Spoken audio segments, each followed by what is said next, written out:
All right, y'all come on up, please.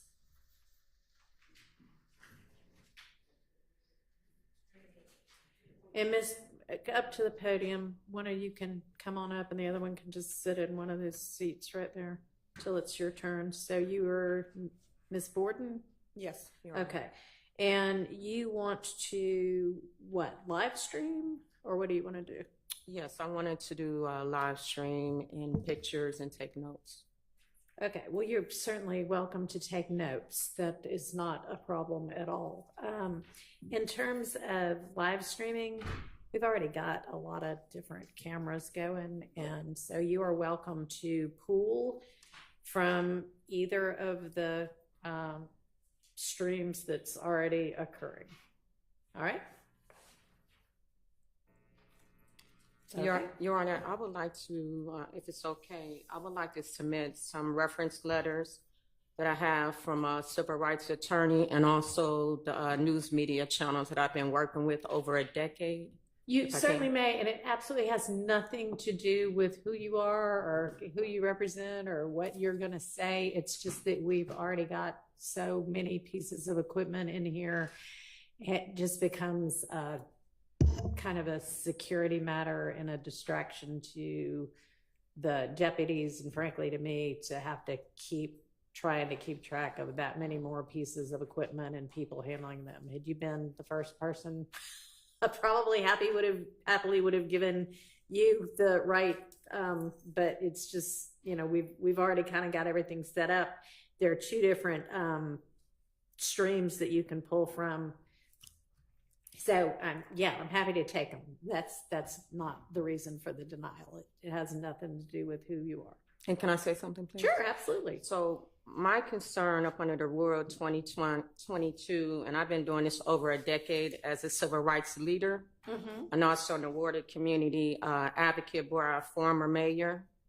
So I am aware that there are other cameras, but with the case of this nature, I feel like the community deserves different angles and different perspectives. So while they do have a camera and while the camera is on, there's still different perspectives and angles. That footage goes through some other entities that I'm not a part of. So even if I was to pull or jump on their train, that is separate from me as a civil rights leader. And wanting to share with the community and making sure that it is a fair trial. Okay, so I don't know if you mean angle as in position that you would take in your reporting or angle as in camera angle. When I say angles, meaning that, for example, there's a camera on right now. Right. That I'm looking at. So if I want to report something or show something and it's not from his angle, that means if I have to jump on what he's doing, I'm relying on his footage only. So you actually literally mean camera angle? Yes. Okay, yes, which camera is angle. Either going to be on the witness, the judge, the state, or one of the defendants. Yes, but it's still the reliance of me depending on the footage. And I'm pretty sure the footage that they have, I know any other time I've worked with 2-5 and 1146, there's an approval process for that footage. And I will also be dependent on that sometimes as well. But if I'm able to stream myself, then I have more control of that footage. Okay, well, if you want to go back in the media room and film from there, you may do that. Okay. Okay. Okay. Okay. All right.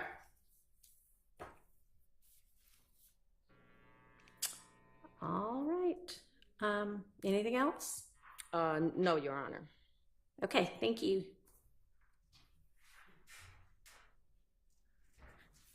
All right, and Miss Hall.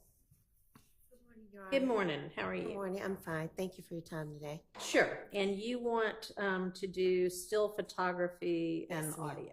Yes, ma'am. My situation is a little bit different, even though I do have a YouTube channel and I can pull from the pool, which I have done. Okay. Because I'm a freelance blogger, I can't depend on the pool for still images. So my situation wouldn't be setting up tripods or anything of that nature, and I would ensure the integrity that I'm accordance, especially from our seating that we have, that we don't compromise any integrity of jury or anything of that nature. All right, and you'd be able to, you say still photography and audio, you'd be able to pull audio from one of the pooled sources Yeah, I can pull already. audio from pool. Okay. And what kind of equipment are you talking about? Sony AX50, one of those type of still cameras. Does it make any noise? I will make sure the settings are off. All right, you're going to need to be wherever it is that the deputies put you. Yes, ma'am. And you're not going to be able to move around. Yes, ma'am. Okay. All right, and what's the camera? I have a Sony AX1, Canon C50. So I'll work with the settings and make sure which one will be dependable on the fact that it will make no noise. All right, and you'll be the one operating? Yes, ma'am. Okay. Thank you. Thank you.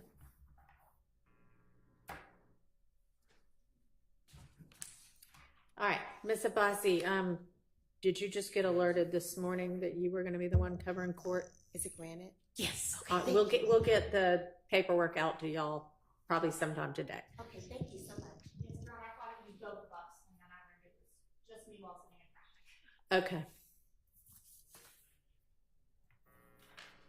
My apologies to the court and everyone else. Well, since you didn't know until, I guess, a few minutes ago, there's nothing you can really do about it other than get here as soon as you could. So I appreciate you doing that. All right. Does anybody have an issue with anything that occurred over the course of the evening that y'all need to bring up with me? Or is everybody fine?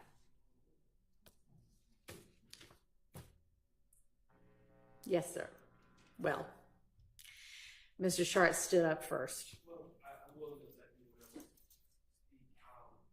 Your Honor, we came in today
to provide me with anything you found between yourself and any of the attorneys for co-defendants who have entered pleas?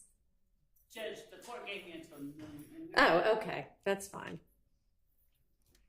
Your Honor, I would like, with permission of the court, to check with Ms. Winfrey's exhibits to see that 460 is up there, because I took one stack, but 460 was not. You can check. Thank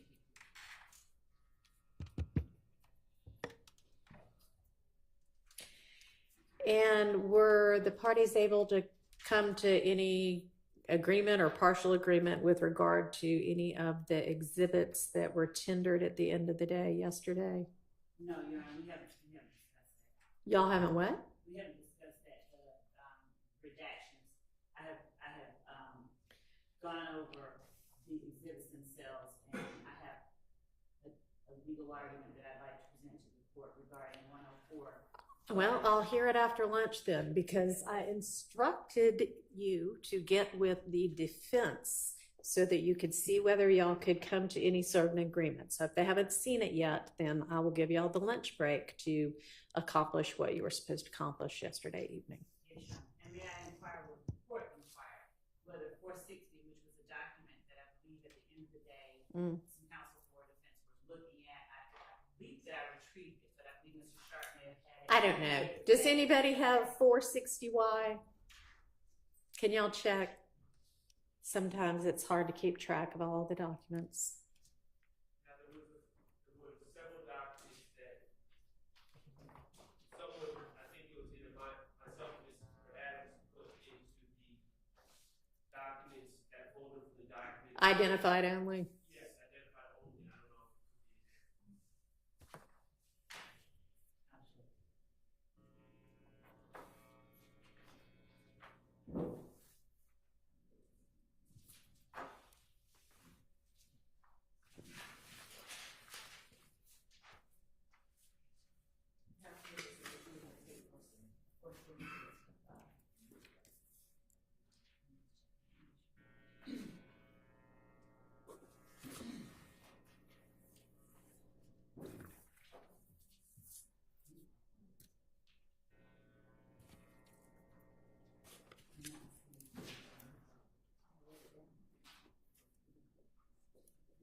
Yes.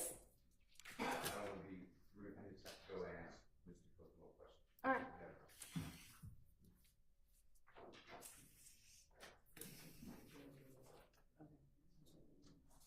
Did you locate it? Were you able to locate it, Ms. Love? It was, we were just going to check around in terms of, of course, I have everything else, but 460. Okay. Well, I'd imagine that would be easy enough to reproduce. It was just printouts from emails, right? It was just Mr. Wright's emails instead. That we provided a hard copy. I mean, yeah. And actually, I'm sure I have a copy of it since you gave it to me, if that would help. it would, if the court doesn't mind allowing us that copy, the court's copy, I will Okay. return it back. I don't think I've made any markings. Well, I have made a marking on it, sorry. It would actually help us to recreate it, so I can. To just, yeah, look at it to recreate it, that's fine. Thank you. Thank you very much.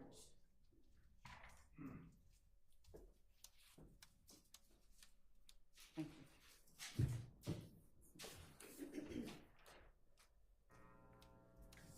Nobody was able to find a 460Y anywhere? I personally don't have. Okay. Has anybody checked up in that podium area? Okay.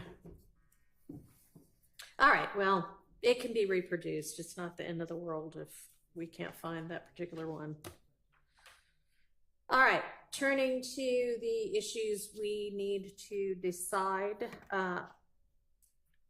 Ms. Abbasi, your co-counsel, had filed a motion in limine regarding autopsy photos from the Holmes murder. Is the state ready to respond to that? Yes, Your Honor. All right. And Ms. Bossy, do you want to make any argument?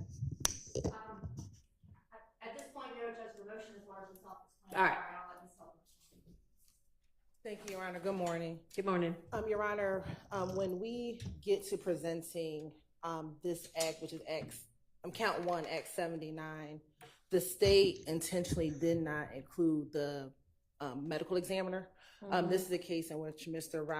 Ryan has been convicted of the murder of Jamari Holmes.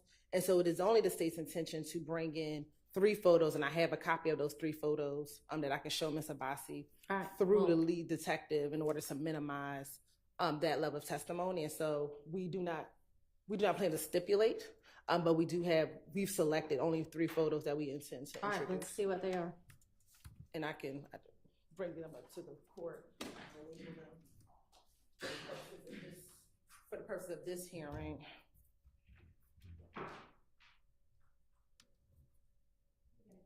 Yes.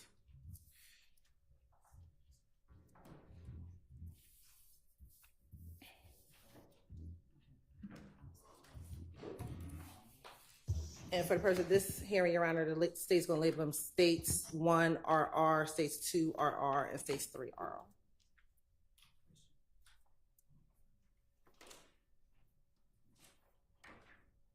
And what do y'all plan to present with regard to, just kind of a general overview, the evidence that will establish that Act 79?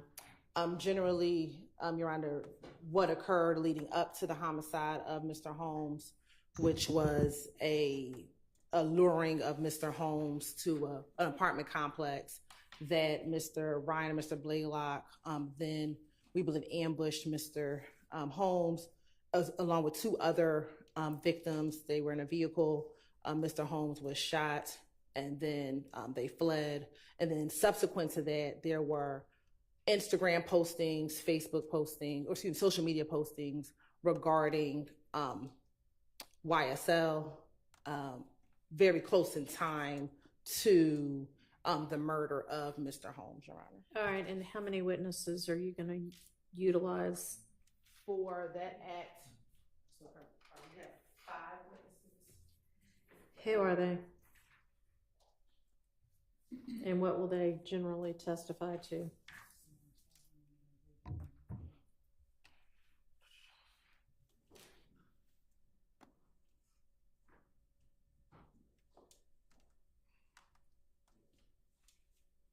know, that 5 is a marked reduction from the original list of witnesses. We did not intend to retry that murder. Well, that's good to hear.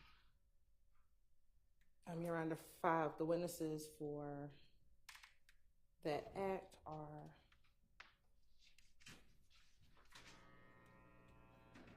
Ms. Sharon Latner's, Starry Holmes, who's the mother of Mr. Holmes. Mariah. An eyewitness? No, she is just would be able to bring in his in-life photo. Let's figure And out a talk different about way Mr. to do Holmes. that, especially given that this is not even the trial of that case. And speak about Mr. Holmes and who he was. I would object. Okay. I have a relevance objection on that. And that would be sustained. And to talk about his involvement, who he is prior to this murder happening. He was a juvenile. I don't know if any of these other witnesses would be able to do that. Mariah Smith was someone, I believe he had just met recently, who helped set up the robbery that ultimately led to his death. Okay, all right. Have you moved on to another witness now? Is Mariah Smith another witness, or? Mariah Smith is another witness, Your Honor. So Mariah Smith would be able to say he was a juvenile, right? She doesn't, I don't believe she really knew Mr. Holmes. How old was he? He was 15 at the time of his death. Mm-hmm. Yes. And Miss Latner's backing up. She would, introduce a 911 call? Yes, And what's that gonna say? But it was the initial reporting of the shooting. So it was at the time, the time of the shooting. Just framing one the call? date. Yeah, I believe just one call, Your Honor. Judge, we would have no objection to the call. Okay. admitted where the witness says he'd like to speak with police and police don't speak with him. So he's no problem with that call coming in. Is that the call?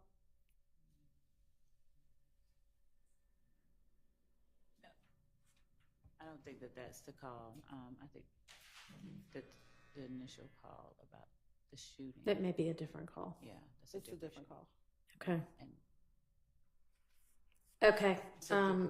So the witnesses are our skeleton version of what we can present to show absent, because we cannot just put in the certified to show the facts of the case. So we're trying to put in. well, I mean, sure, the fact of the murder wouldn't get it as an overt act that is a part of RICO. So I understand you need to do a little bit more than that. Right. And so we're trying to, we've scaled back. We had these Okay. witnesses. All right. I don't represent need to one of- hear what it was going to be at one point in time. Maria Smith is going to say what? She was one of the two young ladies who lured Mr. Holmes and his three friends back Okay. to the location, to the location. All right. Then we have one of the two other victims. We don't plan on calling both of them. Okay. So that it'd be either Mr. Uten or Mr. Mitchell. All right. Then we have the lead detective on the case, who was Detective Hogan. Then we have Mr. Mike Sprinkle, he further brought the additional evidence of some of the social media, that came in later. And then last, So 7, not 5. so Rooney Lee is one of the co-defendants or co-conspirators in this case. He is coming in during this portion, but he was present during the initial trial of Mr. Ryan and posted some social media postings with rat emojis when Miss Mariah Smith initially testified in that trial. And so he's coming in that portion, but he's not actually a part of what will prove the actual act, but that's why he's included. And Your Honor, we do need some clarification whether it's going to be Mr. Uten or Mr. Mitchell. We've been in contact with the state about going through the evidence we offered for these witnesses, what does or does not need to be redacted. Mr. Uten's interview is maybe Can y'all spell that last name? Yes, Your Honor, it's Ooten. Okay. his interview is maybe about 20 minutes, half hour with some quiet time, and Mr. Mitchell's interview is several hours long. Okay. When are we going to get to this part of the trial? Your Honor, we would believe that we would get to this portion of the trial probably early October. Okay, so fairly soon. Fairly soon, yes. All right. When will y'all know who it's going to be? We should know within the next few weeks, within 2 weeks, Your Honor. Well, 2 weeks from now is the end of October, so the end of September. Trying to rush that along. We do want to have an opportunity to go through the state what evidence they believe will actually be admissible. Okay. Right now, we've got more than 50 pages of Instagram records from Mr. Blaylock, co-defendant who's not testifying, more than 200 pages from Mr. Ryan. Those are obviously issues we'd rather not sit down with the court and go page by page, but if we need to, then we will.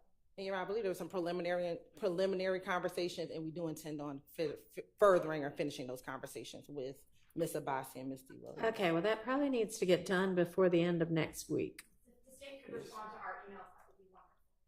Can y'all We can. We've also found it fruitful to communicate via phone, which we have done and will continue to do at times that are convenient for either Ms. Abbasi or Mr. Williams. That communication has not stopped. I think there were some issues, but we've done that as well. All right, well, try to do it in a timely manner, please.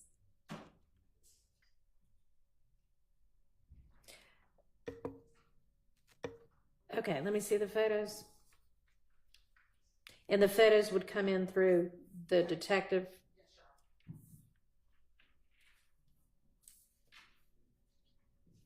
Did you get copies too, or are we just going to start?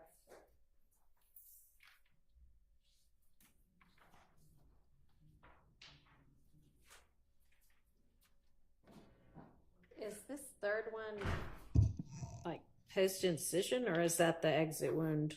That is the Entrance wound. Entrance wound? Yes, Your Honor. Your Honor, one of our objections is I don't know who's going to be able to answer that question. I don't believe the lead detective is qualified to explain what type of an injury or wound it is. We don't believe the detective will be able to lay the foundation. Oh, I'm sorry. We don't believe the detective will be able to lay the foundation for these photos. All right. We believe that with some conversation, he can talk about the fact that the victim was shot in his head, that is the victim, that he was it was his homicide that he was investigating. The picture, which I believe is 2RR, with just the area in which the Before it's shaved. before it's shaved, I believe that he could talk about where the bullet was, or that he was shot in the head. And then the last photo, I'm not sure if he'll be able to say it was an entrance wound. We'd have some further conversations with him regarding whether or not he was present during the autopsy or not, and whether or not he Do you think that there's any chance he was present during the autopsy? sometimes they are. Sometimes they are. I'm not saying that he would, but sometimes they are present during the autopsy. Was he present at the scene before the body was removed? Yes, Your Honor, I believe so. I believe so, but I need to ask Ms. Okay, well, y'all. Ms. Love. Substituted and using him to plant the need to take out another witness. Do you know if he was present before? Your Honor, I've got, based on the police report, the officer received his phone call at 6:07 requesting assistance to the homicide. The victim had already been taken to Grady in ambulance 571. Was pronounced dead at Grady at 6:10. Okay, so if he was at the scene, he wouldn't have seen the victim at the scene, correct. so that wouldn't be helpful with regard to these photos. Correct. And Your Honor, we were trying to avoid the ME, so if we can have some stipulations to that, or we can have the ME come in for All a right. limited purpose. Why don't y'all get together? I'm going to hand these back for now and come up. Maybe you could come up with all sorts of stipulations. So we'll revisit that.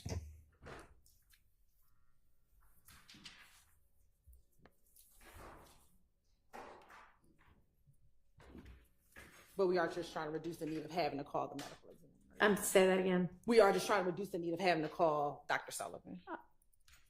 Well, there's no necessity to call him or her. Can't remember. Thought so.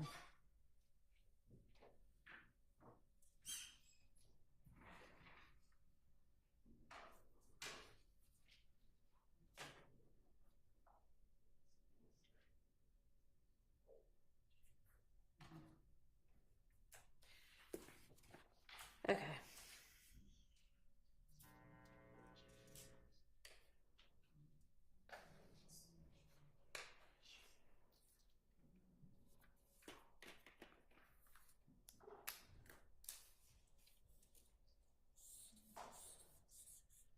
Your Honor, Yes.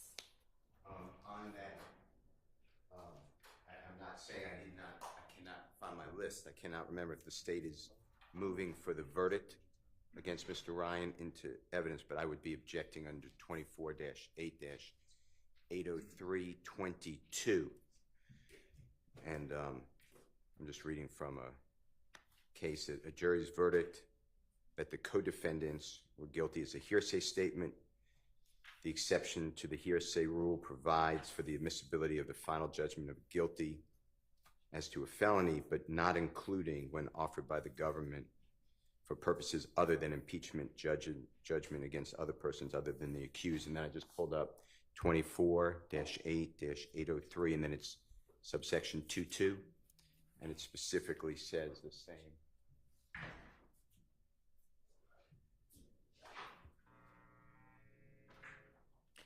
What's with the state's plan with regard to that?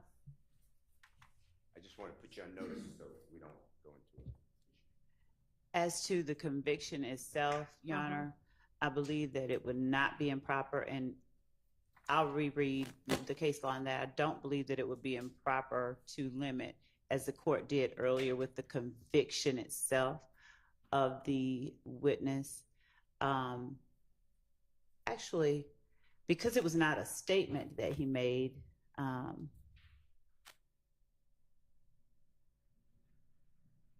actually, Your Honor, I think that it would be admissible against all of them. It wasn't a guilty plea, so it's not a statement that the It's any judgment of previous conviction is what 22 covers. Okay. So to the extent that the actual certified is tendered, then if it is the fact, and it could, we don't argue that it, it's probably the fact that that certified alone is admissible only against Mr. Ryan. But the facts of the murder itself and the circumstances and what he did, we'd argue are admissible against all of the defendants in this case. So, the facts, yes. right. Not the actual certified, but I was speaking Ms. Hilton, not the court.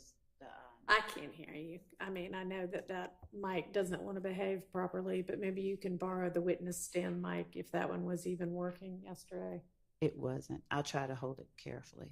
So the certified itself, we may have no argument regarding that being used and there being a limiting instruction as to the certified itself against Mr. Ryan only. But we would also ask and would craft and present to the court an alternative if there is an instruction that is requested that includes language that the facts that are presented that the jury takes as evidence are admissible against all of the defendants, including any postings or statements that Mr. Ryan or Mr. Blaylock made as a result of or in furtherance of that act. Okay.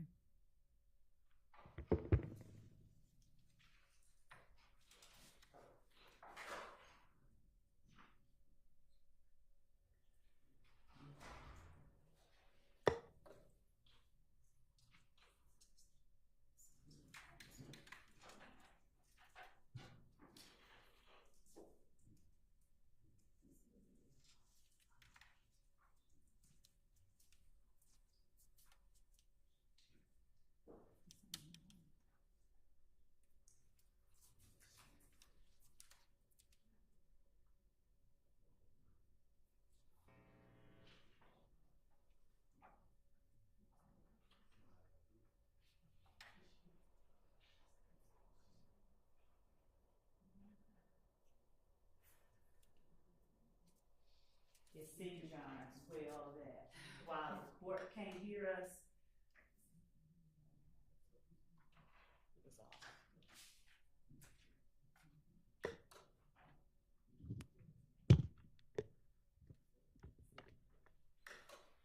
it seems that while the court can't pick us up, somehow or another, the person who is running the camera, he hears all of our. That is irrelevant to me. I know. I mean, I'm not worried about how the media can or cannot hear. I'm worried about whether the parties in this case and the court and the jury, when the jury's here, is able to hear. Yes. So they'll just have to deal with it. Yes. Because the issue was they could hear our internal. Oh, they can hear what y'all are saying there at the. So that's getting picked up. Yes. Well, that's problematic.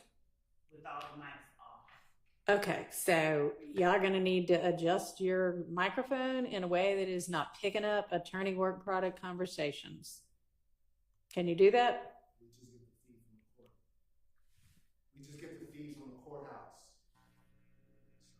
Okay, well then you're not going to be able to do the audio if it's picking up attorney work product conversations between the counsel at the tables. I don't know what to. I mean, some adjustment's going to need to be made.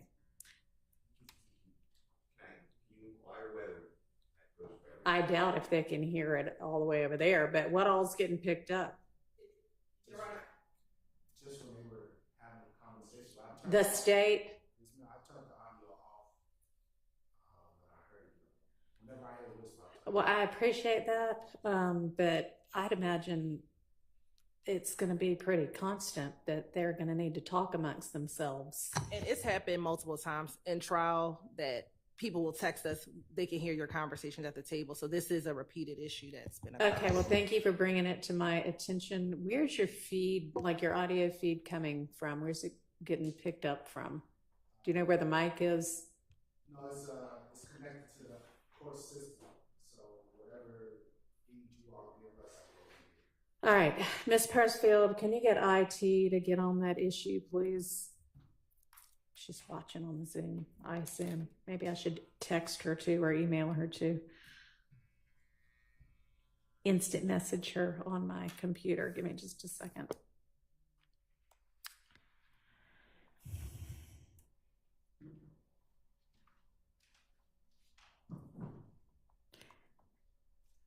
So you're attached to what, the Zoom?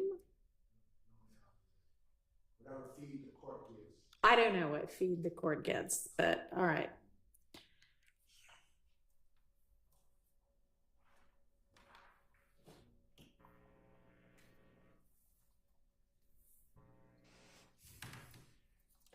Ironic when the court came here.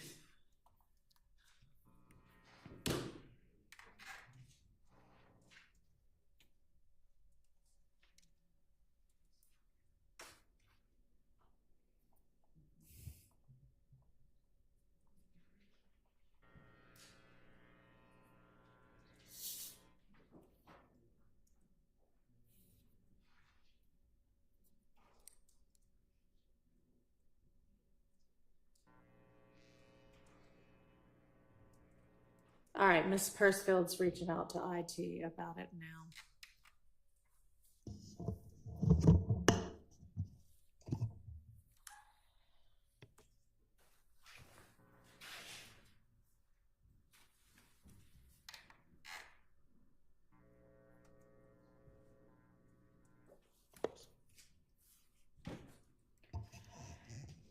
All right, do we want to turn to where we left off when we were last here, which was trying to sort out the nested hearsay in one of the wiretap conversations? Your Honor? Yes. Before we turn the page, could I just get some clarity? Because I'm confused. The state, I believe, indicated that they thought the facts of the murder case involving Mr. Ryan were admissible in this trial, but the conviction wasn't. But then they started talking about limiting instructions. Mm-hmm. And I'm confused. Are they maintaining that the jury verdict from a separate jury is admissible against in this case? Or are they abandoning that and saying that they're going to get into the facts of this case? Go ahead. We are saying, Your Honor, that the conviction itself is admissible and will be tendered, and that an instruction should be given that the certified that we intend to introduce that conviction should be considered against Mr. Ryan only. But the facts of the murder and what happened should be considered as evidence if they choose to, believe it, against anyone currently on trial.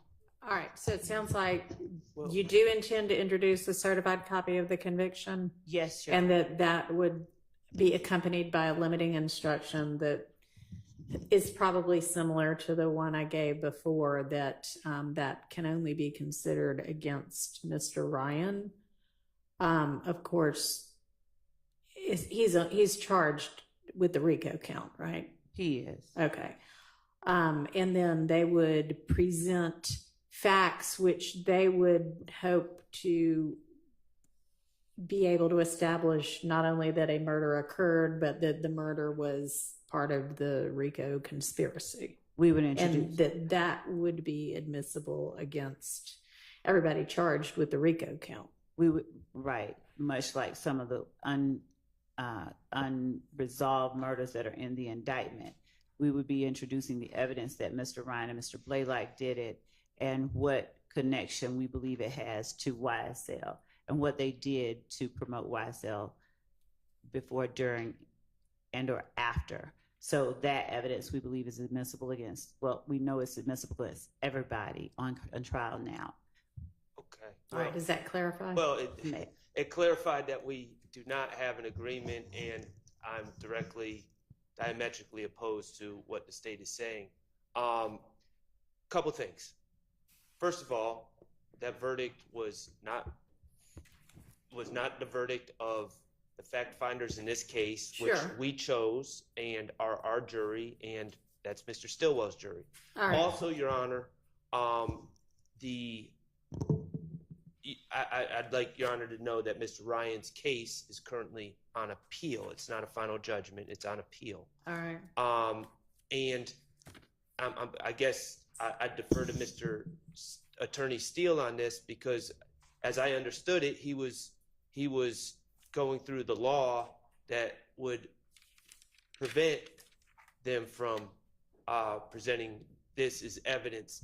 And it is evidence against us. I'm sorry, when you say this, what do you mean? The conviction. The conviction? I'm not worried about the facts. I understand the facts, but the conviction, and they want to use it as proof of an overt act, which as an element to Mr. Ryan. Well, is what they're saying. Well, no, they just said it against everyone as far as count 1 to RICO. The facts that they're going to present, not the conviction. Okay, well, I don't, as I understood the case law as Mr. Steele was reciting it, and maybe I'm wrong, but I thought we were at an understanding that they could, that's exactly what they could not do, is take a verdict from another jury and use it as substantive evidence against anyone in this case. No, they can use it against, I think that they can use it against Mr. Ryan. Well, they're using it against him for a RICO.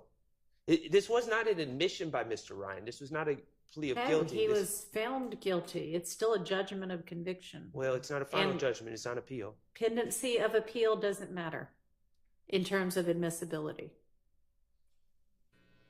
It's right there in the statute. Okay. Well, I understood the state said two different things, and so I was seeking clarity. I'm opposed to it. I'm stating my objection. I don't believe that if Mr. Ryan is charged with a RICO count along with my client, and they have the exact same element, and the jury's instructed that they need to find the commission of one of the overt acts, and they're told to consider the jury, the finding of a separate jury against Mr. Ryan. I don't know how they separate that. I don't know how a limiting instruction separates that and protects Mr. Stillwell's rights, and they wouldn't accept that same jury verdict against Mr. Stillwell and others for count 1. I don't think a limiting instruction would be sufficient. I think they need to prove that case. I think we have some case law that addresses that subject. I'd like to flesh it out given Mr. Sharp's objection, but I'd preliminarily point the court to United States versus Pelullo, P-E-L-U-L-L-O, 14 F 3rd 881 at 888. It's a Third Circuit 1994 case, and it specifically speaks to prior convictions being routinely admitted into evidence at subsequent RICO trials as an ordinary piece of evidence. A judgment is subject to evaluation by the Slow down a little bit. Oh, I'm sorry. A judgment what? As a judgment, I'm sorry, as an ordinary piece of evidence, a judgment is subject to evaluation by the fact finder, who can accept or reject such evidence as it deems appropriate. Also, United States versus Tocco, T-O-C-C-O, 200 F 3rd 401, Penn site 417 to 418. It's a Sixth Circuit 2000 case, finding the district court's admission of evidence of a co-defendant's prior conviction permissible to establish RICO predicate Here it says because the evidence was not used as collateral estoppel, but again, these are cases that I would need to flesh out. These are just preliminary cases for the court's consideration, given the argument that I'm hearing Mr. Sharp make right now, that we would point to as a starting point. All right. Well, we're gonna have to get that sorted out fairly quickly if we think that within the next 2 weeks we're gonna get to this, Yes, yes. or so, 2 weeks or so. Okay.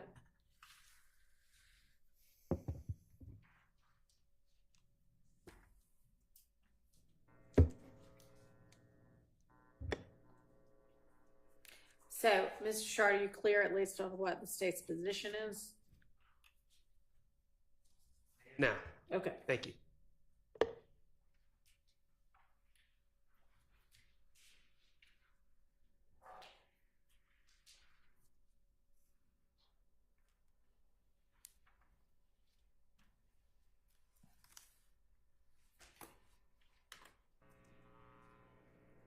All right, we ready to turn to that Garlington wiretap?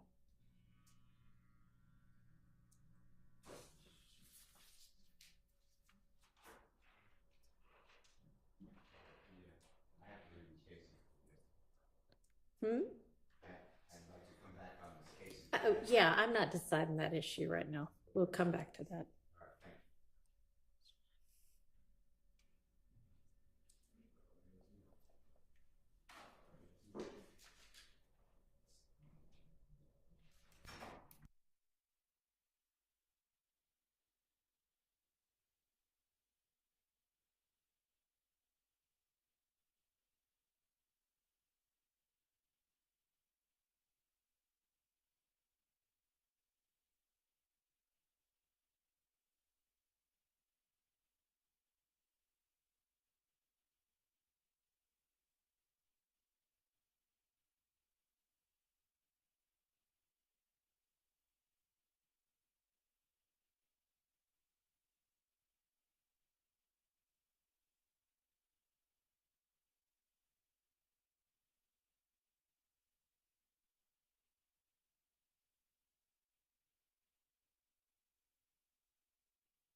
Sure.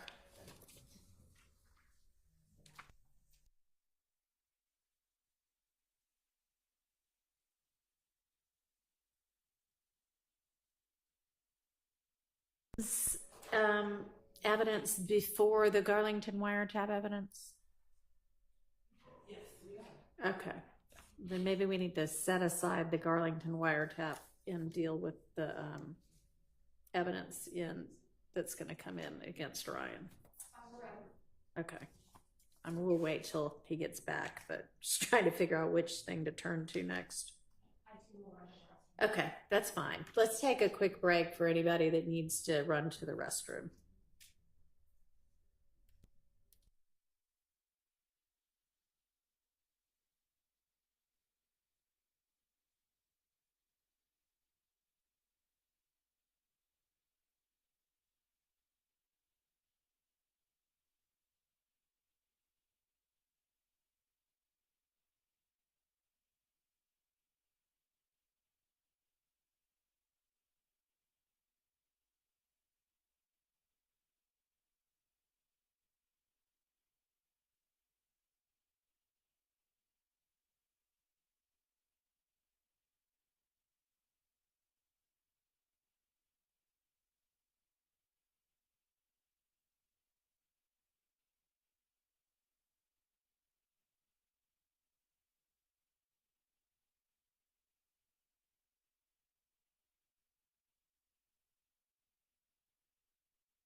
Maybe we should turn to the evidence that's gonna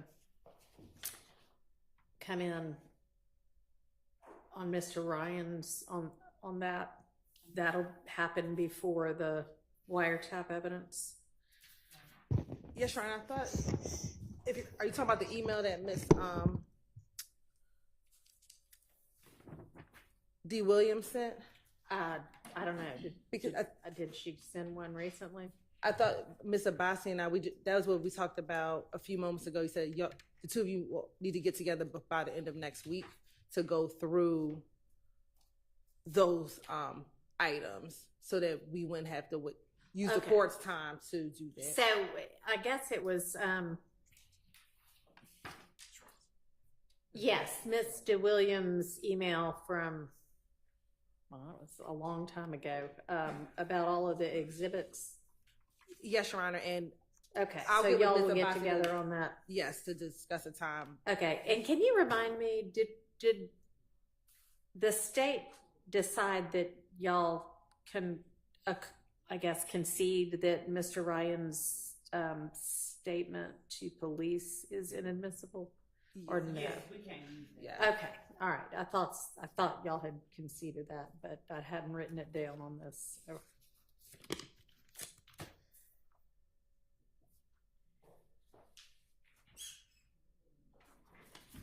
Let me put that in the issues that have been dealt with folder.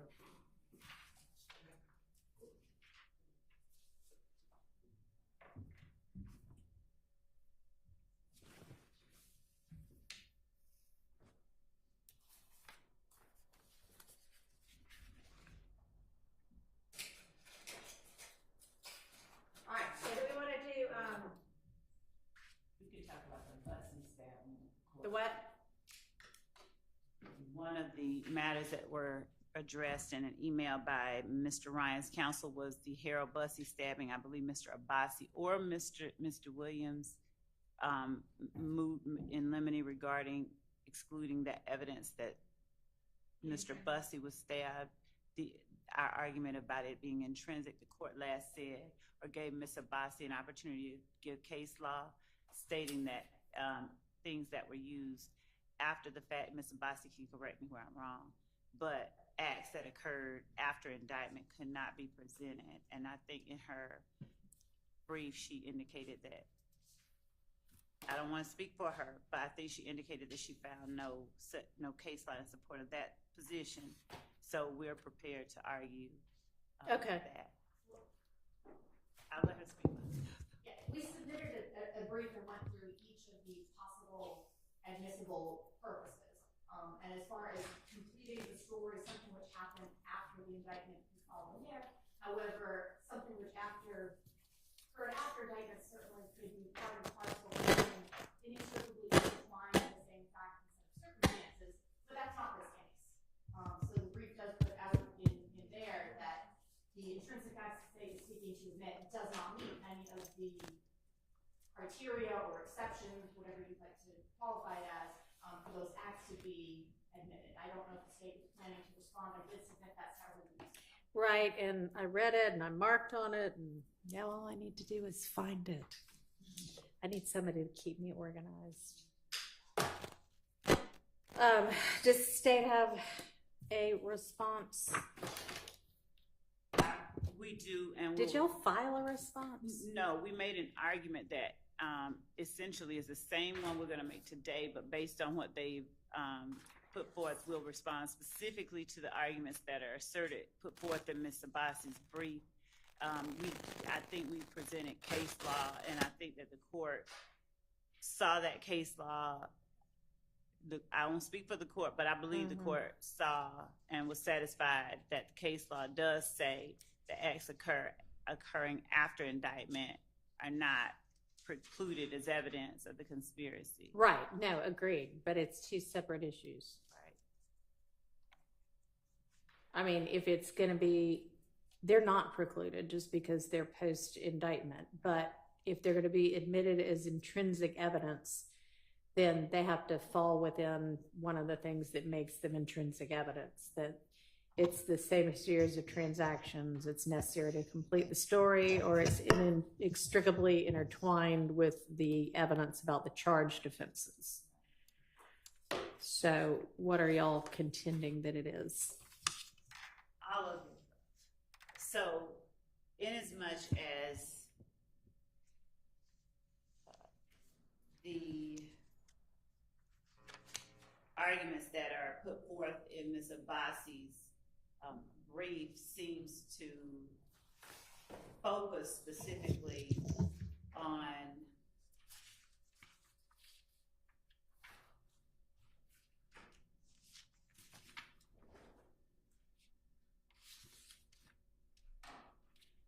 Your Honor, if I write that, I don't think there is a focus. I've never heard them state which theory they're proceeding under. Right, yeah, you're saying it's not any of them. Correct. I've never heard them state which of those three it specifically are. So, Your Honor, I'll just tell Ms. Abbasi in the court right now. It is intrinsic to count one. Additionally, the conspiracy that it also is a part of is the YSL gang itself and the conspiracy that the gang itself makes up. I think we already presented some of the facts of the case to the court regarding the in concert action by five YSL members and two others of stabbing one person in defense of Mr. Ryan. And I know that the court has already read the indictment that describes, as the state alleges, the conspiracy itself being preserving, protecting, and enhancing the reputation, power, etc. of the enterprise through acts that include assault and threats of violence. And of course, I'm not reading the entire indictment, but in this particular case, it falls squarely under a number of actions that are intended to sort of circle the wagons around YSL members, show that they will stand up for each other and that they will commit violence on persons who they perceive as threats to members of YSL. Mr. Ryan, after he was indicted, there were several, at least one YSL member that we have listed as an overt act who makes assertions about Mr. Ryan and his murder charge and subsequent, I think, conviction. And there are people who perform acts during the course of his trial, at least one person that we believe were intended to intimidate a witness who was actually on the stand at the time. There are, by way of examples or analogies of other similar acts that are committed on behalf of YSL to show their solidarity. For instance, when Mr. Garlington is jumped, other members of YSL immediately jump in. We have evidence that when Mr. Copeland is jumped, at least one person in the courtroom now jumped, just jumped in just because. When it's one of them, they're going to come to their defense. The act itself was. Hear all of this argument. It would be great under 404B. I'm waiting to hear which of the three categories it falls into. We're talking about two different issues here. Which of the three, and then 404. It is not 404B. It is intrinsic. It could be both. I mean, I guess it would be intrinsic, but I mean, y'all haven't offered it as 404B, right? And you don't intend to. Right. Even if I rule against you on the intrinsic. Well, if the court ruled against us, it would be a different argument that we'd be prepared to make on a different day, because that's not something we were putting before this court today. All right. So the actions of Mr. Ryan and the other YSL members in concert in stabbing Mr. Bussey when Ms. Abbasi asserts that they're not necessary to complete the story of the crime. This is our position, is that this conspiracy didn't stop at the jailhouse doors. It's ongoing. It's necessary that the jury sees that it is ongoing to show to them the truth and the whole truth that we believe that our evidence reflects, to show them the extent to which YSL members go in order to preserve and protect not only their name, their own, but their reputation. Mr. Ryan, Mr. Blaylock, Mr. Eppinger, Mr. Myrick, and Mr. McMullen are seen in the photo that, I don't know that the court needs to see it, but if it does, we can present it on Zoom camera to show the concerted action on their part in stabbing Mr. Bussey. This particular screen grab of the video doesn't have 5 knives in the air like one of them does. This was just them all holding him down. And for the purposes of just this hearing right now, we'll just call it State's Exhibit 465, RR for rebellious Ryan. All right. Your Honor, I guess I'm kind of more confused now because I think the state's purpose is they want to show that it's ongoing. So I don't know how they're using it to complete the story of the crime if their version is that it's not complete and it's ongoing. I don't see how those two square. It's not an element that the jury has to find. The gang is continuing. The only thing they need to prove is that by the date of indictment, this happened. It really doesn't matter as far as what the jury needs to know for the state to meet the required elements. It doesn't matter whether the gang is continuing. All right, but the state can prove if it chooses They sure can. that it's an ongoing conspiracy. Sure, but that doesn't make it necessary to complete the crime. Well, necessary to complete the story of the crime, and I guess the story of the crime is Ongoing and continuous conspiracy that is YSL, its enterprise, and the members committing these particular acts and crimes for the purposes listed in the indictment under the definition of the conspiracy itself.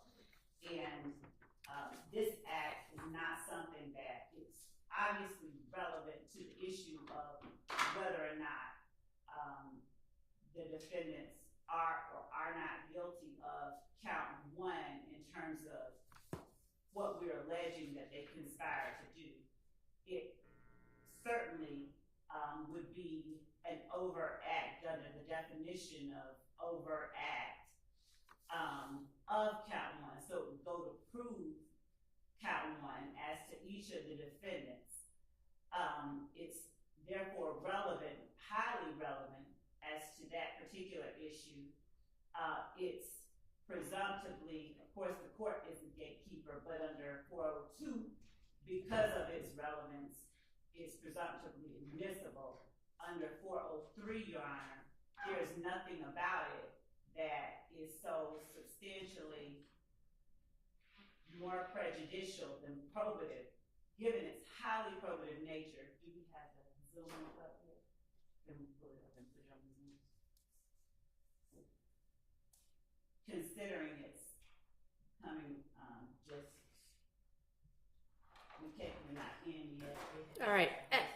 Ms. Abbasi, can you remind me, and I don't know which one of y'all cited Murphy. Was that you, Ms. Abbasi? The part about integral and natural part of the witness's accounts of the circumstances surrounding the offenses, which factor did that go to? I specifically did not cite that case. I did discuss whether it would be integral and natural part of what happened. I didn't cite to Murphy. Okay, well, maybe it was just one I did want to touch on one thing the state said because I think we're getting into dangerous territory. state said that this act in and of itself could constitute an overt act to support the verdict. Well, now we're talking about trying to prove the charges against the defendant based on something not in the indictment. Well, and you know, that's an issue that I've got written down here as something that y'all owe me law on, whether an overt act not listed could be the sole basis for a conviction. Right, we do, and I think at some point. Still waiting on that no, law. we actually, I think at some point, and I might be wrong about this, but a contrary position was presented, and whatever case was cited, did not support that position, and we have affirmative case law that we present in the form of a brief to the court. All right, well, you go ahead and get that filed. Can you get it filed? When can you get it filed? By Monday? By Friday? All right, by Monday. Your Honor, I can get to the court kind of the contrary case law that in the appellate, I know it sounds kind of, doesn't sound to square up, but it leads to an inconsistent verdict that perhaps some of the jurors found the defendants guilty based on the acts which were in indictment, and perhaps some of them found the defendants guilty on these acts which were not in indictment. I mean, it's going to be real fun when we get to the verdict form. I think that we're going to have to get really specific about what they're finding, because I don't think it can be that 6 found one and 3 found another and 2 found a third. I think that this situation, this precise situation came up in Cotman, and I could be very, very wrong. I read it, I glanced over it briefly, but I think that the court found that given that the court instructed the jurors that their verdict had to be unanimous, that it did not present a reversible issue. The defense argued, or the appellants had argued, that there was no way to tell whether or not they all agreed on the same overt act. But in giving the court the brief that we intend to present, I think we can address that as well. I think that part is easily All right, addressed. so that'll be 2 different issues. There's, can an overt act that's not listed in the indictment be the basis, the sole basis to support the conviction? Mm-hmm. But then there's also, does the jury need to find unanimously this overt act, specific overt acts? Do they need to delineate which overt acts they are unanimously finding exist to each defendant? Right, and I think that as it relates to our previous discussion that the court said we would address a little bit later, whether we number them or whatever, I just off the top of my head, I think that them listing an act that they found unanimously had been committed as to the defendants, I think would suffice. Okay. Well, if we all agree on that, then we don't need a brief on that. Okay. Judge, with this So, issue, I'm sorry, Ms. Abbasi. Mm-hmm. I don't know if we made it to the 403 part on this. No, we hadn't. We sort of got sidetracked. I wanna But make sure I'm not. All right. all right, so we all agree that the jury is going to need to delineate. We unanimously find this overt act exists as to each defendant, right? I mean, we're going to break each defendant's counts out separately, and I think that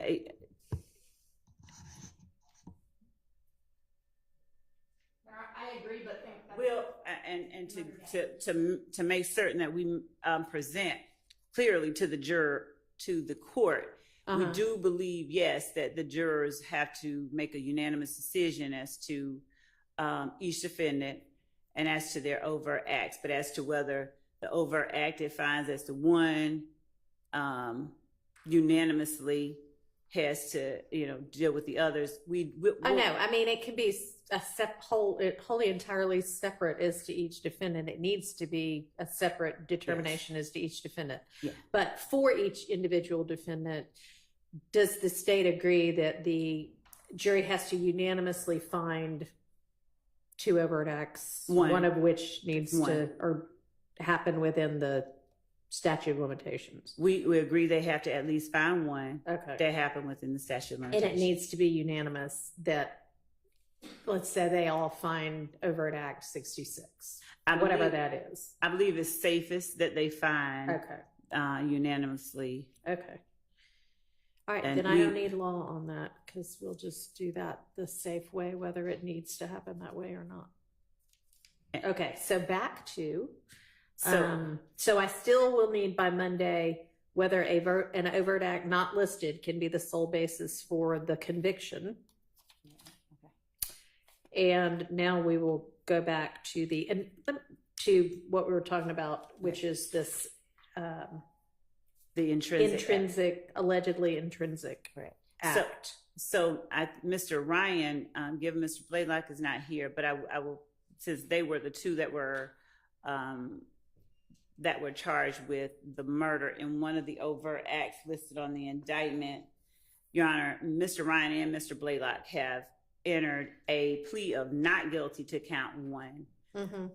And they are obviously charged with committing an act of violence against a person as alleged in the indictment in a manner that furthered the interests of the enterprise in the conspiracy.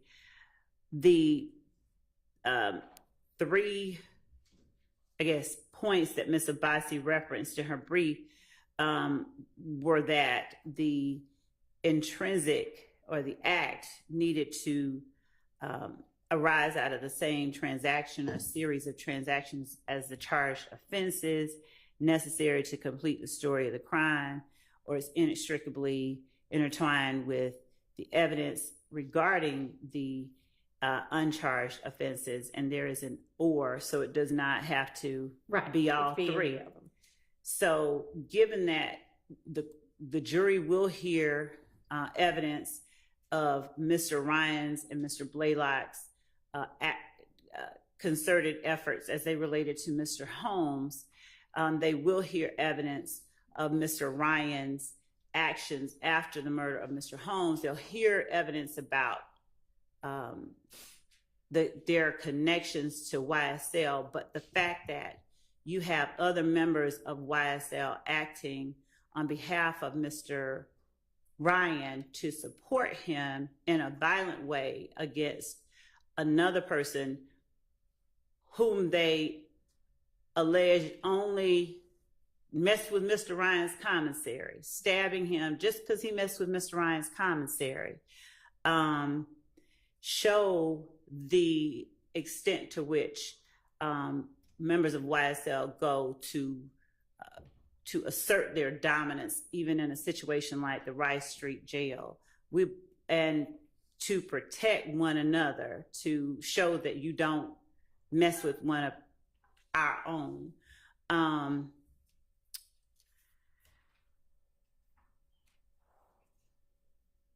The argument obviously can be made by anyone. Yeah, this is not really what it's all about.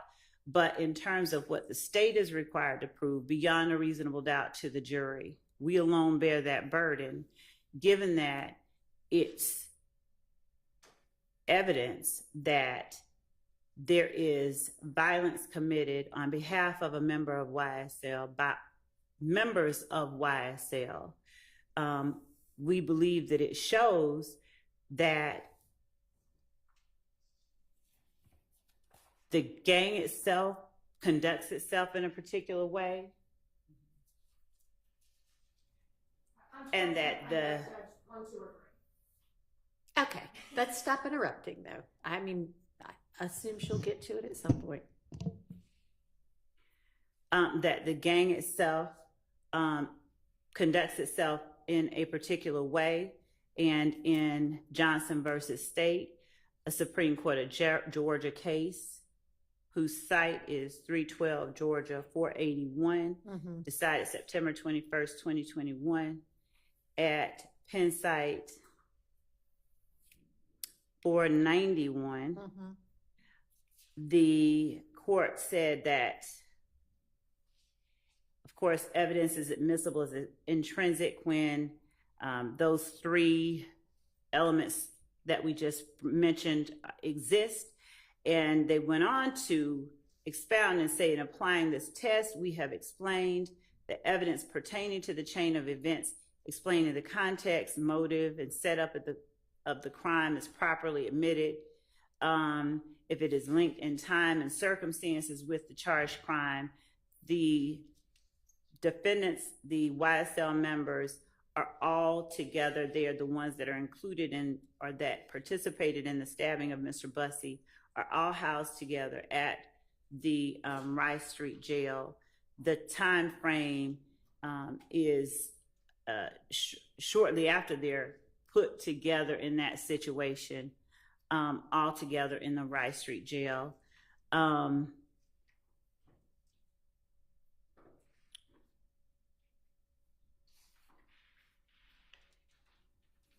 In this particular case, in Johnson, it has a set of circumstances that are not exactly the same as this, but we believe are analogous in many ways. In Johnson, of course, the appellant was charged with participating in criminal street gang activity, and the state's theory was that he was involved in the gambling house shootings with Blood Gang affiliate Porter and several unidentified assailants in another restaurant shooting. The evidence related, as the court found, to the Boulevard Place shootings added significant weight to that theory because the evidence was linked in time and circumstances with the charged crimes, and one victim was a member of a violent gang. We are not alleging that it is on all fours with our particular case, but to the extent that the Johnson court found it pertinent to say that the intrinsic act, or the act that the state alleged was intrinsic, added significant weight to the state's theory for these reasons. We believe that that is analogous to our case as well, with 5 people, 7 total, acting in the same, overacting with an extreme amount of violence on behalf of one person whose connection, we believe, with the 5 YSL members is just they are all YSL members and they are acting protectively towards him. We have, we believe that that incident adds significant weight to our theory of the willingness of YSL members to participate in that enterprise in a manner involving violence to protect the dominance and the members of the enterprise and the gang itself. So the court found that even though the state didn't charge appellant in connection with the shooting, evidence of the incident was relevant to disputed issues in this case.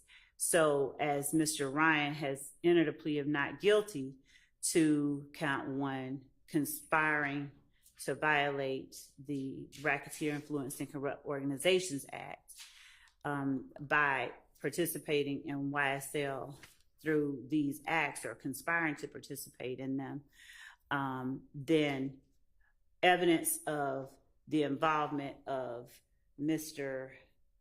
Blaylock, Mr. Ryan, Mr. Eppinger, Mr. McMullen, and Mr. Myrick, all of whom are also charged in this indictment with the conspiracy.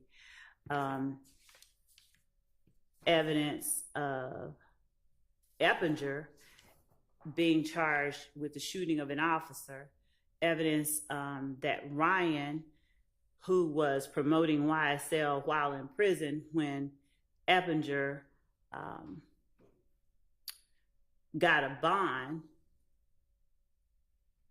for shooting at the police, that Blaylock is a co-defendant on the murder of Mr. Holmes, which is an overt act here, and that Demise McMullen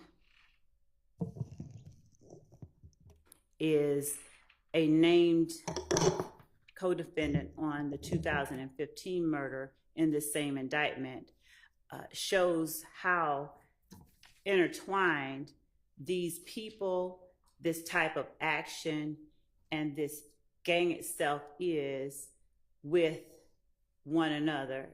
They're all inextricably intertwined with the evidence regarding the uncharged offense, which is the stabbing of Mr. Bussey. So we believe that it satisfies the requirement of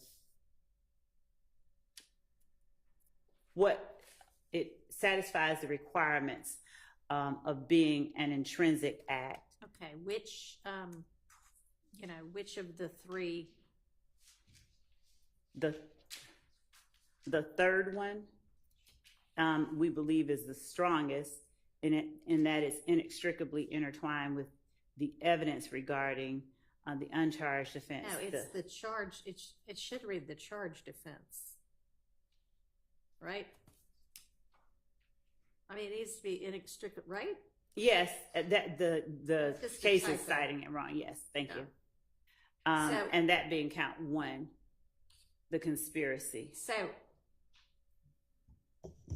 how is it? And you think it's also necessary to complete the story of the crime, right? You're not asserting that's the same series of transactions as the charged offense, are you? When the court says the same series of transactions, we believe that it's an overt act, in as much as it could be considered an overt act to promote, to support the gang. So in as much as it is or can be considered an overt act for count one, and that it is gang activity, which it is. All right, And- I'm not quite sure where I got this language, but I jotted down, and I think this is kind of the definition of inextricably, or an explanation of inextricably intertwined with the evidence regarding the charged offense, is that it is an integral and natural part of a witness's accounts of the circumstances surrounding the offenses in the indictment. Anybody So know if that's So that's as to that's the explanation for what it means to be inextricably intertwined. I think that came from Murphy. That's Williams versus State, 302 Georgia 474, cited in the brief. What year is it was Williams? 2017, it's cited to on the 11th circuit. Okay, and I think that language is also in a Court of Appeals case in 2020. Okay, so, but I mean, if that's what it means for it to be inextricably intertwined with the evidence regarding the charged offense, how is that an integral and natural part of a witness's accounts of the circumstances surrounding the indicted offense?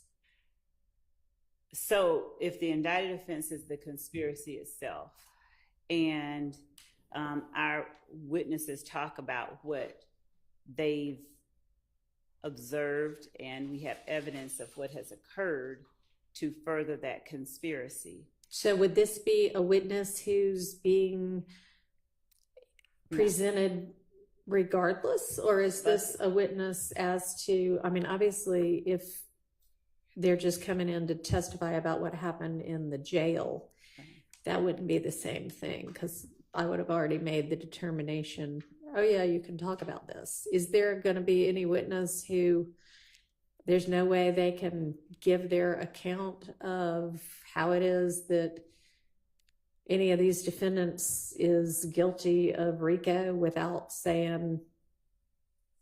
telling the jury about the stabbing? No, we're not saying that. We're not saying that at all. So then No. it's not inextricably intertwined. But it does, it's an uncharged offense. That arises out of the same transaction or series of transactions as the charged offense of count one. And the series of transactions is the acts of violence that have been described. One of the overt acts, as I said, is the murder of Mr. Holmes by Mr. Blaylock and Mr. Ryan, as we've alleged in the indictment. And then how does this arise out of that transaction? The series of transactions. One of them is that the series of transaction is the set of actions that occur after, before, during, and after that murder itself. The series of transactions are the overt acts that help promote the purposes of the conspiracy.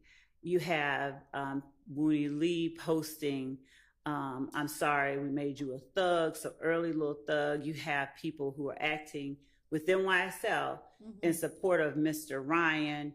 Mr. Ryan essentially talking about staying true to YSL regardless of his circumstances after the murder. All right, and are all of those overt acts? Yes, those that I just alleged? named are, yes, alleged overt acts. So the series of transactions, we would argue, is not a simple matter as on Monday, July 3rd, he got up, went to the store, bought a gun, did that. It's All more right, remind me broad. when the jail stabbing occurred. It was February the, what date? February 20. Of February the 1st. January the 1st of 31st of 2023. January 31st, 2023. Yes. And he'd been in prison, I guess, since 2019. When did they all get moved to the jail? Mr. Ryan, I think, and Mr. Blaylock, those 5 co-defendants were, I'd have to look and see in Odyssey when they were transported, put together. Roughly. Okay. Thank you. Approximately. Okay, that's, I mean, approximate is fine.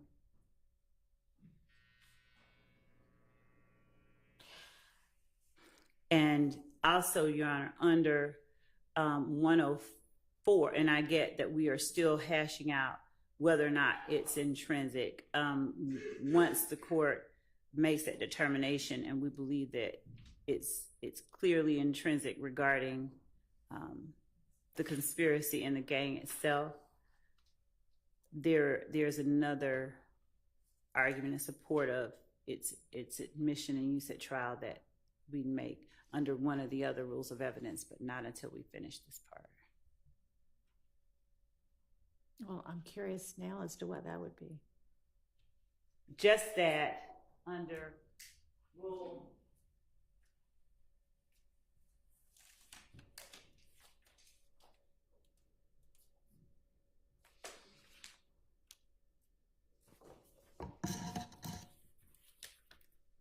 and I'm also curious about how the court will see or not see this position that I'm offering.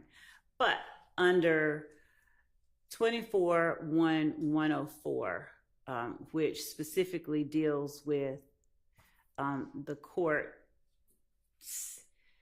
handling the admissibility of evidence and the court's determination of it, 24-104E expressly says that this code section shall not limit the right of a party to introduce before the jury evidence relevant to weight or credibility.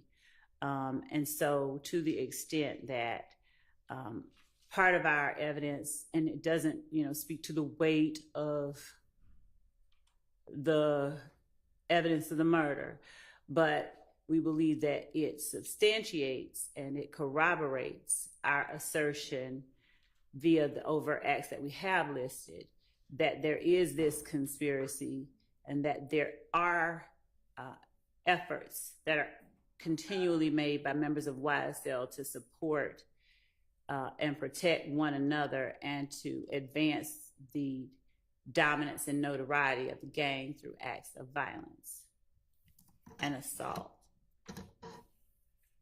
All right, well, I do not think 104 has any bearing whatsoever on whether y'all can admit it before the jury. So, okay, see, I knew. Okay, so that takes care of that one. All right. All right, do you have any, can you look, if you haven't yet, for any case law that deals with kind of a similar set of facts? Mr. Atkins is shaking his head yes. Since he he can is- look for that. Oh, that is, we definitely can. I was just trying to make sure that I fully got what the court was saying. So in saying the same set of facts, is the court speaking that Similar set of specific facts. as to, you know, somebody jumping somebody? Well, I mean, yeah, ideally, if you could get that, that would be great. But no, it doesn't have to be that specific, but something that deals with gangs and or RICO, because what I hear you saying, or what I think I understand you to be saying, is that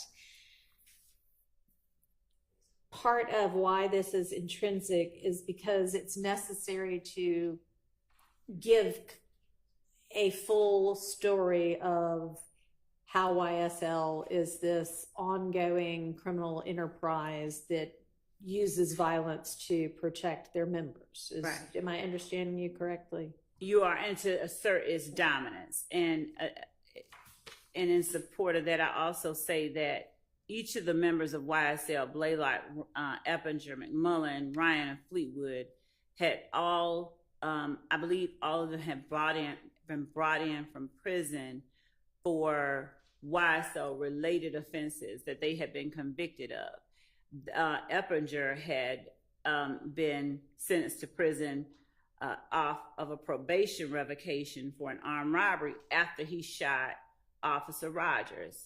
That was a YSL-related incident.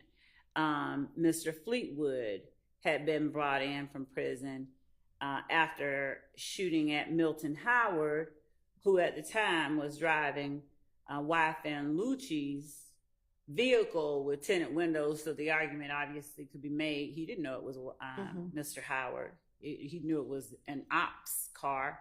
So all these people are all incarcerated because of YSL-related offenses. And then you put them all in the same little area, and they are once more acting as one single bullet against somebody they believe is a threat. But I can and we will look for a case on all fours with this particular set of circumstances. Okay. Your Honor, should we say about 403 argument until the state on that? I mean, I honestly think the 403 argument is easier than whether this is intrinsic. But yeah, I'll go ahead and hear that because maybe that'll be dispositive of this issue. Yes, So, Your Honor. Would Ms. Abbasi, should I let her go first and sit down and see the floor? Does the court want to hear from the state? It's in the brief, so I'll let you begin. well, I mean, They have the burden. I'll give you the. all you really say in the brief is it doesn't meet 403. You don't really say why. Well, it's that it has to survive the balancing test. Okay, We're well, going that's pretty clear. to exclude what is a scant or cumulative over force. I think everything in here we're dealing with is scant and cumulative. There are, I don't want to get wrong, how many other acts in here the state can prove. These are not necessary. I'm sorry. Is that on? That in the 403 analysis, the court should determine the prosecutorial need, degree of similarity, and temporal remoteness. There are 191 overt acts. I think by the time the jury has heard all of those, they will have heard quite a bit of evidence regarding how gangs operate, examples of criminal street gang activity already heard quite a bit. I'm sure by November there will be more. I don't think there's any prosecutorial need to be coming up with these things additionally. There is plenty. Your Honor is able to exclude evidence which is cumulative, which is of course prejudicial, and a waste of time. I think that's where we're getting to in this circumstance. Clearly, there was enough evidence for the grand jury to return an indictment when Well, they heard this. that's a lot lower standard. It is, but if even that lower standard, it was met there, then I don't see how it suddenly becomes necessary here. Okay, Oh. go ahead. Judge, I've heard, and everyone I believe has heard a lot about the notion of the evidence being cumulative, as if there is a a certain amount of evidence, the state who bears this very high burden, I'm sure we'll hear told over and over again in closing arguments, that the state should be allowed to present to meet that very high burden. And I don't believe that cumulative evidence means proof of a different kind to show or to prove the same act. Just because the state has 150 ways to prove that the defendants conspired to violate the Georgia RICO statute, and the state, in an effort to ensure that each of its victims are adequately represented and that the jury hears sufficient evidence to allow it to convict each of the defendants, doesn't mean that the state should be constrained to putting up one piece of evidence, one picture showing somebody throwing up a gang sign. Can I ask you a question? How many of your overt acts, if any, are assaults or aggravated assaults that are designed to either protect alleged members of YSL or promote or continue the, I can't remember the word you said, but the dominance, assert the dominance of YSL? As it relates to Mr. Ryan, or just in general? In general, since the argument is this is done to protect members of YSL and To assert their dominance. assert the dominance of YSL. Okay.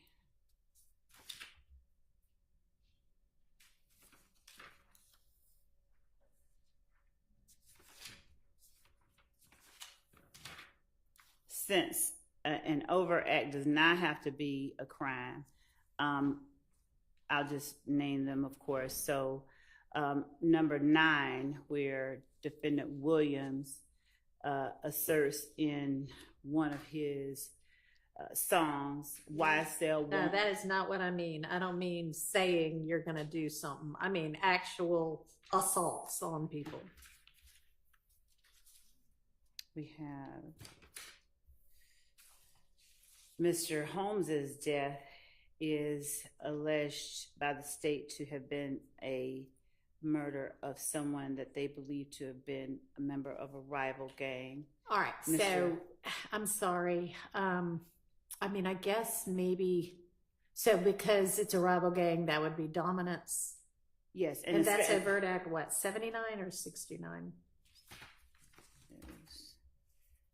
And I can also even be more precise there as I look for that number 79 or 69.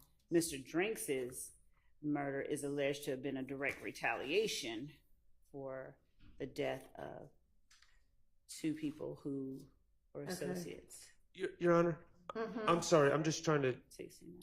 determine what you're asking. Are you asking what the indictment alleges? What is overt acts? Well, the indictment, as I understand it, just broadly alleges that the overt acts are done to that for those purposes. The indictment broadly alleges several purposes and doesn't delineate which overt acts are designed to do what. So the answer, as far as I understand your question, would be all of them. They've alleged all of them. I mean, I'm asking the state sort of what.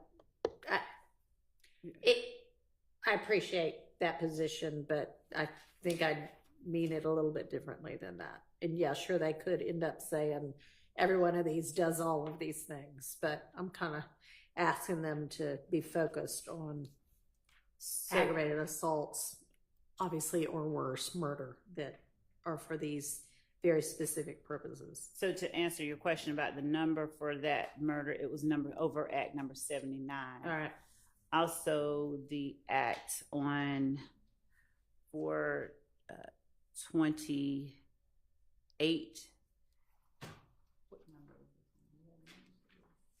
by Mr. McMullen.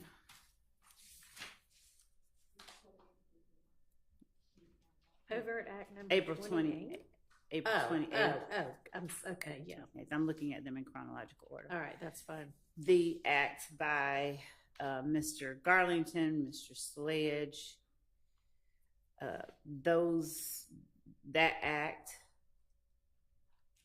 of shooting Miss. Are we talking about things like rival gang type incidents? My understanding of what the court said I is just what want to know what acts the state's position is. that were done to acts of violence done to promote either the notoriety or to protect the members of YSL or to promote the dominance of YSL. Okay. So the shooting, we believe, by Mr. Winfrey of Lil Wayne's tour bus, which would have been a different one. It's encapsulated in 39 and 40. The shooting of Mr.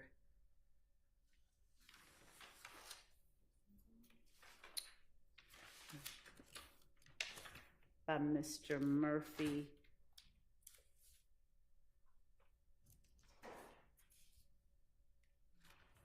on April the 12th.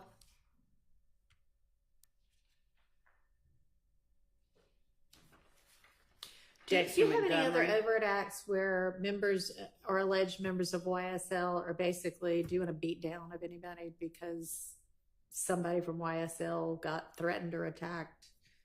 We have other ones where they're shooting at other members, and we have where they, for instance, Mr. Kendrick and Mr. Arnold go out and plan to shoot somebody because someone jumped on Mr. Arnold in a club. And that's an overt act? It is. Where also I think we have,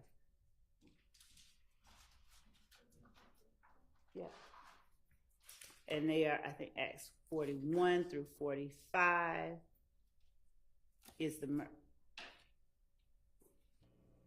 Okay. This is the murder All right. on the 28th or the aggravated assault that I talked about. Okay. All right, well, y'all see if you can find me some more on-point factually case law, please. Okay. And I know y'all want a decision, but we're going to come back to it yet again. And, Your Honor, in terms of the number of acts that we've enumerated in here, does the court want specifics or just the number? No, that's right. I mean, you've told me enough. That's fine. Okay. I mean, it's not like that's critical to my determination. Okay. I just was wondering if there were so many that this was something that would really be cumulative, but it doesn't sound like you really have anything that similar to this. And as well, Judge, in terms of judging whether or not something is substantially more prejudicial than probative, it would have to, I think I've said it before, it would need to tend to sway the jury to convict the defendants on a ground different than something that has been alleged in the indictment. And given the allegations that we've made, we don't believe that this comes near that category of cases or circumstances. As well, Judge, I know the court is aware, but just to put it out there, 403 is, all of these rules of evidence are rules that favor admission. And so 403 is not to be used as been alleged to limit the state's ability to present evidence so much as it is a permissive statute that under very rare circumstances should be used to exclude relevant evidence. And the mere fact that a defendant may feel that, oh, the state has too much evidence against me, is not one of those circumstances that the courts have recognized. So actually do speak about prosecutorial need.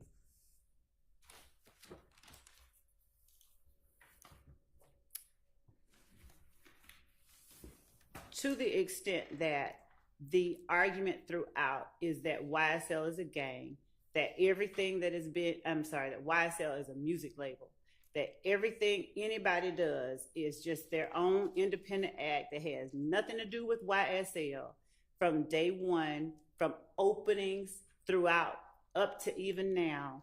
The assertion by every defendant is, and even the witnesses, I did it for myself by myself. Every step of the way, the state is having to rebut that assertion that this is just me. I'm a criminal, but they aren't. Okay. So to the extent that there's no one here willing to stipulate that crimes are being committed by them and others with whom they've conspired to promote or on behalf of YSL, the state has a very strong need to present evidence of one, concerted efforts to commit the acts that we've alleged, to show the conspiracy between the defendants, and to show the purpose behind their concerted efforts. All right. Thank you.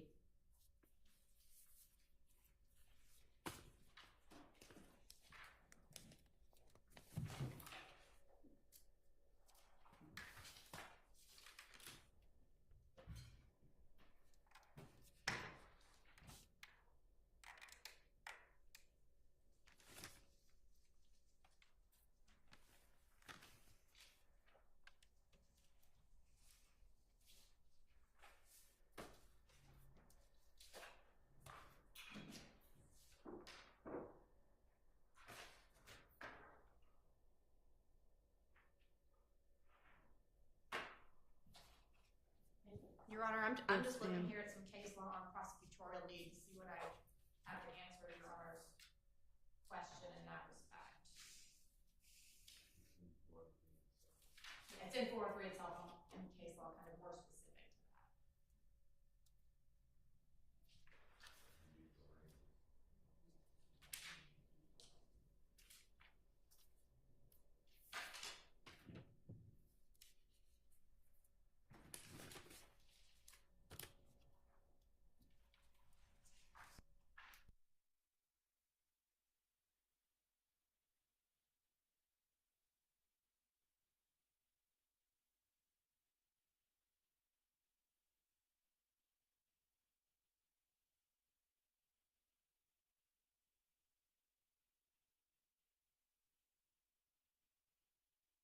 I'm going to keep looking. I'm looking as I'm speaking here. As far as the prosecutorial need, I'm looking at cases where the need is there's no other source for that information, or at least limited sources of that information. I'm not sure how many hours of gang expert testimony the jury has already heard from about how a crime can further a gang or be part of a gang. I think the need to that point on this principle, that there is no need. They've heard about it in depth. They will continue to hear about it. And as I said, I'm trying to look and see if I can get any more case law to specify if we have a level or a test for what need is. All right. Thank you. Well, if you find something else, feel free to just, shoot it over in an email that you share with everybody. That'll be fine. It doesn't need to, if you want to file it as a brief, that's also fine, but. What I've got, just looking at some case notes here, prosecutorial need to induce a prior rape-related incident to show. Yes, I'm sorry. Prosecutorial need. Explaining that the prosecutorial need to introduce a prior rape-related incident to show the defendant's intent was high because there was little other evidence supporting the charge of aggravated assault with intent to rape. That is a case, Kirby versus State, 304, Georgia, at 483. And I haven't read that case. I'm looking at it. It is cited within Jackson versus State, 306, Georgia. 69 from 2019. All right. And Your Honor, could we get clarification? Is that a 404B case or a 414 case or 413 case, Kirby? This is addressing a 403 issue. Is it in the context of a 404B? I don't know, but it's not a different analysis under 403. As I said, I've not read the full case. No, it's fine. I understand the concept. Okay, let's set that aside and move on to something else. So there was I've got some notes of things we were going to circle back to.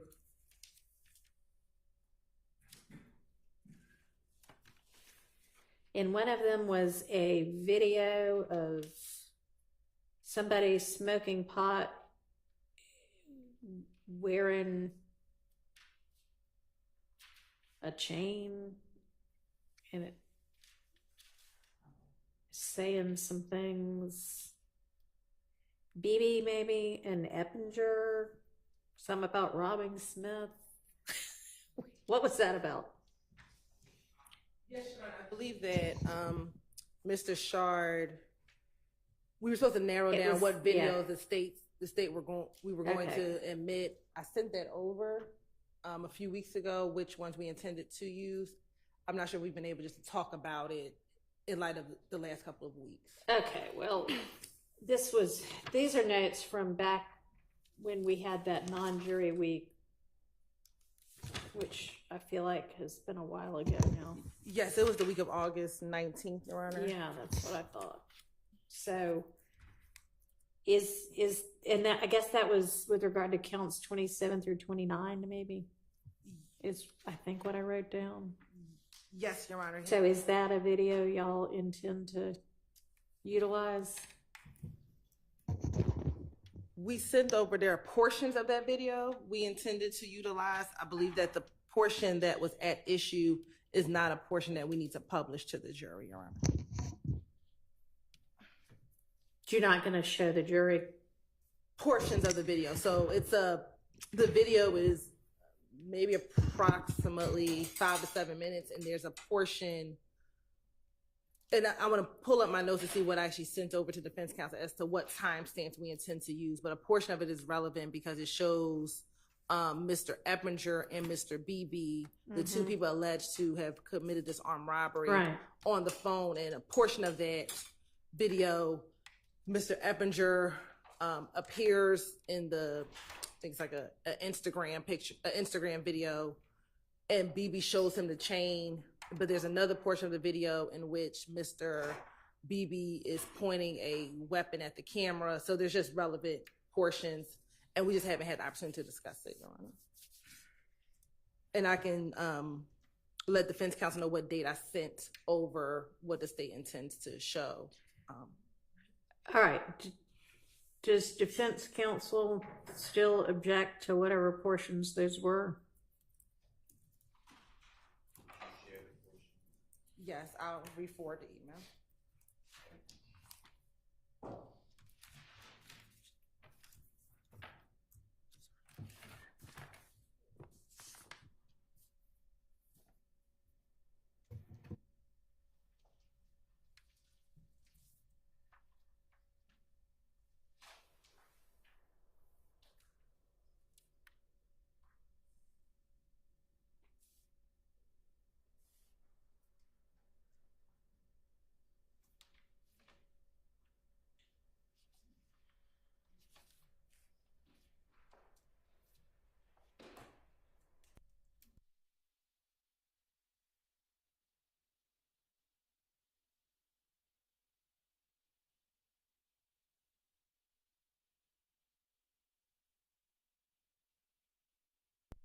August 23rd at about 1:55 p.m.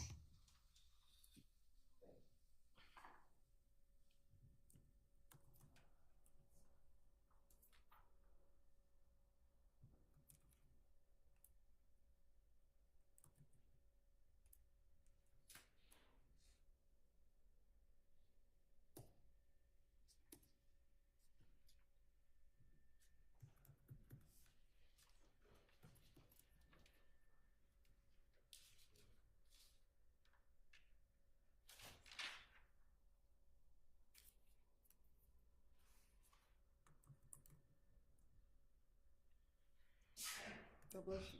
Bless you.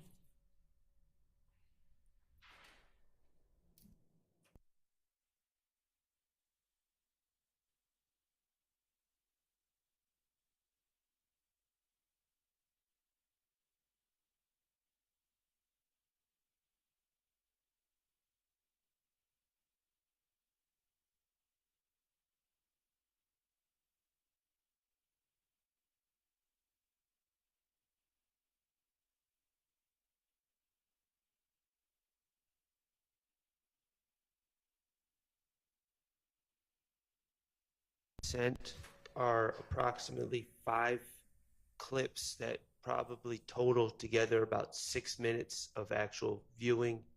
Is that about right, Ms. Hill? Yes, sir. Okay, so in all honesty, we haven't had a group this is all acts involving someone that's not sitting here. And if we could have a couple minutes just to talk as a group to figure out what our stance is. All right, and you know what? I may have y'all do that over the lunch hour.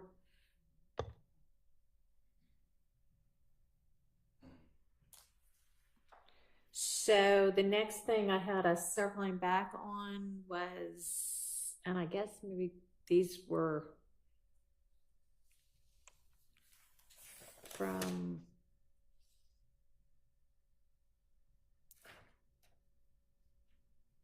I don't know, we were going through maybe one of the sets of statements, because I've got like page 2, 523, 513. Oh, these were the wiretaps, maybe. Big Nick, Yeah. Waters Road.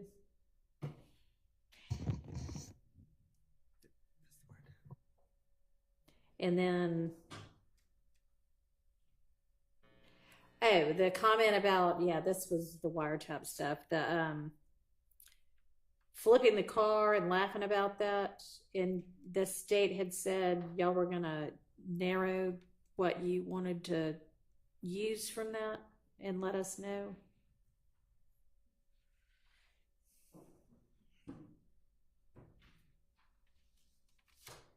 Do you recall that? Just trying to remember flipping the car portion. I don't know. There were 2 reference numbers. One of them was 513. One of them was 523. It was on that chart that you gave us, I think.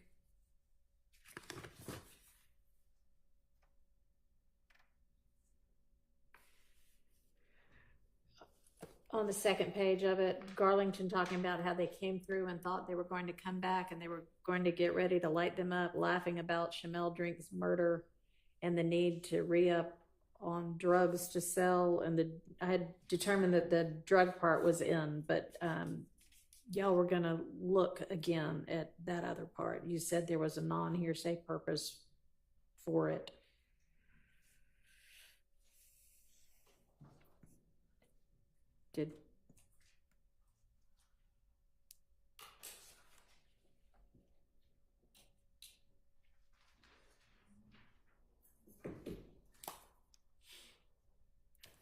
Did y'all ever go back and do that?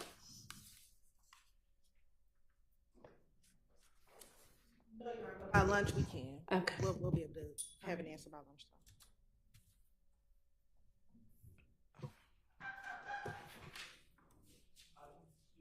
Yes. Would you kindly just repeat the 2 reference numbers? Yes, 513 or 523. On the chart, it's 513. Thank you.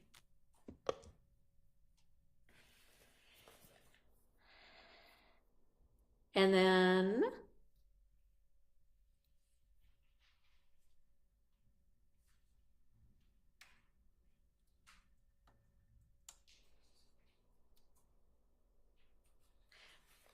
when we got to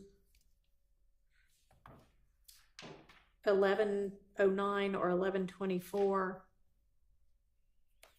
there was an argument that shouldn't come in against Nichols or Stillwell because they had already been arrested at the time and somebody was going to provide law on that. Your Honor, did that fall under the broader proposition that the court sort of touched on earlier regarding whether or not overt acts occurring after arrest could be used to prove the conspiracy itself, which would include people who have been arrested prior to the act being committed? If it did, we'd like to sort of address it. I mean, I think y'all would need to establish that they're still a part of the ongoing conspiracy.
re-listened to and did re-listen to the part that on the chart is 1974, and I think the other reference was 1999. And this was, I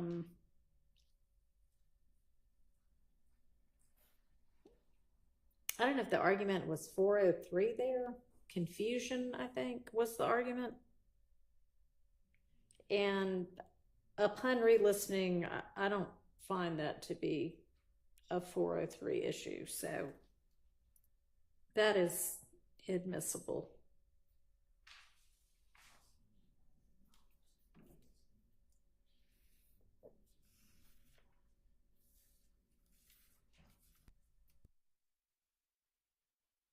That was about as far as we had gotten. And then, of course, we still need to circle back on the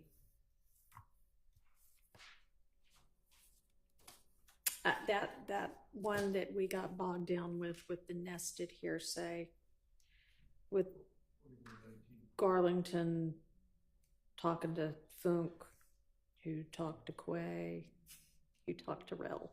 So why don't we break for lunch? Y'all got some tasks to do over the lunch break. Do you have the material for me to look at? You have, it's not noon yet. It's about 1:45, but. I just reached back out to our other team members. Okay. To try and. All right. Will you just, are you going to email it or bring it as a hard copy or what's? Whatever you prefer. I'll email it. That makes it quicker. Okay. All right.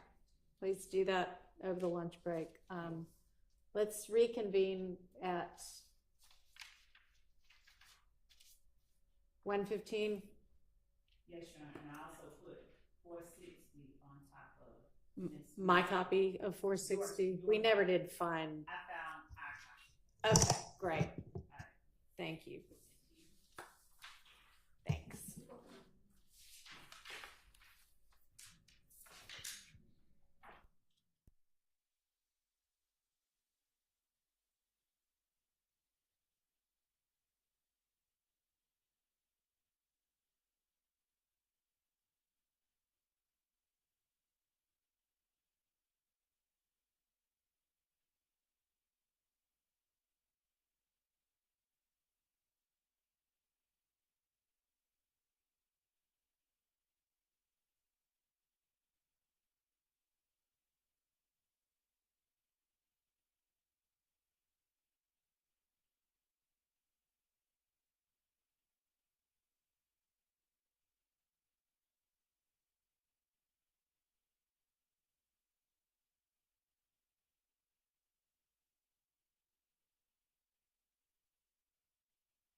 to remember to turn it off again when you leave. Which maybe it's just going to be an issue at breaks. I don't know, but I don't know. Just I guess try to turn it on and turn it off as you arrive and leave the podium area. All right, Miss Love, I appreciate you sending electronically the communications between the state and the various attorneys whose clients have pled. However, I think for me, it's just going to be easier if you can print them out and give me a hard copy, and I'll give you until, if you can just have those to me by Monday morning, that'll be fine. But I just think it's just going to be easier for me that way. And just, and I didn't go through all of them. I started going through them, but make sure that if there were a couple of emails that, and it was like well into the string. So I'm sure if I got to the original email, the attachment would be there, but just make sure I've got the relevant attachment too.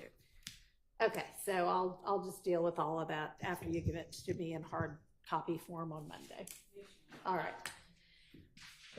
Did y'all get an opportunity to try to come to any sort of an agreement, if there is any, on those items 451Y through, I think it was 455 or so, and then 460Y? Your Honor, no, it was not an intentional disobeying of the court's instruction. What I was doing was the state's position is slightly different than it was with an argument for why. Okay. And whenever the court allows, I'll address it. If he wants me to start now, I'll just start now. All right. So did you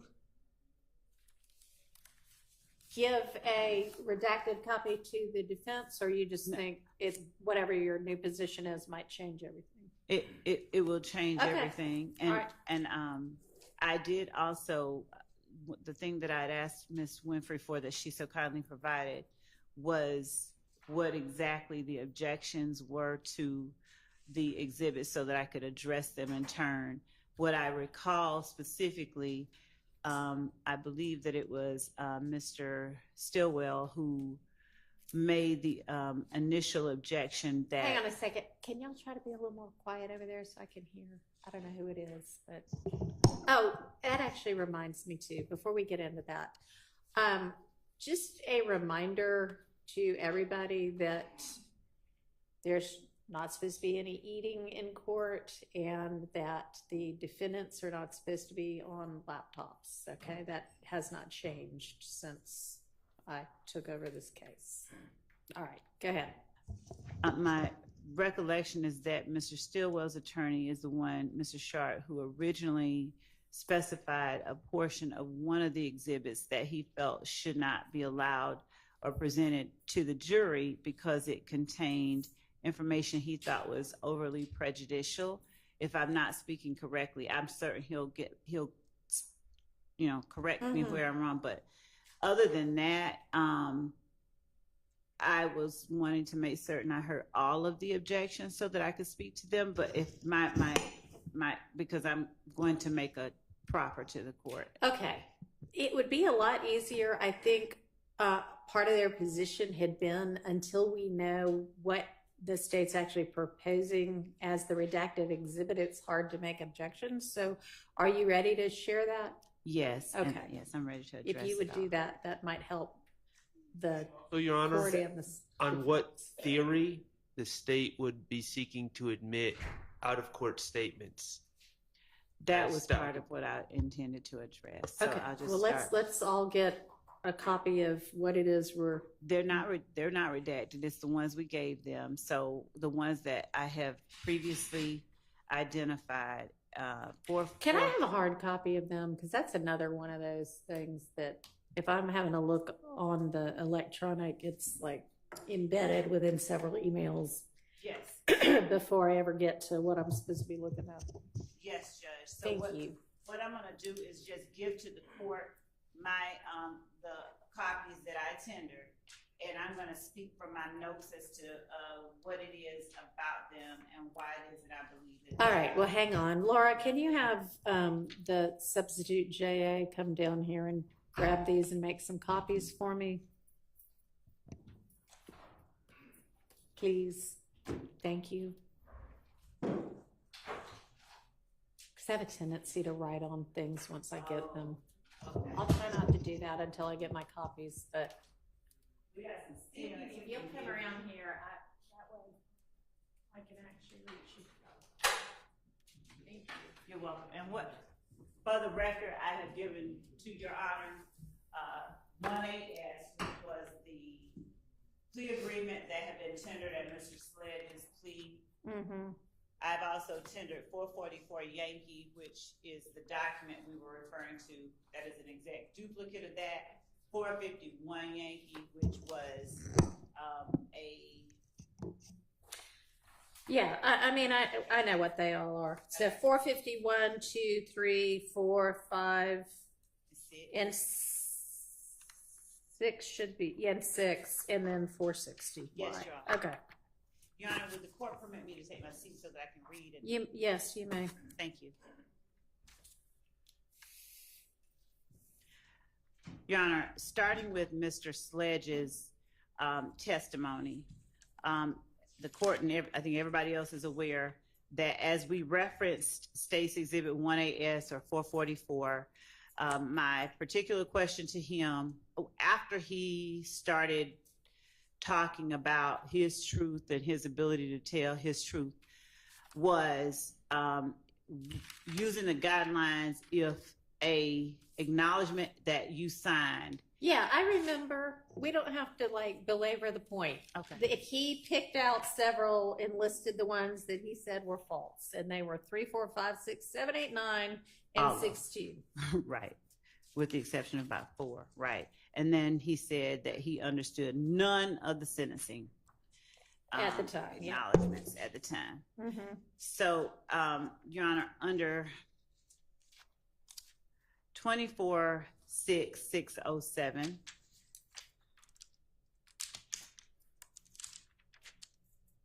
OCGA 24-6-607, Your Honor, impeachment by contradiction.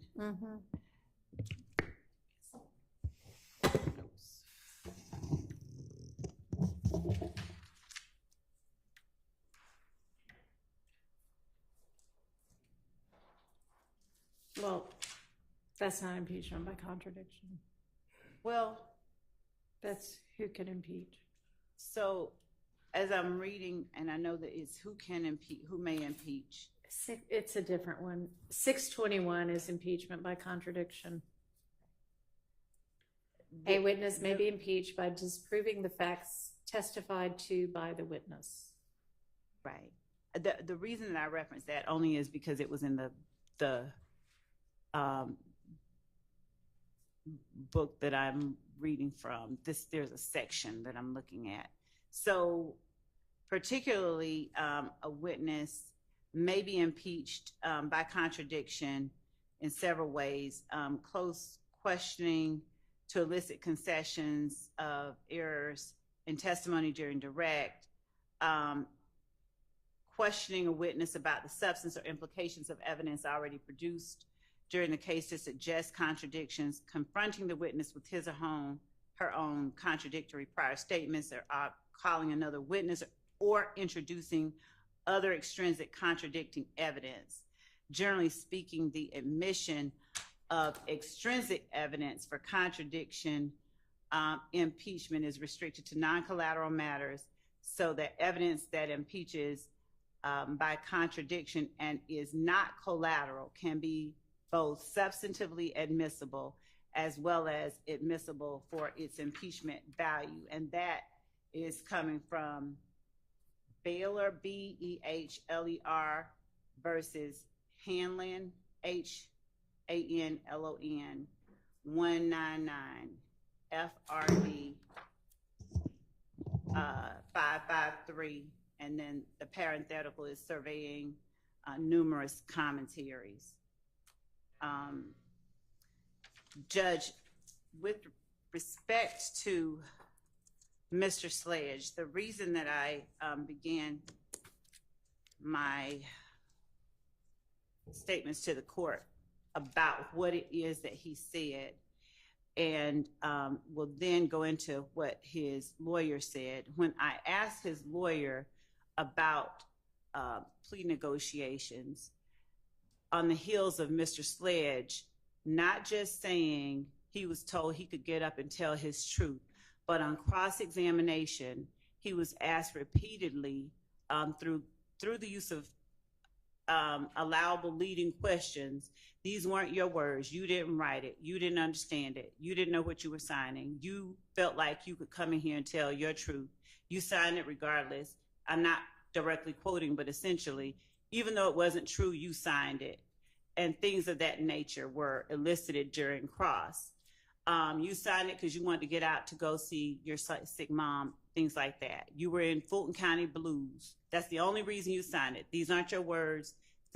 These are only the state's words. So all of those questions were intended to attack the credibility of the veracity of the statement that Mr. Sledge made on December 28, 2022, when he signed the plea agreement. And Mr. Sledge acquiesced to all of those attacks,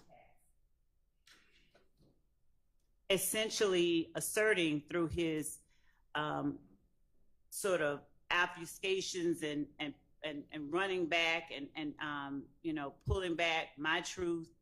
I don't understand. I don't recall. I don't remember saying that. That isn't true. And his pointing out at the state's request the factual acknowledgments that he now asserts were inaccurate or not completely true. He allowed himself and the cross-examining attorney to, in front of the jury, completely question or to undermine the credibility of the statement that he made and his own credibility at the time that he made the statement. So as the court has already instructed the jury that the inconsistent statements of a witness are also substantive evidence that may be considered against other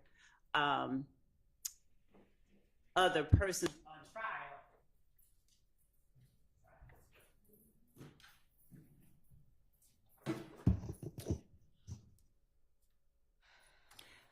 Can the court hear me okay? Yeah. All right.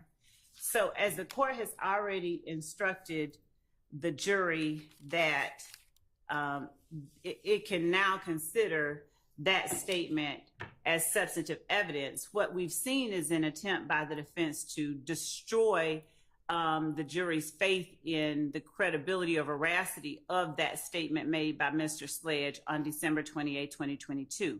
So when questions were posed to his attorney regarding Mr. Sledge's understanding of those acknowledgments and sentencing agreements, on the one hand, after he made clear that though he's a friend of both sides, he's a defense attorney through and through, Mr.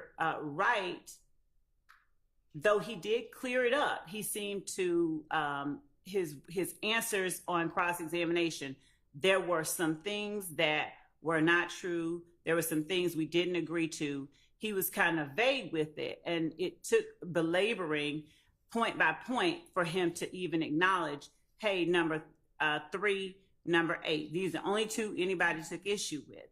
So at this point, Your Honor, I believe that the iterations that were presented to Mr. Wright and to his client per his words are important because it is further evidence that corroborates Mr. Sledge's understanding of and his understanding of the final plea agreement that is 1AS and 444Y, and his ability to effectively engage in and have an active hand in that final document that he signed on December 28, 2022. It points not only, it demonstrates not only the inconsistencies of Mr. Sledge's testimony, but his outright perjury regarding his purported lack of ability to have any say in what that final document asserted that he signed. It is illustrative of the fact that he actually did have the ability to tell the state what he felt wasn't true and what parts he wanted changed. And I think that our position is that it is relevant in showing or allowing the jury to judge the credibility of statements Mr. Sledge has made on the stand versus the credibility of the statement that he made on December 28th, 2022. The statute that I cited earlier, it substantiates our position that the representations that Mr. Sledge made under oath on December 28, 2022, were part of a long and detailed negotiation and refinement that Mr. Sledge himself took part in. I think at this point, 24-1-104 might become relevant. That's the one I brought up earlier that didn't have any bearing on what we were talking about.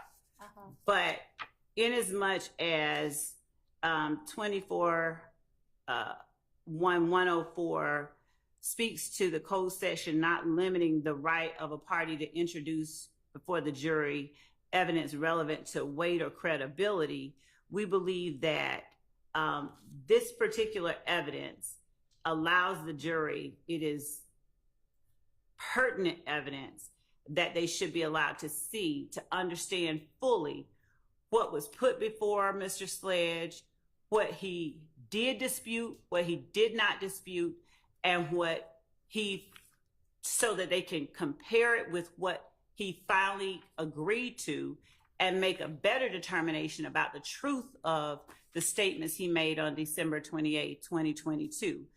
I think that the argument that some of the statements, the allegations made by the state, those are things that one way or another may be asserted in any event. For instance, they caught nut down bad is a statement that we know is going to come out either through the person that said it, the person that relayed to law enforcement that they said it, or in his statement to police if he lies on the stand. These aren't matters that are so prejudicial that they should be kept from the jury. These iterations, if you will, the defense wanted to have us reference part of them, but pointedly objected when I attempted to have Mr. Sledge show or point out differences between a previous iteration and the final version. That previous iteration was not circled there. It's one that I have because I did not tender it as a marked exhibit. They actually objected to my calling it a previous iteration.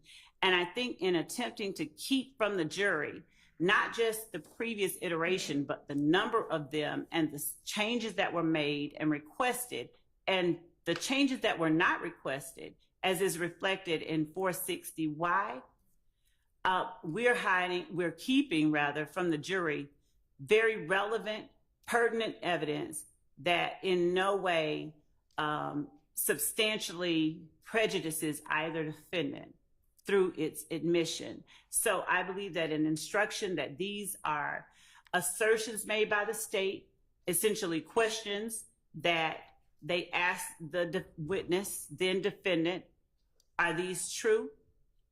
I initial them if they aren't, tell me what changes need to be made, and that they are not to consider as true from this witness or take as statements by this witness anything that doesn't appear on state's 444Y, and that they should look at state's exhibit 460Y as substantive evidence of the defendant through his representative of what he was calling true and not true at the time that the state presented him the iteration that came just before it. So it allows them to put in context Mr. Sledge's factual acknowledgments and sentencing understandings that he signed. I'm gonna get copies made of all of these. Yes, Your Honor. All right, so just one. Oh, batteries. Thank you. All right, I've got some batteries. If Oh, you did they think go in that here? might help with, I'll just put them up here. If it seems like your mic is out and you might need batteries, I don't know whether they take double A or triple A. Double A over here. All right, got a few of each.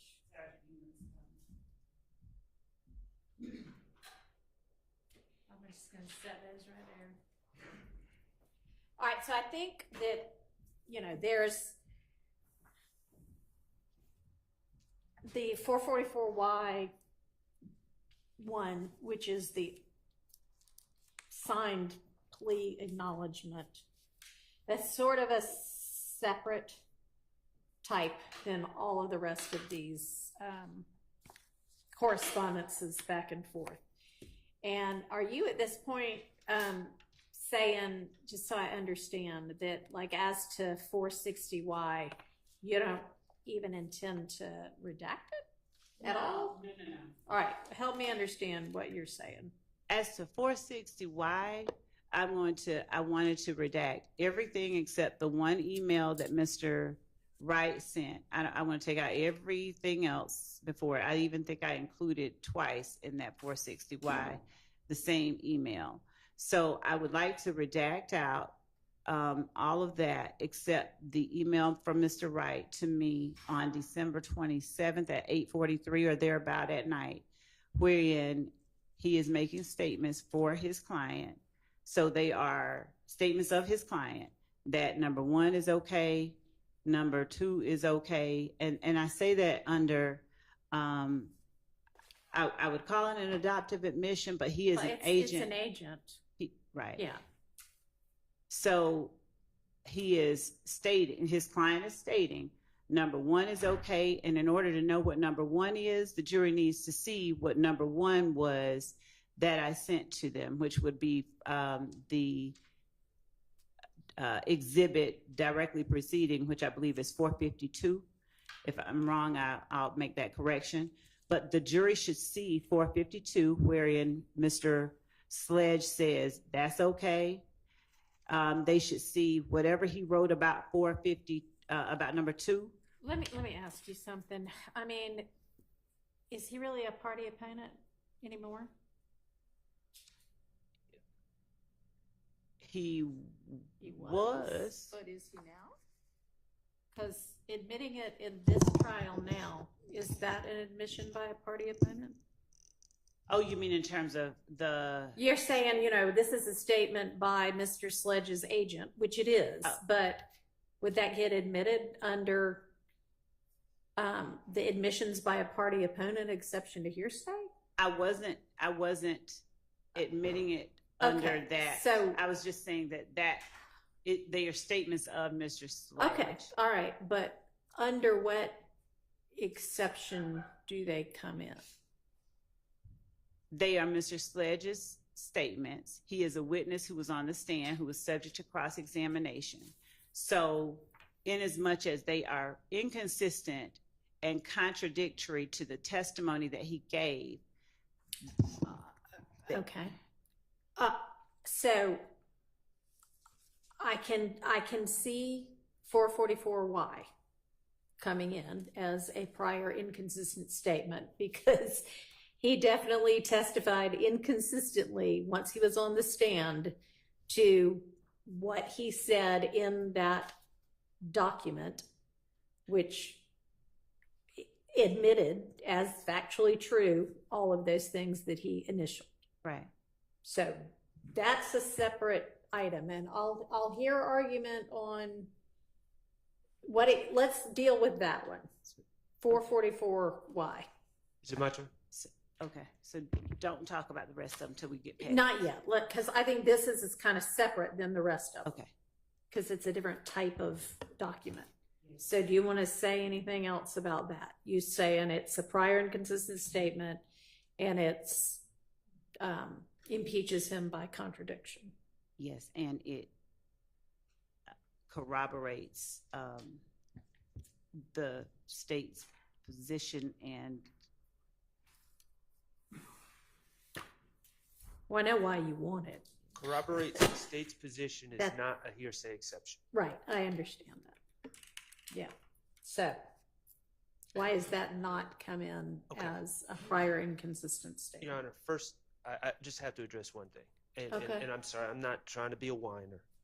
This is exhausting because every time we are on the same page and Your Honor seems to direct us, things somehow get relitigated. We were up at the bench and we all looked at 444 No, 444 is a different one, but yes, 451 through 6 and 460. Are we talking about the emails right now? Or are we talking? No, what I wanted to talk about right now is the actual final plea acknowledgement. So I'll address that. Okay. We all talked about this and we determined what would be admissible as prior inconsistent statements. And the state was allowed to read and confront, and he acknowledged that he signed. So he never said he didn't sign those things. He explained it.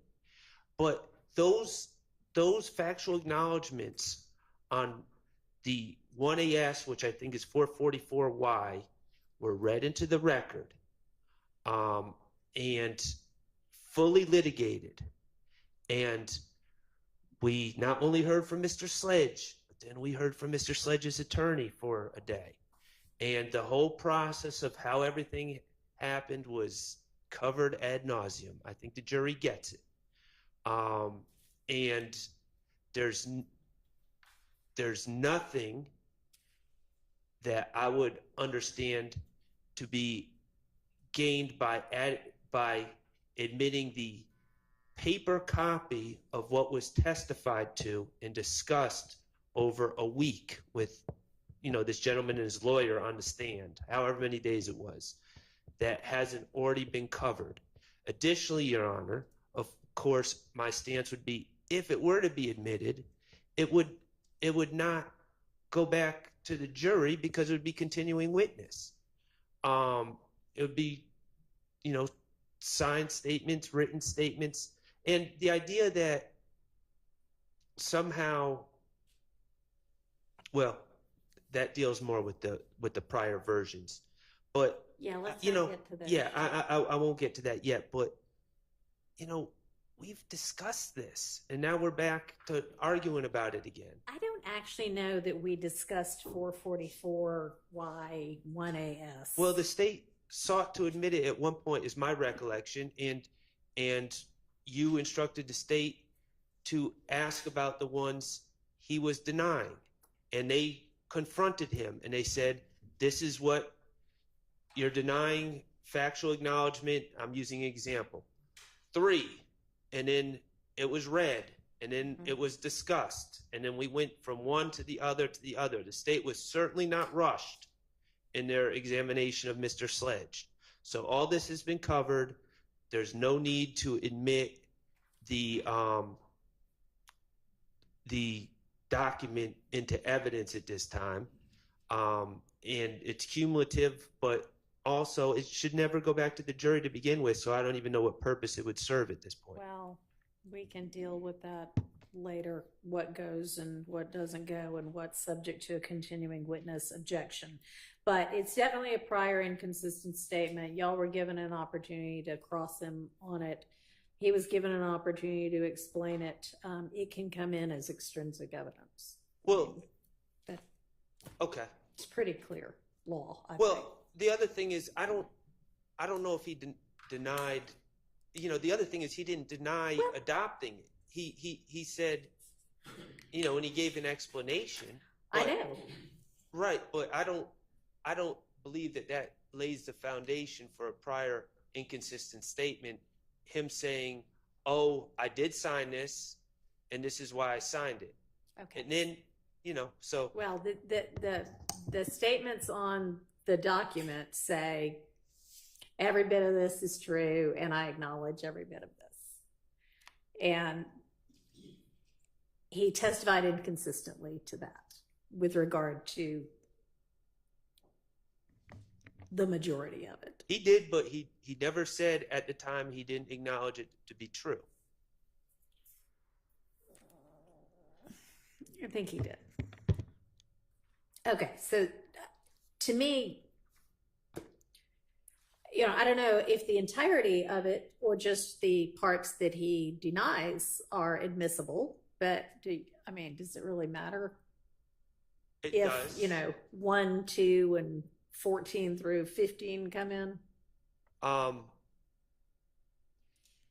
have to really look at it, and this is, the state has not given us a proposed redaction, but Do you propose to redact that at all? No, and just as a Well- point of clarification, on the first day of direct examination, he specifically said that one was not true. He said that on the second day, he came back and said yes, but the first day he said no. It's interesting that Ms. Love says that, because when she actually was examining him, she misspoke and said that he adopted number 1. So now she's saying he denied it. Yes, I believe that if we're going to admit them, if the state's not willing to redact it, then it should not come in.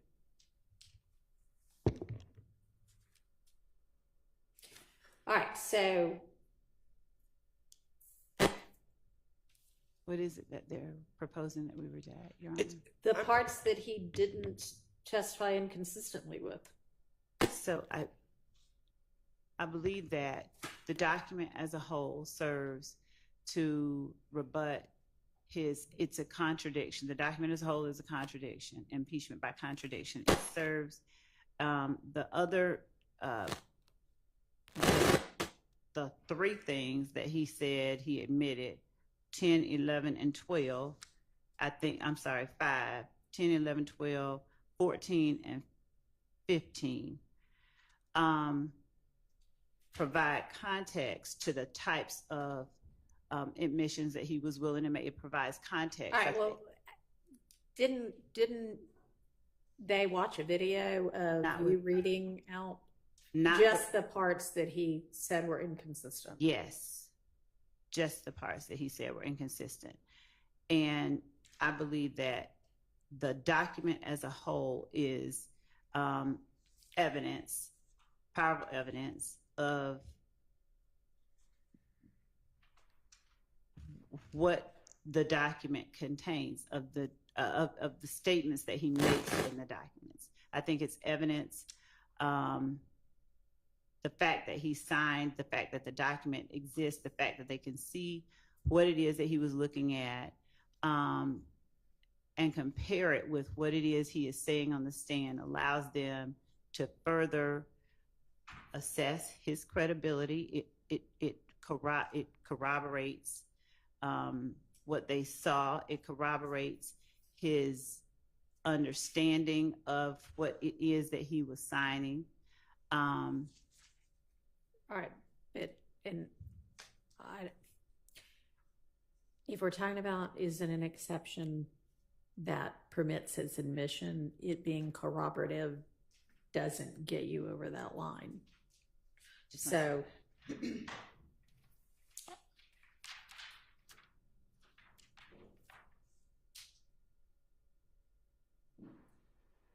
yes, sir.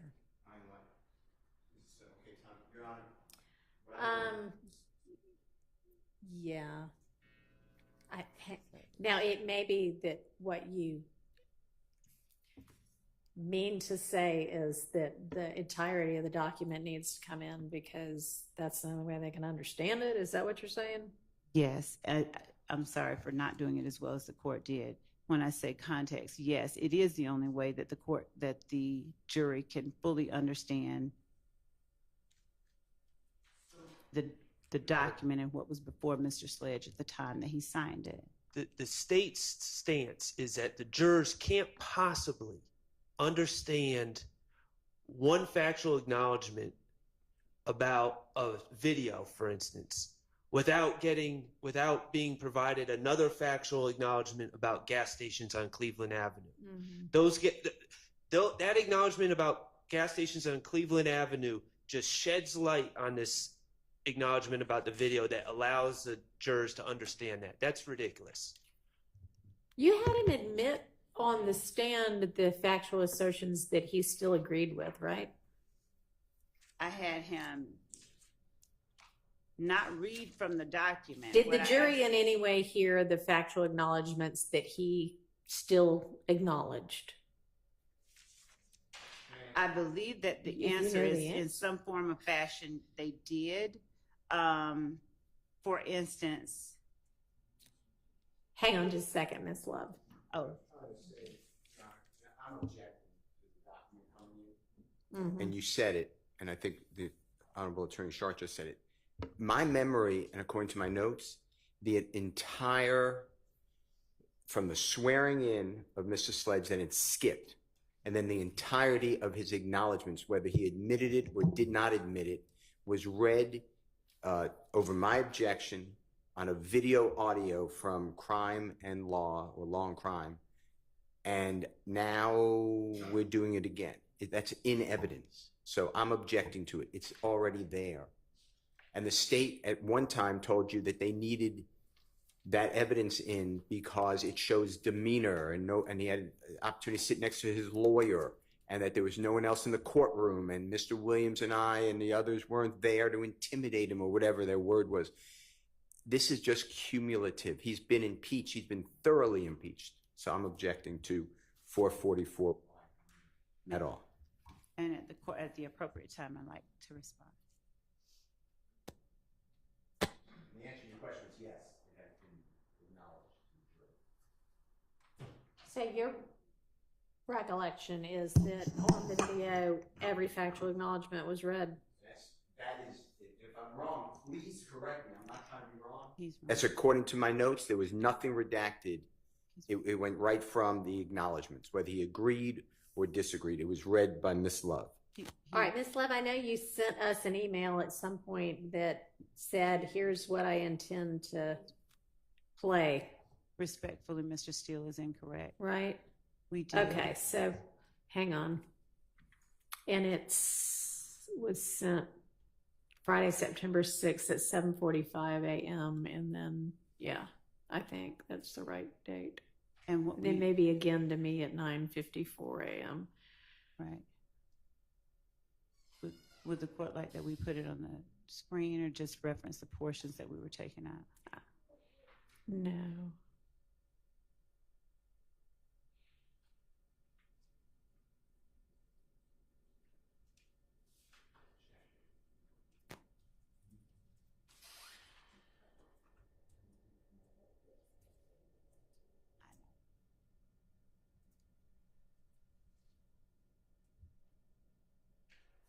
Oh, yeah, no, you didn't play the ones that he said were true.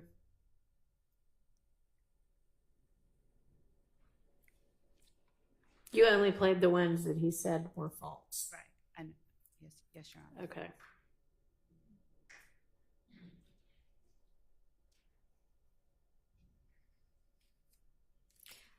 Okay, so.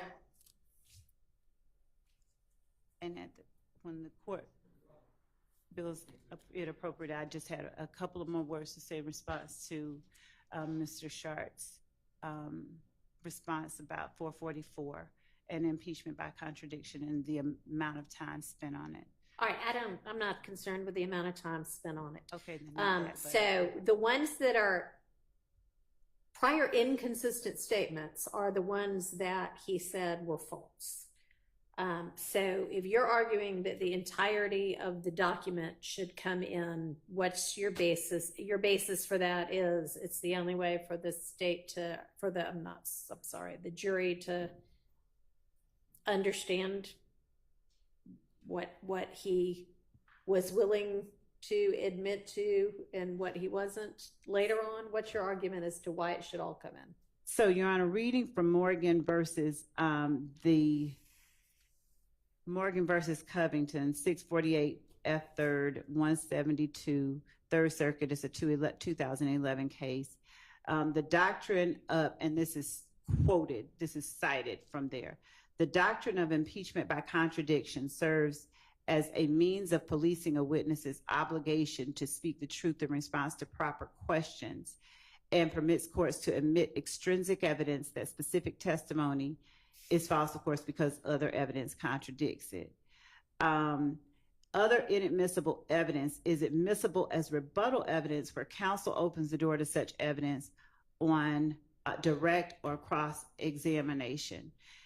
The doctrine of curative admissibility relates strongly to impeachment by contradiction. I won't get all into all of that, but when on cross-examination, Judge. Appreciate it. All right, I'm going to give you your Would you get that back? documents back. Thank you. Ms. Hilton's coming. None of these are the, yeah, okay.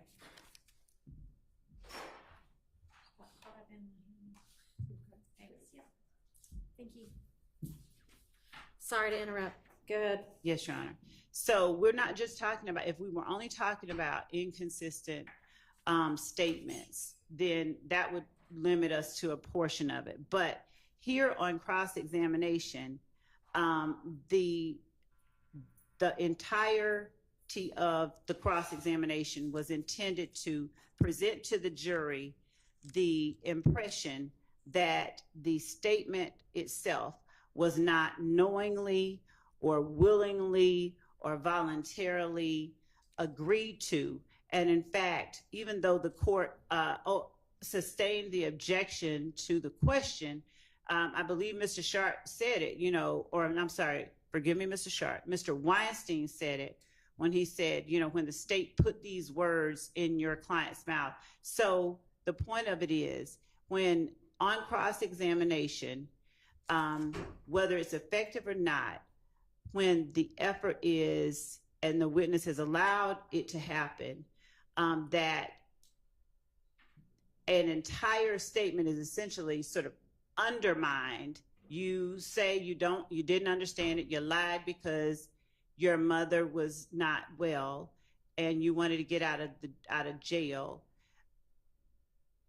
The validity of the statement itself is now, it's impeached. It's almost like you're impeaching the statement itself. You're saying that the statement isn't valid.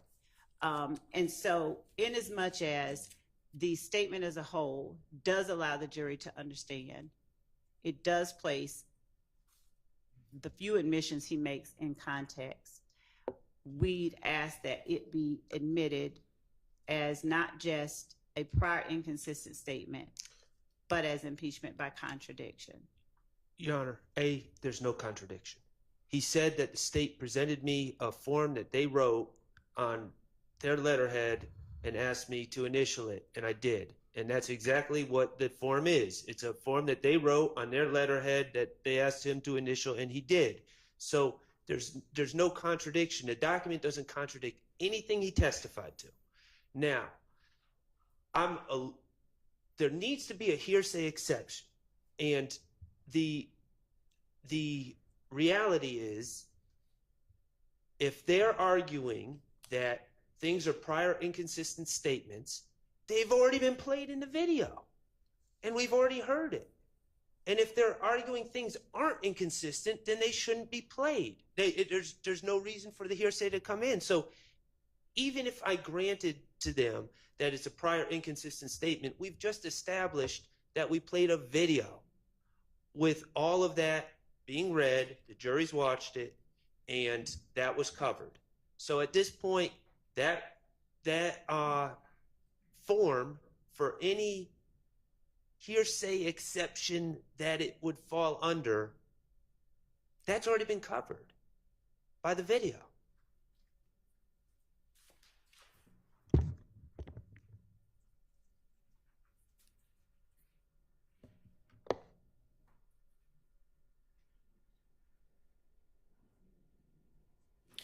All right, I'm going to rule on this one that the portions that he disavowed on the stand may come in as extrinsic evidence of a prior inconsistent statement. And we'll deal later with whether they actually go out as continuing witness or not. And for the record, which ones are those? So I think that would be, if everybody has it in front of them,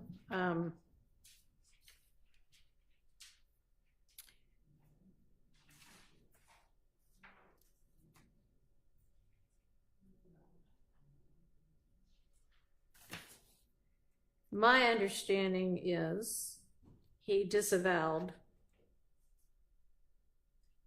3, or at least portions thereof, 3, 4, 5, 6. These are all under 4, under, factual acknowledgments. 7, 8, 9, and 16. And then every bit of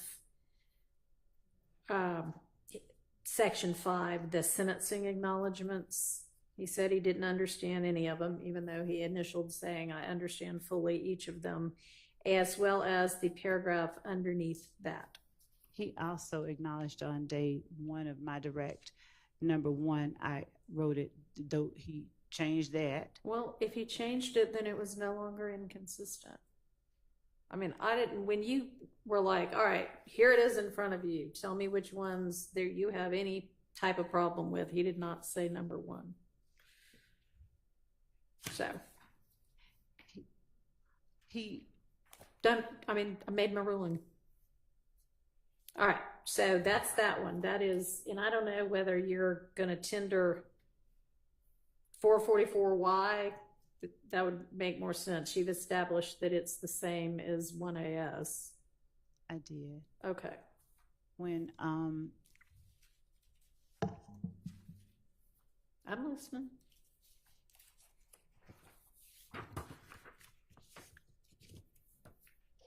Yes. I'm going over just one moment, Your Honor. Okay.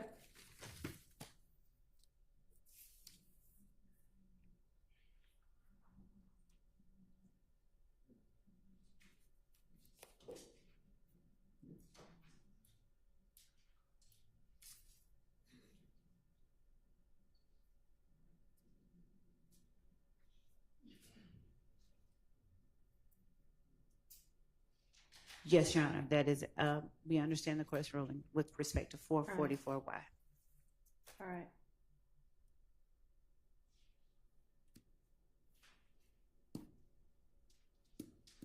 And I don't think it would come in as, whatever it's called, the rule of completeness, because that would be if one party's introducing it, the other party has the right to do more, and this is all one party over here trying to get it all in, so that doesn't apply. All right. I think now we can move on to the rest of them, which are all sort of, I need a bigger bench.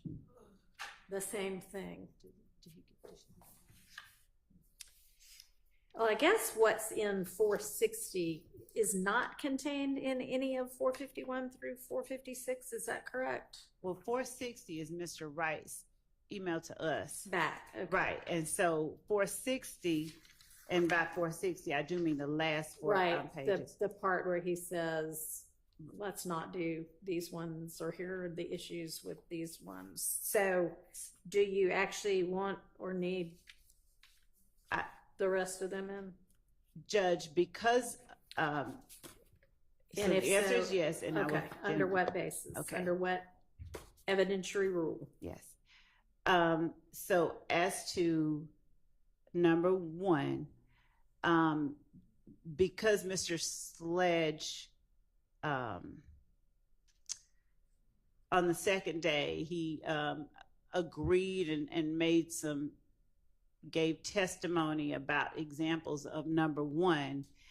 It's not so much that it's an inconsistent statement as it relates to number 1, but when Mr. Sledge on cross-examination asserted that he did not have the ability to change things, that we didn't change things for him. Showing the way that the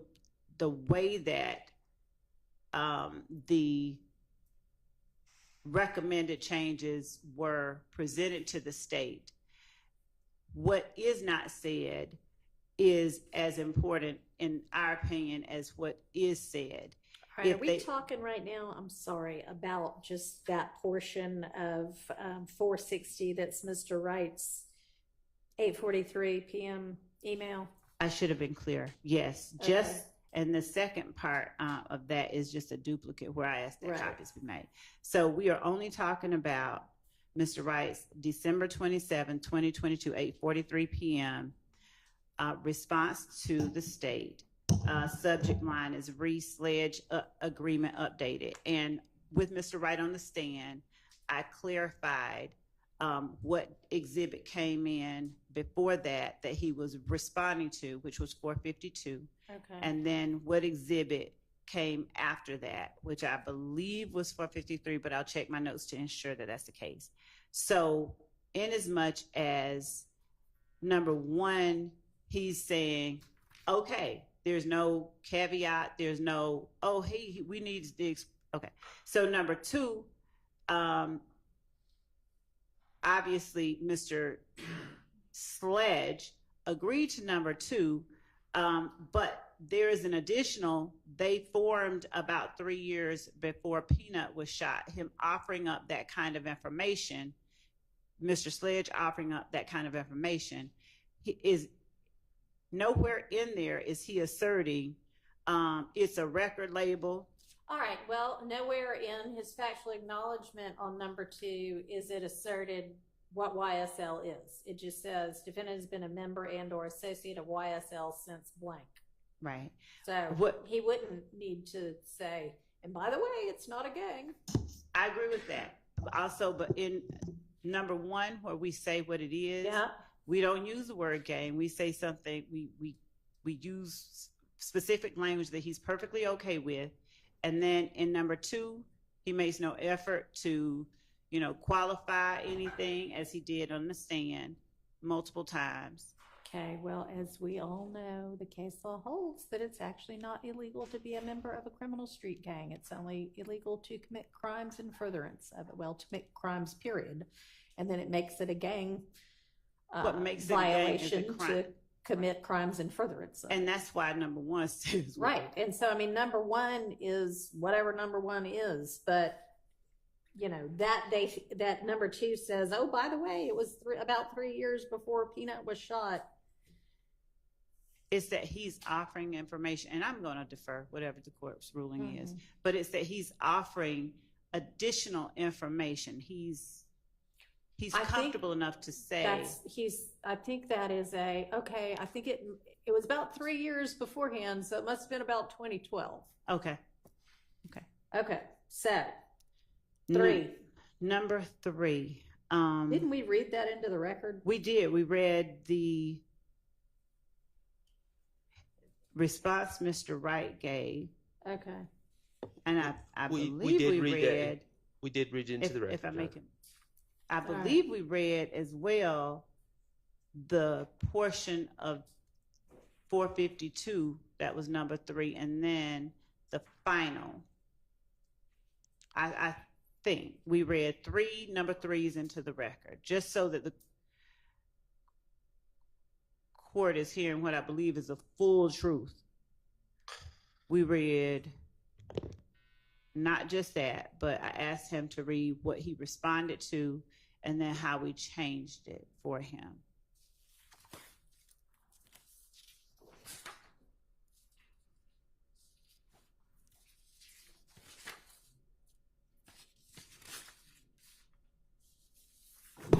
We read at least the final version of number 3. We many, did. many times. Okay. So number 4. Back on the email by Mr. Wright. Okay. We never read that in, right? So I'll number remind- 4. I'll remind We did the not. court that we approached about number 4. There were obvious problems with number 4 that were inadmissible. We were told to stay away from number 4. The state was told away from number 4, told to stay away from number 4 for obvious reasons. There's all sorts of speculation in there. And now, after being told to stay away from it, and we were told to stay away from it, and we did not address it during cross-examination, now, after witnesses have testified, the state's seeking to admit a document that has number 4 in it. And it's just, I mean, I don't know what we're doing. Okay. Your Honor, ma'am. Number 5 is not even relevant, right? Your Honor, if I may just circle back briefly, as it relates to number 4, there was an objection to it. We followed the court's instruction. We did not ask him about it. And when the issue that I have with number 4 not being addressed here is more importantly, I don't know how an assertion that the witness did not adopt is prejudicial when he is not, he denies it, and we change it, and we take it out, that he was planning, he had personal knowledge that they were planning. That is powerful because it is a material fact that He doesn't denies. have personal knowledge That's that they were planning it. Judge, that's the point that I'm making, that he says, I did not know that. The fact that something that... Even saying, I did not know that is sort of like, or that's not it true. was true, but I didn't know it. No, he's saying that's not true. He is No, saying he's not. He's saying, I don't know. I think maybe XYZ. That is not coming in. That needs to be kept out under 403, if nothing else. And that's really the only thing you wanted in, right? So I didn't hear you. is that really the only thing from this that you wanted in? When you say this, you mean From this being this part, the 8:43 p.m. email from Mr. Wright that is included within 460Y. I didn't even the language of what he says, I didn't even need to have that in. I mean, I understand why that would be considered, and I understand the court's position there, why it would look like something was pre-planned. The reason that I was asking or seeking to have the assertion in is just to show that he says no to it. We could take out all of number 4 under Mr. Wright's email and just say no. He denied it. Well, we can't make it say something. No, not put the word no. He said, Mr. Wright said on the stand that is something that we did not agree to and we took out. And that's exactly the point. Mr. Wright said all this stuff on the stand. We're not going to be admitting 460Y.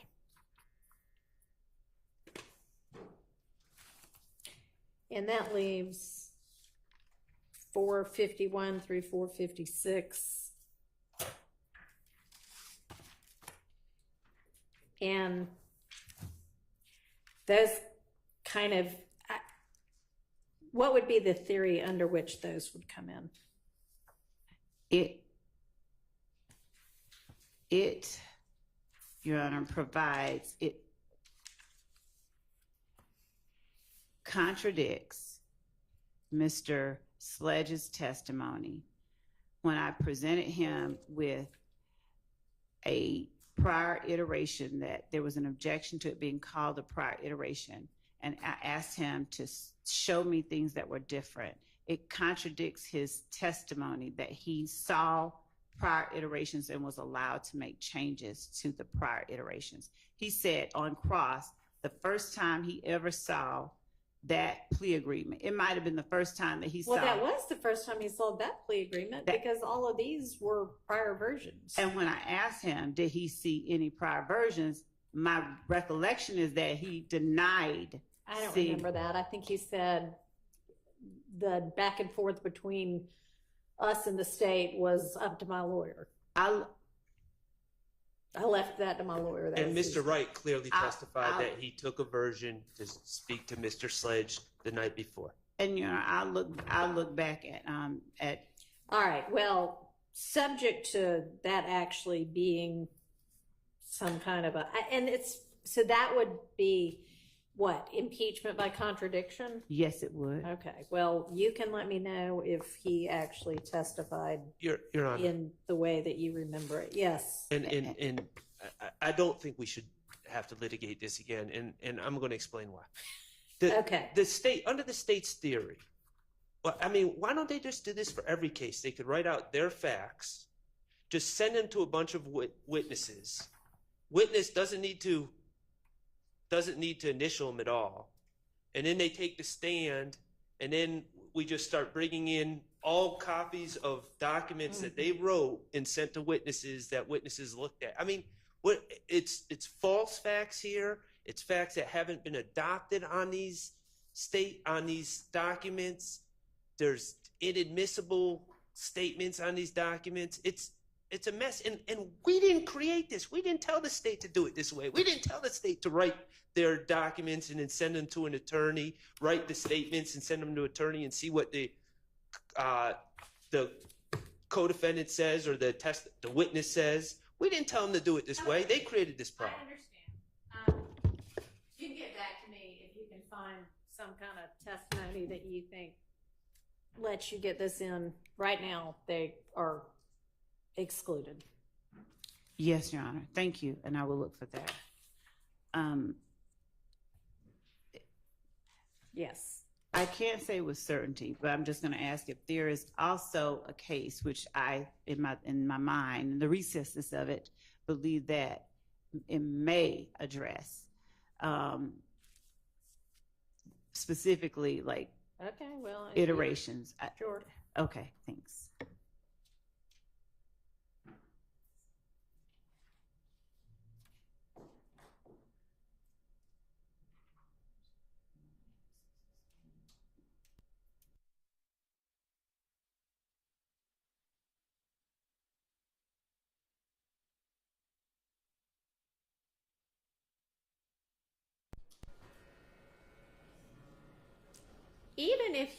Even if Mr. Sledge did say there were never any other versions, and which I don't think he said, you've disproved that by presenting the testimony of Mr. Wright. So I think given the number of 403 concerns there are with 451 through 456, I'm going to just stand on my ruling excluding them.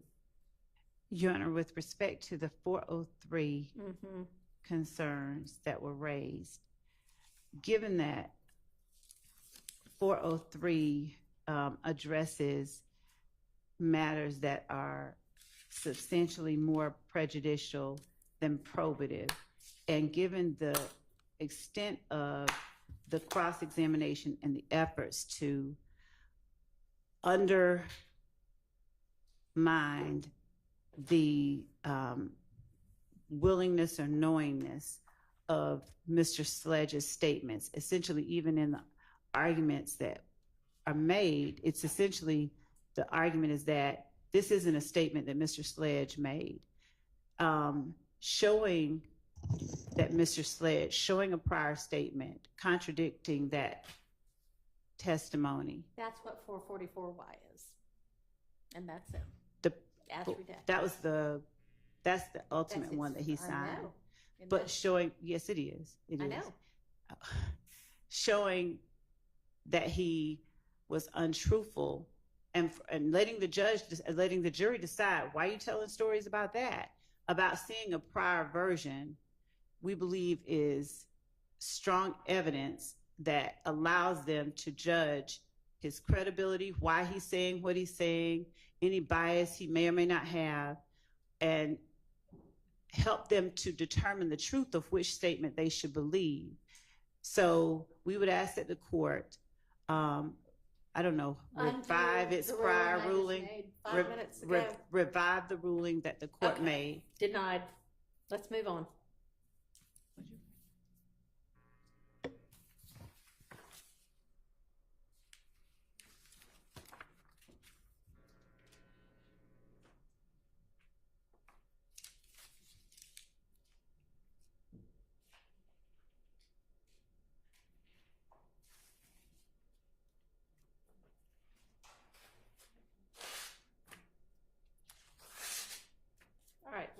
y'all tasked with over the lunch period? Your Honor, we reviewed the proposed segments of those videos that showed Mr. Beebe and Mr. Eppinger referring to and they weren't referring to it, but it's clearly involving the armed robbery that they're charged with that's listed as an overt act. I can say on behalf of myself and Mr. Steele, we have objections. I think Mr. Steele was going to articulate them All right. to those segments. Okay, I think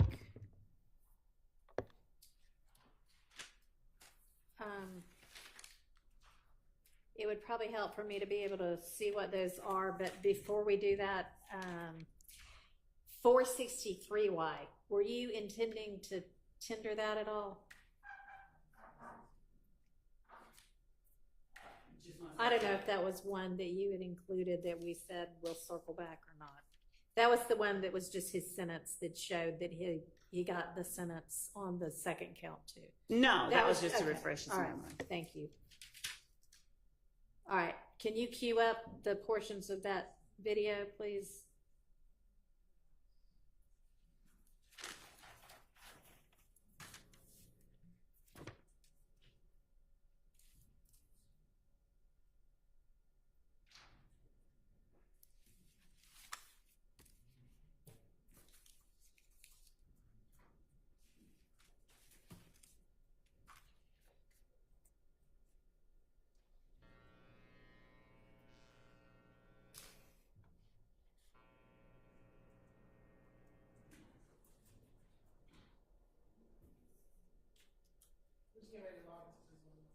Hmm.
Together that, just the portions of that guilty plea. So if we're going to be just showing portions of various videos and things, if y'all could do that for those as well, that moved things along much more quickly. Thank you, Judge. We will, after we Great. Work it out. Decide. Okay.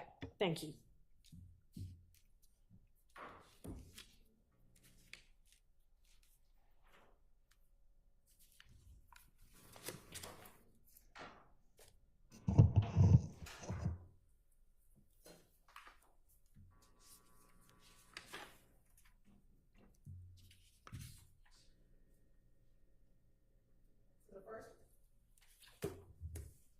The first portion of this video, it ends in 2624. In the video, Mr.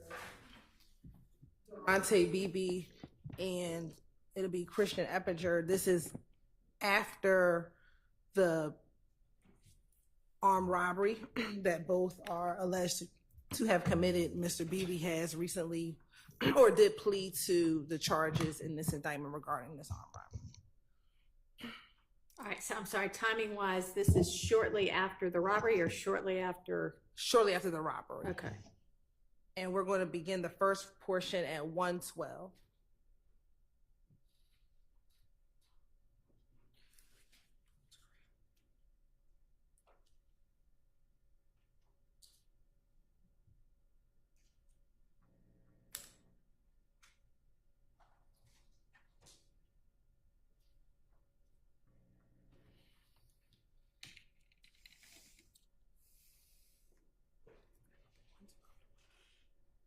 And it's about 3 seconds, Your Honor, from 1:12 to 1:15.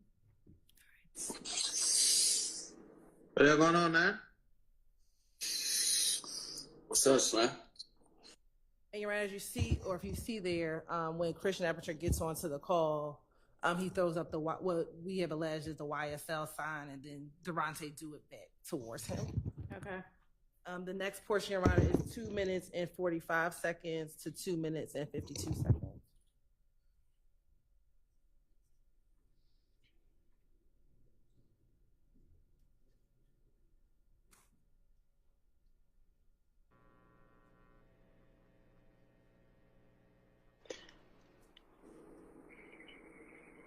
Anybody am out there? All right, Slatton. Can you get rid of that box by chance? Yes. I don't know why that does that, but. And so, Your Honor, if I need to play back, I will. But when they're ending the call, they both say slat, which is a terminology that we are alleging that YSL members use. And then the last portion is 356, 408.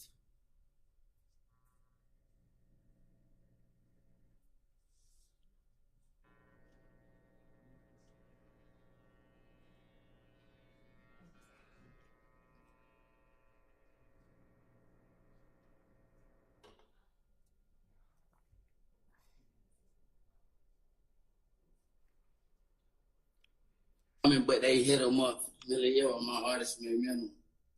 They give me, I done built me a business up. And it ends there. Just a few things. The clothing that he is wearing, Your Honor, I believe this is OTS on the slime clothing that he is wearing. This is also his public page.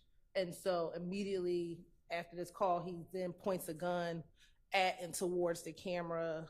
Again, going towards the state's theory that members of YSL operate with violence and using guns to show their threat, their notoriety, and given everything that has happened in the video, those relevant portions. Those are, for this video, the 3 portions we see. Ms. Hilton, excuse me. Can you not hear?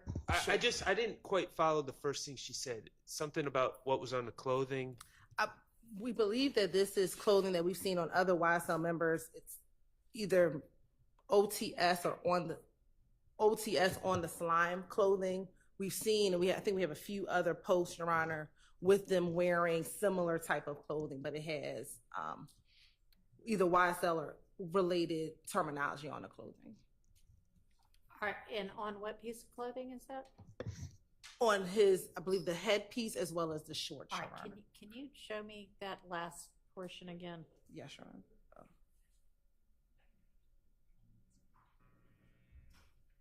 And I started a little So, oh, the headpiece and the shorts. They ain't got no involvement, but they hit them up. Really, yo, my artist made minimum.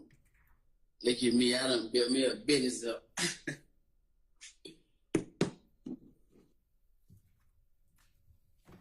And what does he say? Built me a business up. I heard that part. What does he say before then? Is this just to show the clothing? No, the clothing and the pointing of the gun. And pointing of the gun and saying. They hit them up. Really, yo, my artist made minimum. Look at me, I done built me a business up. I think he's rapping a lyric to a song, but he says he hits them up, and I'll have to go back and look at the other portion of the language. Your Honor, procedurally, are you wanting us to argue these one at a time? I think, yeah, that'll be this set. Not like, well, not necessarily one portion at a time, but like this will be, I'll hear the argument as to this. So I guess there's the beginning where they're throwing signs, the end where they're signing off with the language, and then the middle, the end of their call, and then the end of his post where he is wearing particular clothing, pointing a gun and saying something indiscernible other than that he's going to build a business up, but maybe you can let me know what he's saying. But if what he's saying doesn't matter, then I have What he's saying does not mean. okay. All right. I have reason to believe that he's singing a popular Okay. line from a song that All right. is not involve anyone in this room. Okay. So is this what's the line of clothing?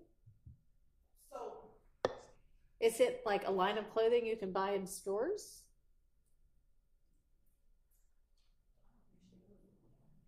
I don't know if you can buy it in stores. We believe that there's at least one member of YSL, Miles Farley, who is purportedly a clothing designer. He creates Okay. some of the clothing.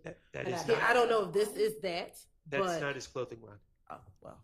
But the clothing says, and I have another picture because I believe this is from all the same line. Okay, but I mean, if this is something he's wearing and you want it in to show that he is a gang member. And the clothing says, and I want to back up, we believe it says slat on the clothing, on the shorts. And I'm looking at another act that we have, Act 143, with him and Christian Eppinger, and Christian Eppinger wearing a jacket similar to the pants and the hat set that he's wearing in this particular video. And when is this from? This video is around October 10th of 2021. The armed robbery takes place in October of 2021.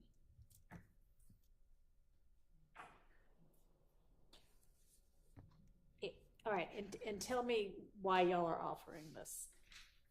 Your Honor, so with the first two portions is to show that both Mr. Eppinger and Mr. Beebe, again, right after the robbery, are in communication with each other, showing their association with YSL by one, using the gang symbols, and two, using terminology in which members of YSL uses. And then the last portion of the video, which is when he places the gun inside of the video, Your Honor. Again, this is a public posting of Mr. Beebe. And it shows, again, that members of YSL uses this gun for no reason comes into this video at the end. There's nothing, I don't know what the purpose of actually flashing a gun is, but to show that he, as a member of YSL, has handguns, uses handguns, especially coming after an armed robbery, which we allege. All right, and the armed robbery was what, like October 12th or something? October like 12th that? of 2021. And then when is this video posted? I just need to pull up the Instagram, Your Honor, of when this exactly video was posted. And can I ask the state another question while they're looking into that? It's being, and I'm sincerely asking. It's being stated that this is a public posting, and I'm wondering if, was it a public posting or was this something retrieved off of his cell phone? Because those are two different things. It was not retrieved off of his cell phone. We got an Instagram return for Mr. Beebe. So yes. So these was are this on his public posts. Instagram page? Was this a story that disappeared after 10 seconds? I'd need a little bit more context about what exactly this video is and where it came from and how it was presented to the public. It came from his Instagram return. His page, we do not believe, was a private page. And the Instagram video was of him. It's a Instagram call that he makes with Eppinger, so it has to be public because Eppinger knew to log into the call when that's how he gets onto the call. So is it public between the two of them? No. Forgive me, I'm not. No, I believe it's public to familiar. Instagram because To his private page? Because you said it was a public post on a public page, but then you said it was from his private page. no, it's his personal page. Oh, but okay. a public. You don't mean it's private. You just No, mean it was his page. personal page. Your Okay, Honor, but it's a public page. People that are younger than me that are helping me here are telling me that this is not something, like if I wanted to check out what Mr. Beebe was doing on Instagram, it's not something that I could find publicly. This was a call. If you followed it, like if I know a lot of people have lots and lots and lots of followers, like thousands and millions. Would any follower be able to see this? I'm just trusting the youth in the room now to.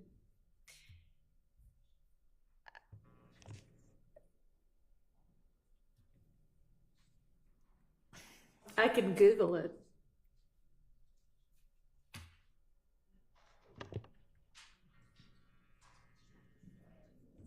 All right, let's assume for now that it's a public page and we can circle back My on that. understanding is once the call, and this is my confusion why I'm asking the state. Okay, I'm using call, but Once it's not the- technically a call. Okay, but once the interaction is done, it is not saved. This is what my understanding is. It's not saved on his page. So I would not be able to say, hey, for instance, if I said, Could you watch it while it's going on if it's being posted to the page? if you were, I think it depends if you were invited. If you're a follower. I mean, Yes, so. whomever. With Instagram, if they are on a Instagram story, oftentimes the other person watching your story could get onto the call if you accept them. All right.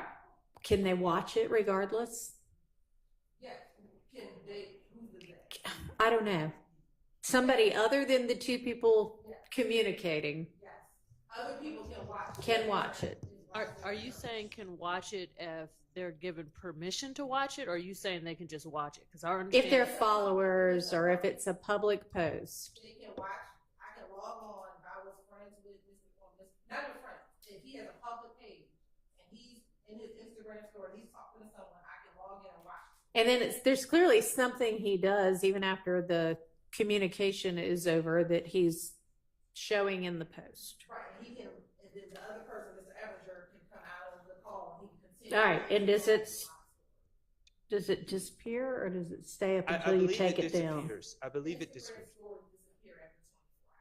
Okay, so it's up for 24 hours. And do we know whether this is an Instagram story? I'm going to confirm, I believe. Okay. Well, we'll assume for now that it's a public Instagram story that's up for 24 hours. And I'll add one other thing, and I can't say this with certainty.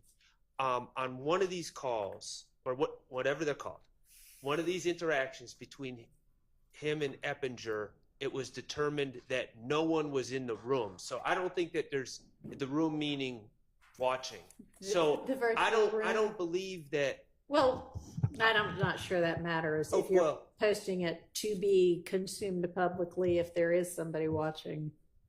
Okay, well, I think you can tell if there's people watching or not, and I think it was this call, but I don't want to swear to it. All But I have no evidence that anyone was actually watching, other than him and Eppinger. So do you know when the post was made? Have y'all been able? I misspoke, Your Honor. The posting was 2 days before the armed robbery. So on October 10th is when the posting, according to the Instagram video, was taken. All right, but close in time. So it was close. So it was 2 days before showing All right. these two individuals. Okay, I think that the first two portions are relevant and not excludable under 403. The third one, unless you can get me a whole lot more to explain why that clothing makes any difference at all.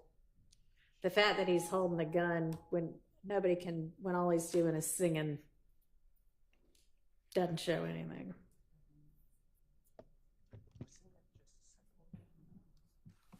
You're right. He is representing, we believe, with the clothing on YSL prior to an armed robbery that he commits with. Okay. I understand you believe that, but until you can get me some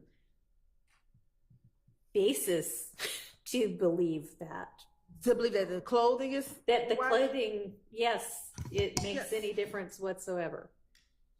So, Your Honor, with respect to the case law that has come out after Rodriguez and all in the furtherance of a gang, so some of the things that courts have named as evidence of furtherance of it being done in furtherance of the gang is whether or not the person is wearing items of clothing, articles of clothing that have or bear the gang name, if they say the name, if they do things that represent the gang in close proximity to the time of the crime. I understand that. And with the fact that he is pointing the gun at the camera and saying whatever he's saying, we draw the analogy that in pointing that gun at the camera, if, as Ms. Hilton is looking, we find sufficient to the court's satisfaction that he is wearing YSL clothing, in the same sense, he's representing YSL as he's pointing that gun at the camera, making the statements, whatever they are, singing or otherwise. And in doing so, he is making a public assertion about YSL's willingness to perform violence or to you know. All right, y'all get back to me on the clothing. I'm ready for the clothing. So I'm going to show a portion of the video. Your Honor, I think I'm probably stating the obvious, but that's not when the armed robbery happened. So yeah, it sounds like it was 2 days before. Yeah, so I don't know about what Ms. Love just said. This has nothing to do with showing that the armed robbery was somehow gang related. Even if he's wearing that clothing. But Your Honor, regarding the clothing, again, I agree with Your Honor about the ruling, and we'll look at the clothing, but the gun, the thing about clothing is we can get a screenshot and see what someone's wearing. I don't know why we have him rapping and pointing a gun, because that is just what lots of people unfortunately do these days. Right. Your Honor? Yes. And further, what clothing is this? Because Ms. Hilton, first she said she thought it was one clothing, then it might have been somebody else's clothing. So can you please tell us what clothing line is this? I can't tell you the clothing line. I can just tell you that the clothing has slat on it. And if we look at his shorts, and this is at timestamp 3:43, I'm using this timestamp, and then I also now want to show the court Act 143 with someone wearing the same similar clothing, and where it's clearly that it says slats on the clothing, which is terminology used by YSL. So, okay, you're showing us where it says this on this clothing. So on this clothing with the black base, the blue lettering says slats, and then there's also some red items, but we know that the blue lettering says slats. And I know this, or we believe it is this, because I just need to pull up.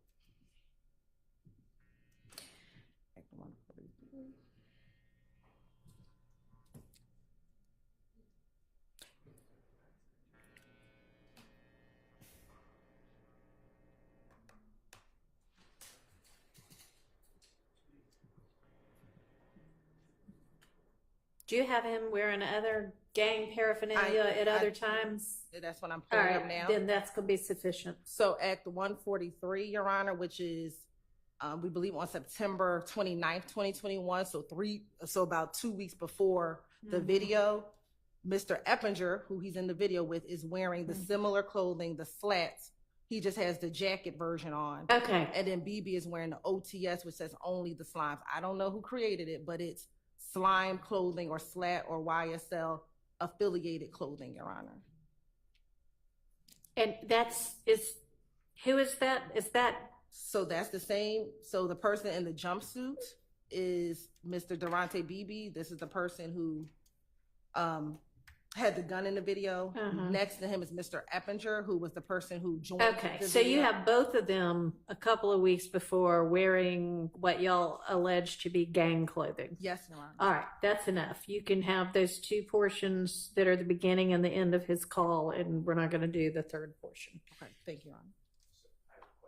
Yes.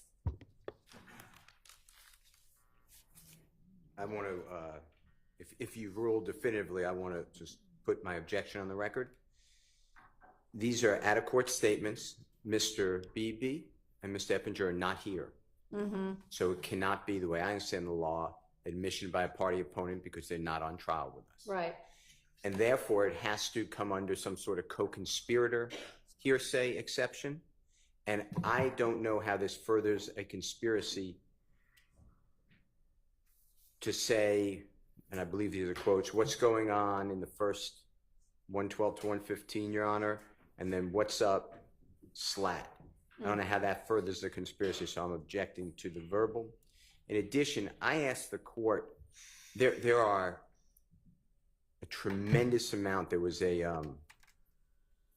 contest on the internet who can say slat with a song so many times. I tried to put that in evidence, and Your Honorable Court sustained the state's objection and said, who cares? It's a popular thing that is being said now, and who cares that people are on the internet saying that?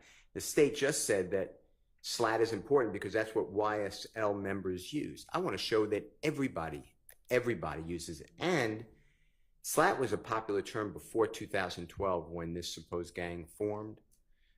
You will learn if you let it in. Did somebody already establish that? I I know tried you to. established it with regard to like some of those other sayings. Yes, Mr. Trontavious Stevens stated that when he was younger, it was made popular by a rapper, an artist named Lil Wayne. Okay. So I was stopped from doing it. So I'm objecting. I understand. I'm not trying to belabor this, but I'm objecting to all the verbal statements. And then I just think it's nothing here to me furthers the conspiracy. And All that's right, the only well, way to do it. Thank you.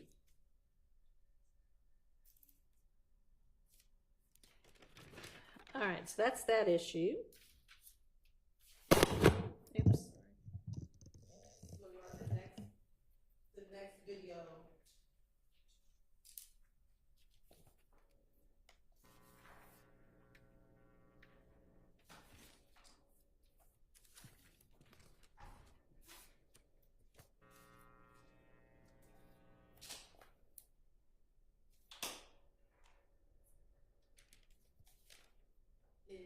It ends for the purposes of the record in 3396.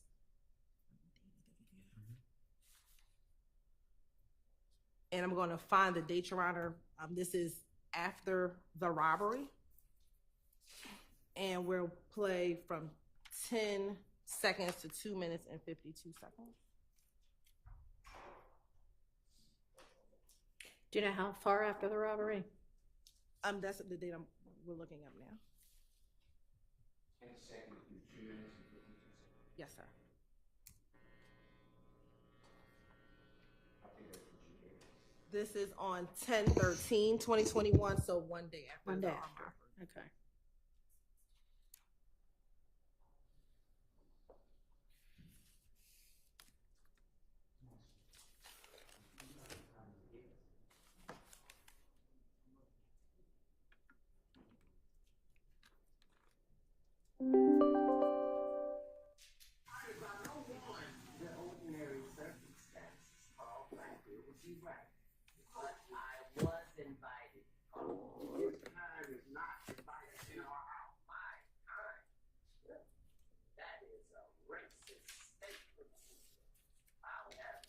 know, in this age of divisiveness and bigotry, we can't do this to each other.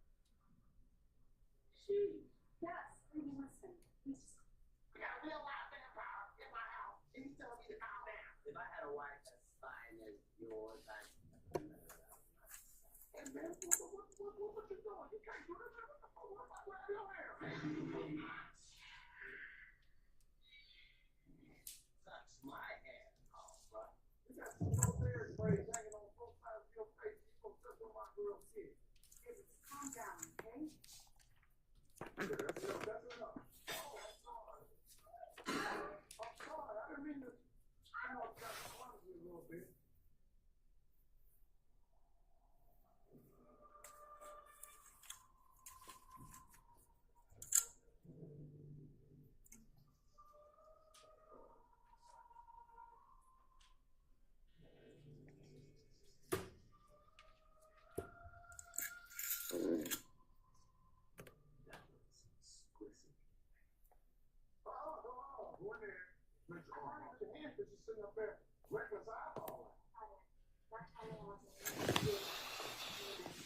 All in the club throwing gun signs.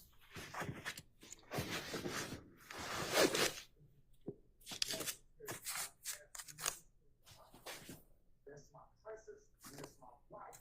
And I love her. You're not going to destroy my family. What do you intend to do about Carl Black install my evil motherfucker? I'm gonna punch that shit out of your ass.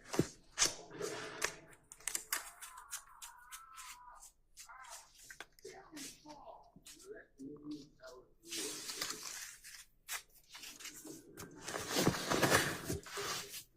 All in the club throwing gun signs.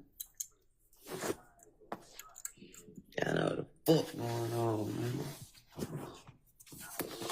Shit, YSL.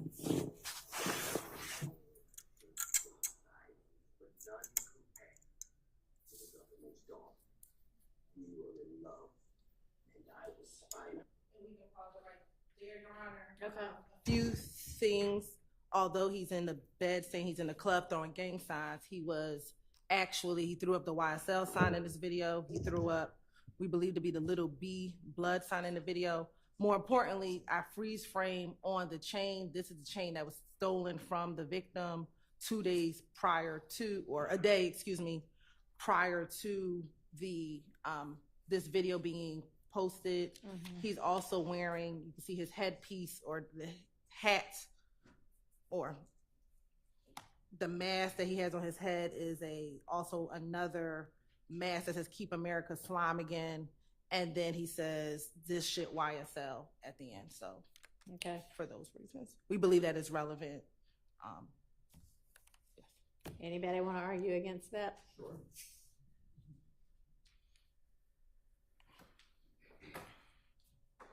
And just like the first one, I'm not conceding that this is for publication for the public, and I haven't heard how the state is going to lay that type of evidence before the court. And I don't have that evidence, so I can't tell you that it was for publication. I So can't it's a tell you live- it was private. Okay, we'll circle back on that. Okay. I don't know how the state's going to prove that that is the chain that was stolen from Mr. Smith.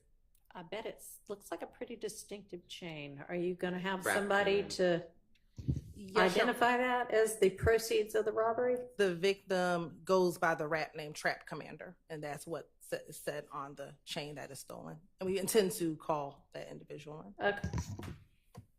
And then I don't believe that this, depending upon if it's public or not, I don't believe that this furthers a conspiracy, which it has to, the way I understand it, for his verbal statements. All right.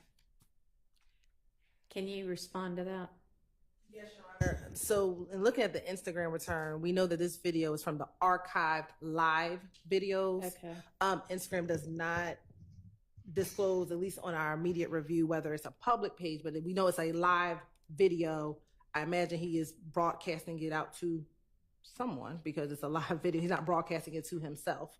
And so a live video is what we discussed earlier. He gets on Instagram and anyone who is following him can literally open up his icon and see that he's doing a live video. And if you haven't yet, are you going to present somebody to explain to those of us who are not 20 that all of this is true? Yes, Your Honor. We will Okay.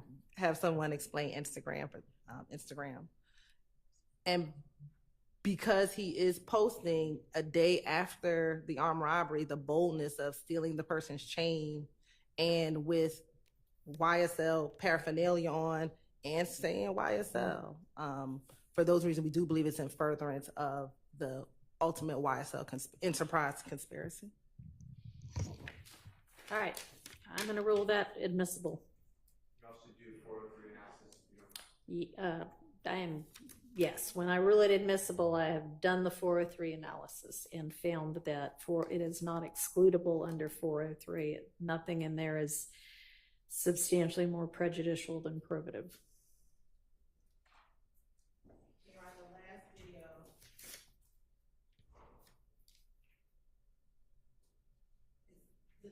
The next item, number 16, and that's going to be from 53 seconds to 2 minutes and 50. And for the purposes, we'll identify it as the last 4 digits, 5860.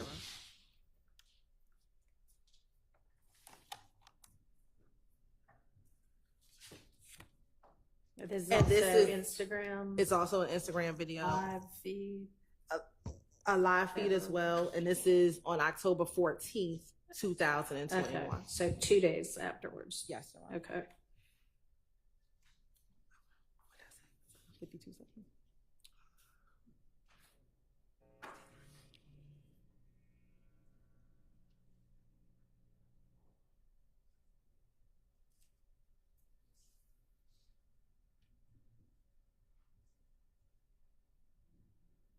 What? What they do?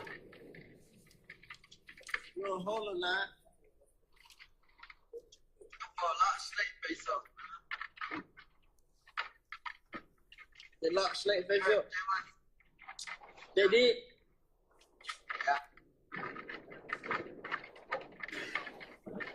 Oh, well, everybody did.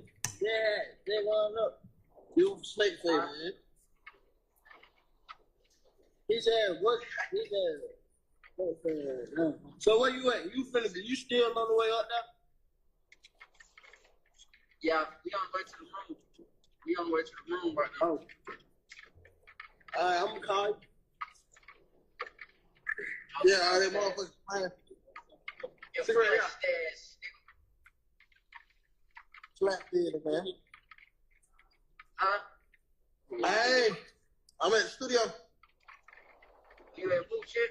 Yeah, I'm finna lock in right quick. About 4 or 5 hours. You'll be back by the time, you know what I'm saying? Alright. Yeah.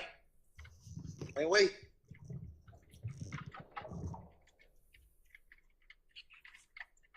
Oh, yeah, slap bit, no rat bit. Oh, kids. Think about add me, please.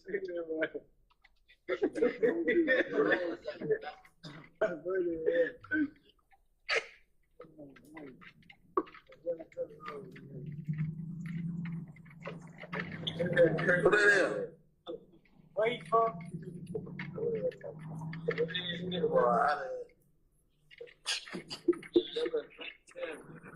Boy, how the? I don't think it out of this shit. His phone.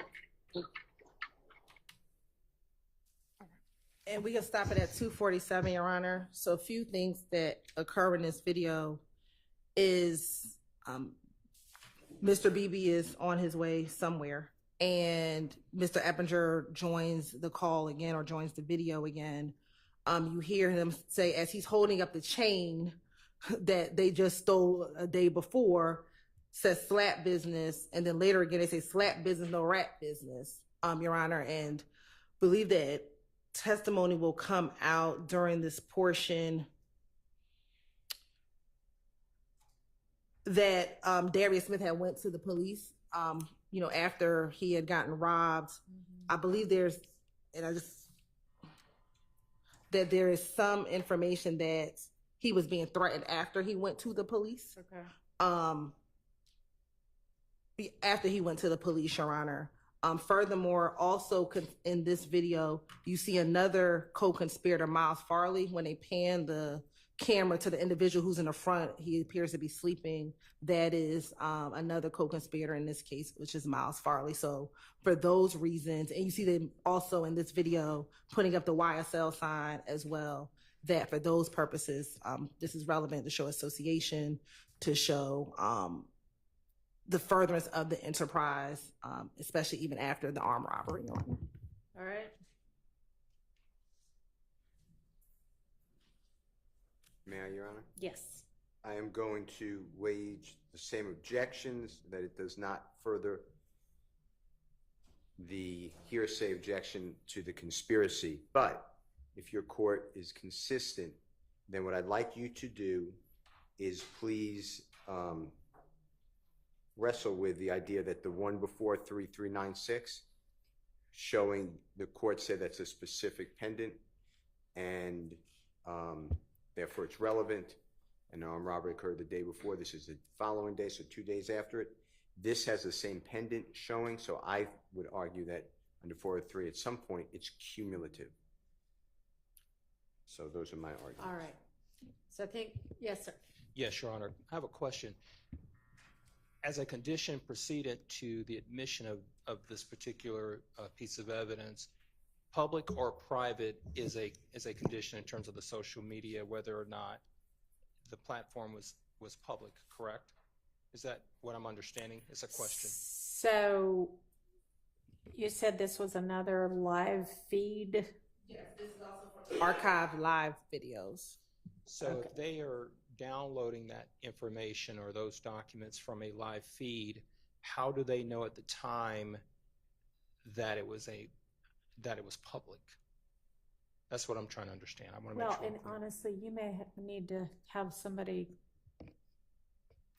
come, like, give a proffer on all of that. I mean, I hear you saying your understanding is that it would only be archived if it was the live feed, and that live feeds stay up for 24 hours. And I think that anybody who wanted to log onto that page could see it, or at least anybody who was a follower could see it. Definitely anyone who's a follower could see Okay. it.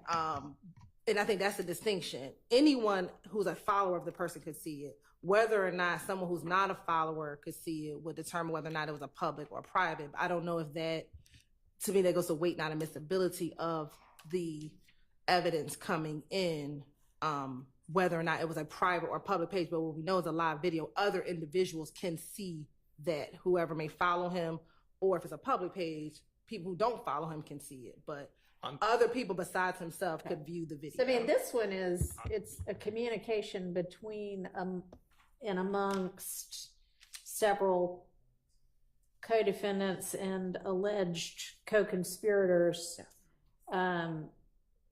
Given all that she set forth as the different things that were significant, I don't think it's just cumulative of him himself sitting there with the chain. This is him talking to his co-defendant, co-perpetrator yes, of the robbery, and talking about slut business and rat business. So it's not simply cumulative. It adds a whole lot more. And honestly, like, whether this one is Right. public or not, Okay. it's them talking in furtherance of the conspiracy. So for this particular one, it wouldn't be significant to the ruling whether it's public. For that first one, it seemed to be, I mean, for one thing, that she was saying that was one of the reasons why. But yeah, not really for this one. And for the court, I'm being told that whenever the court does consider public or private in terms of whether or not it's a condition precedent, that there should be some comments or icons demonstrating how many viewers are present, common. Okay. So I don't think how many viewers actually see it is significant to the fact that you might be putting it out there to be seen, or you're putting it out there where it could be seen. And comments and viewers count are key, to determine, or in allowing I'm just trying to read the writing. Ms. Westmoreland is like, would you older people please stop talking about this? But Your Honor, the reason why Attorney Matthews is bringing up comments and things of that nature is because when it is public, even just public, meaning that your own followers can see it, you would tend to see commentary from even your own followers. Okay. So I just don't think that the state has proven that the videos, at least the videos that you're considering, whether it's public or private, even your own followers being able to see it, I just don't think they provided any evidence of that. All right. Well, I don't think it really matters for this one. So I find this one to be admissible. Your Honor, Yes. before, and this has nothing to do with the court's ruling. I'm not trying to relitigate anything. But Mhm. while Ms. Hilton was speaking, she mentioned Mr. Darius Smith and their possible threats or something of that nature. I don't know of anything that I've been told or provided in discovery that provides any information about that. So to the extent that the state's ever going to want to get into anything like that, I would expect to be given some information. Some production of something. Yes. Are y'all planning to get into that? I believe it's already, and we'll double check. I believe it's something that's already in discovery that after this, whether it was his interview, whether it was Mr. Smith's interview, that he talked about receiving threats because he went to the police. And so I'll All find right. it We'll specifically. just make sure that they've got that. Okay, so there's no video of any threats or anything like that? No. Okay. Okay, it's just that he says during the course of his interview with police when he was reporting the crime. Yes. Okay. And y'all are familiar with that? I'd have to check too. Okay. I just That's didn't fine. remember seeing any Okay. videos or anything. Yes. I know you just said that the last one, which is 5860, has more, so it's not cumulative of the previous one, 3396, but wouldn't 3396 then be? Then be cumulative. Yeah, that's what I was arguing earlier, because you said that it's coming in because it's showing the unique trap commander is what I believe it says on the pending. I think it says trap Yeah, commander. no, I just thought that when you that comment was when you said, how do we know it's his necklace? I was saying that looks like a pretty unique necklace. But at some point, is it I know it's short, but isn't it cumulative of the next day? That is much more to me, him really kind of flaunting the necklace that had just been stolen a day before, flashing money, throwing gang signs, saying, if he said, I heard him say this shit, YSL, I think that is somewhat different than what we see in that 5860 video. Your Honor, after all of the The videos, okay. Yes, after all of that, I just wanted to make a general, ask the court's instruction on a general matter about Okay. cumulative nature, but I'll let the court go through all of this. I just didn't want to. Well, what do you want to know? Generally, what I'm hearing is that whenever a video, a picture of something is shown that's slightly similar in nature to something else, there's been the cumulative of the 403 objection. And the court knows, and everyone does, that there are 65 counts in this indictment and 8 defendants currently on trial. And to the extent that some of the evidence in the court has been essentially ruling along these lines, but I just wanted to say that to the extent that there are efforts by the state to put in multiple showings of a defendant doing, or other defendants or co-conspirators doing things that may appear similar on different times or at different days, this is meant to rebut this continued assertion by counsels for 8 defendants on trial that this is a record label and nothing more. So I just wanted to put out there regarding the cumulative and the 403 objection that we constantly get when there's some similar, and the court's ruled the way, I believe that is proper, but I did want to respond to that objection that is constantly being made. Thank you, Judge. Well, Your Honor? to me, cumulative isn't whether there's some reason to put it in to rebut something or not. It's do 7 or 8 different pieces of evidence show the same thing?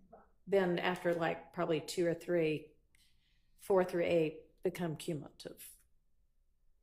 So you're not necessarily limited to, I can only show this one way with one piece of evidence, but you don't need to show the same thing 8 different ways. Well, Your Honor. Yes. Ms. Love's argument may remain the same, but it's not 8 defendants, it's 6. It's okay. You're right. Right, I suspect your argument would remain the same. I found where we were referencing at least some indication that maybe the victim in the armed robbery was being threatened. Okay. It's going to be in Discovery 7.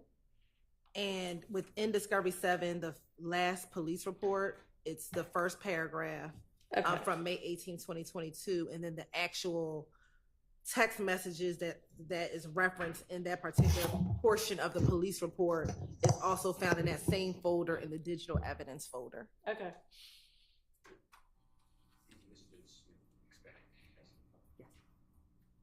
You're welcome.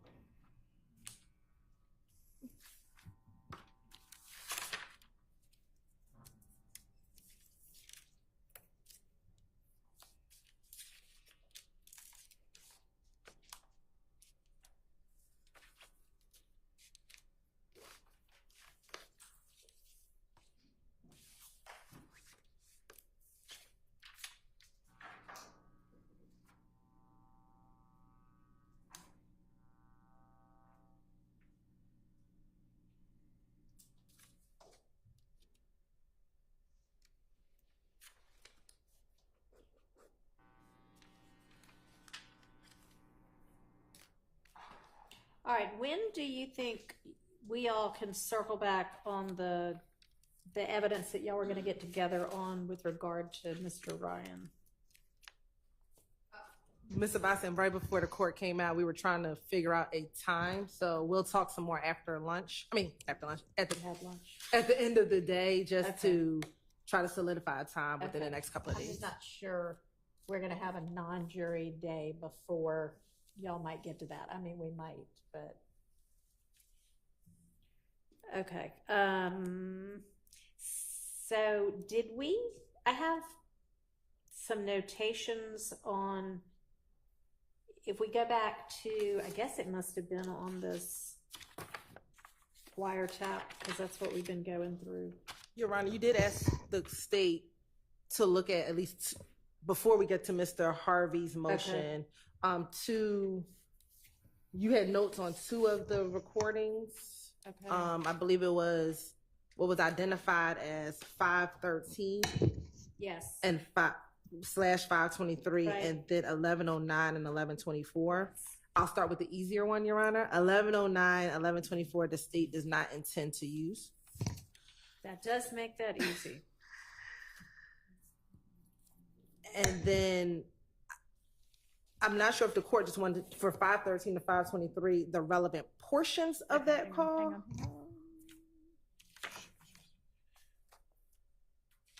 So on that one,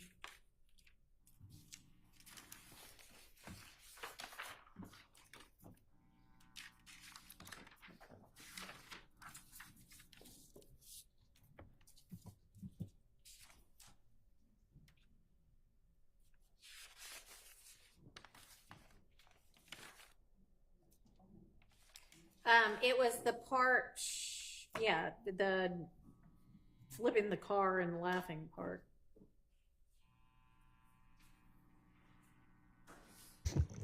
So when I listen to it, I don't know if I hear flipping the car, but there is some conversation that starts at about 35 seconds into the call, in which, to set the stage, this call is at about 9:45 p.m. on March 16th. And so this is about 9.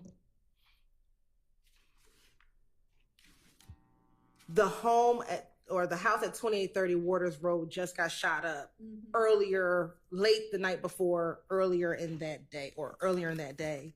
and Mr. Garlington is speaking to someone that we believe to be the Waskin Wright, who is a member of 30 Deep. And when they're on the call, they first talk about different types of weed. Yeah, I said that part then. And after that, Demekion begins to tell Dewaskin about the drive-by shooting. Mm-hmm. And he tells them that 12 had us, they shot up Big Nick's spot, which is the home where they are. And we thought that they were going to come back through, meaning that they thought that the ops were going to come back through, that they sprayed through the house, that they were all in the living room, and they're surprised that no one got hit. And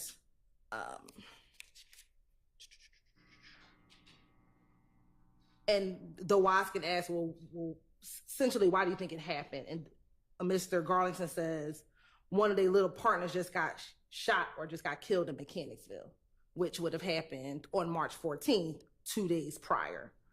Then at some point in time, a little later within that call, Mr.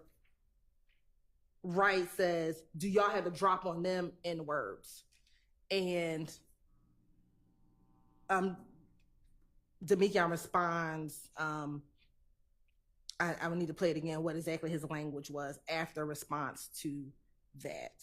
And that portion is from 035 to 140, and then from 148 to 231.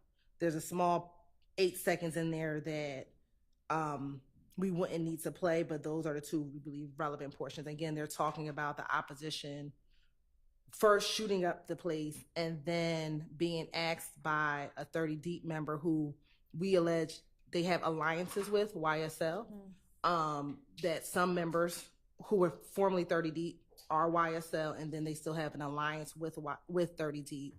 He then asked, do you have a drop on them? Meaning, are y'all going to retaliate is what we would think that they say. And those are the portions that we believe are relevant. Okay. And those are the only portions of that? Yeah, the call is only 2 minutes and 30 seconds. So it's really the entirety of the call, except for that 8 seconds that is between 40 and 48. Yes, sir. Yes. There's a portion, I believe it's the same call. I have it as call 513. Mr. Shark gave me that number. Yeah. That it says something to the effect, and I was going to object. It says something about McMiller's funeral is going to be private, and his mother doesn't want Thug there or his money. And I don't see how that should come in. That would be a hearsay statement. I don't see how that furthers a conspiracy. If it's not on that call, then I have the wrong number. I have 513. It's not that call. No. Well, let me make sure. Well, hold on. I think it is. No, I'm sorry. Well, it may not be. I don't know. So there's remember, there's a page number and a reference number. Right. I'm with Mr. Steele. I have 513, and I think we're going by the call reference number. On the sheet. So the call reference number for 513 is the call that I'm just speaking of, which is on March 16th. They came through and they were going to come back. Yes. Getting ready to I light have the them same up. date as well. You're on 316. What time on March? So the call 9:41. 9:41. But we can listen to the call. But I just listened to it and I don't hear We're not anything going to about play it. If it's not an issue, there's nothing to discuss. But if it is an issue, I wanted to raise it. Okay, because part of it when it was described on this big sheet that y'all shared with everybody was them laughing about the drinks murder. Right. And I have that happening at 4 minutes and 20 seconds into the call. So, and I'm not saying Ms. Hilton's wrong. Maybe this call isn't that long, but the parts that you wish to play, can we just play it? Yeah. Because there's a lot of confusion. Okay. Because then I guess the part about the drugs comes after all of this. So that's the first one we talk about. Okay. All right. Because I definitely wrote down that there was something about y'all said there was a non-hearsay purpose, and you wanted to show something about flipping the car and laughing. But if y'all aren't going to get into that anymore, then that's fine.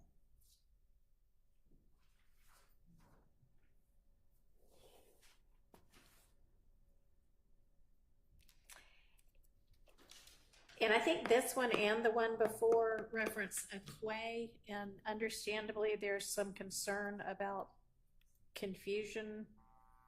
Is it going to be clear?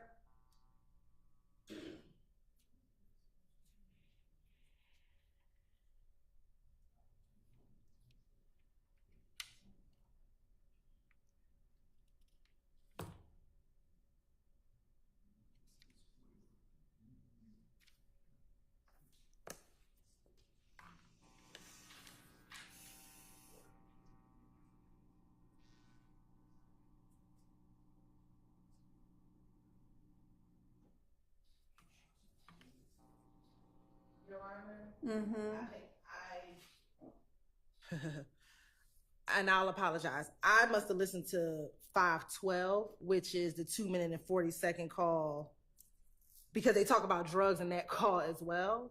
But it looks like I was supposed to look at the call under The one at 9:41 p.m. course indulgence for one moment. Let me just... No, that's the 502 is also 512, and that's talking about Big Nick's. And that one also says something about not having to drop on people. But we ruled that one, or I ruled that one could come in, but there was a concern about whether we need a 105 with regard to Quay or Qua, which I'm happy to consider. I think I listened to the wrong call at lunch. I listened to the 2 minutes and 40-second call, which is the call right above it. If we could have the one that says 502. Yes, Your Honor, at 6:49. If I could have a brief moment, I can listen to the correct call, Your Honor. So that I apologize. Okay. Talk about the same thing twice.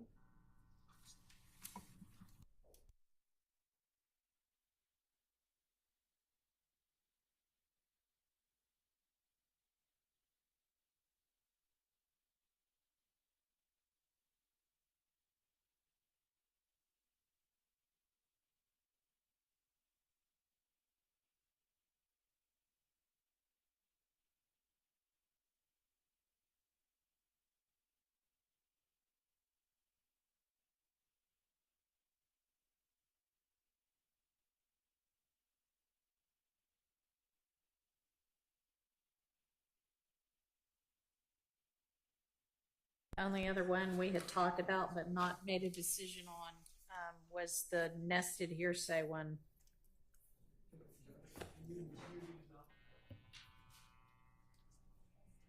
Do we need a quick break? Why don't we all take a quick break? 10 minutes.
take way longer than 3 minutes.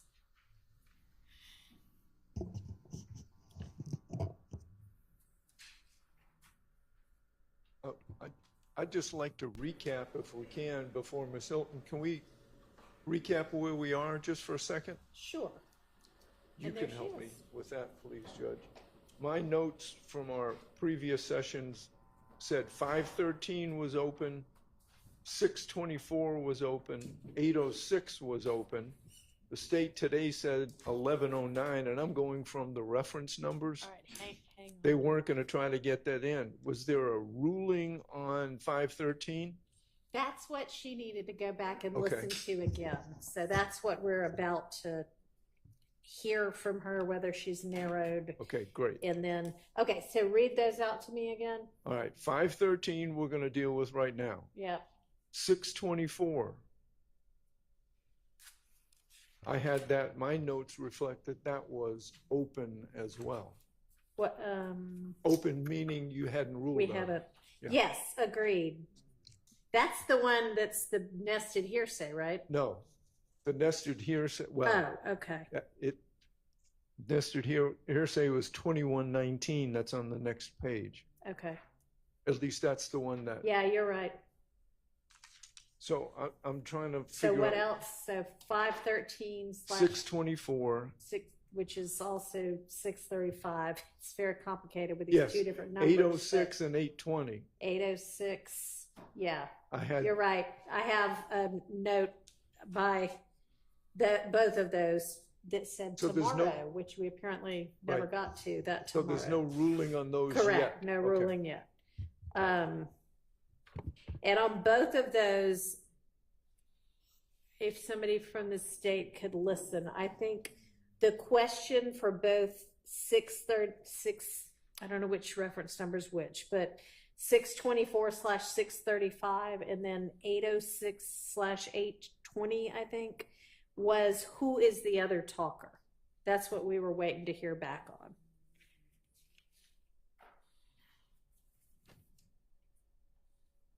But yes, that matches up with what I've got as well, Mr. Harvey. All right, so if you're ready on the 513, 523 one, we can do that one. So I can answer the 624 and 806. Okay. We just know right now there's a person named Unc, but we don't know who that person is. Okay. Name, what's the first name? Unc, like they call him Unc. Okay, which y'all knew also, and they don't know who that is. And so are y'all asserting that Unc is a co-conspirator, or you have no idea? No, we're not going to start because we don't know who. Okay, Unc is. and so then is there some other basis under which you're asserting those two,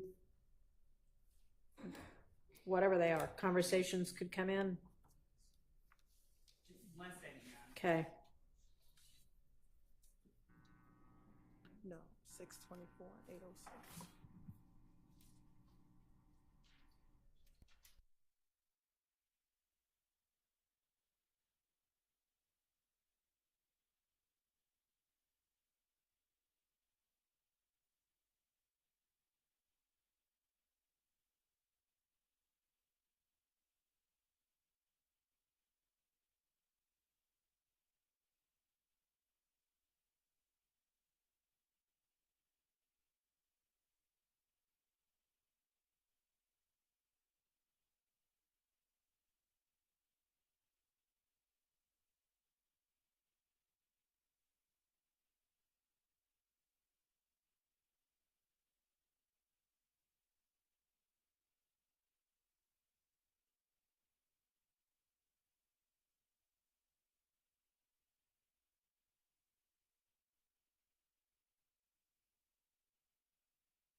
Getting to sorting through the evidence exhibits today.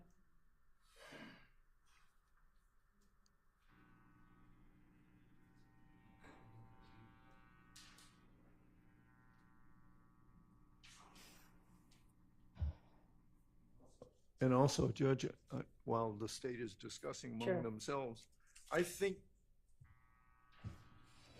that's almost as far as we got. It is, because we stopped with, I mean, we got much further, but we stopped with the one that is 2119, that Right, is that's- that nested hearsay. Yes, that's what I mean. And Yeah. then there's a page That's and as far as we there's a got. page and a half. I know. Okay. After that. Yes, that's, Yeah, no, there are many, many pages after that. 3 pages after that. Judge, forgive me for missing the portions of the conversation that Mr. Harvey was just having. I was looking with my colleagues at number 624 and 806. Are we correct that those are the two that the court is now inquiring about? Yeah, as to, yes. 513 and 513. No, we're not, we're going to come back to Okay, that one. all right, sorry. Okay. Go ahead, sorry. So, Your Honor, in advising the person that he calls Unc about the search warrant at Waters Road and Ms. V being on him, one, and I'm not yet through in saying this, but one, the familiarity of the person to whom Mr. Garlington is speaking with Ms. V, and without further explanation as to what Ms. V being on him means, it becomes apparent that this is a person who is aware that at the time Investigator Vivarito is someone who's had Demekion Garlington on his radar. So Demekion Garlington obviously is talking to someone that he trusts. But the 806 call where Demekion Garlington is telling the call Unc that he said on the news they got 2 and 1 outstanding warrant. They just hadn't said my name. He just wanted to make sure he didn't know what was going on. You've made it back, okay. And the person advising him to keep it to your chest, and that Mr. Garlington is advising that person that he's trying to make as much as he can now. These words all lead us to conclude that this person, though we don't know his identity, he is a person on whom Demekion Garlington is relying, who he is getting support and advice from, as it relates specifically to the conspiracy, arguably in telling Mr. Garlington to keep these matters to his chest. This person that he's talking to knows all about Waters Road, knows what it's there for, knows that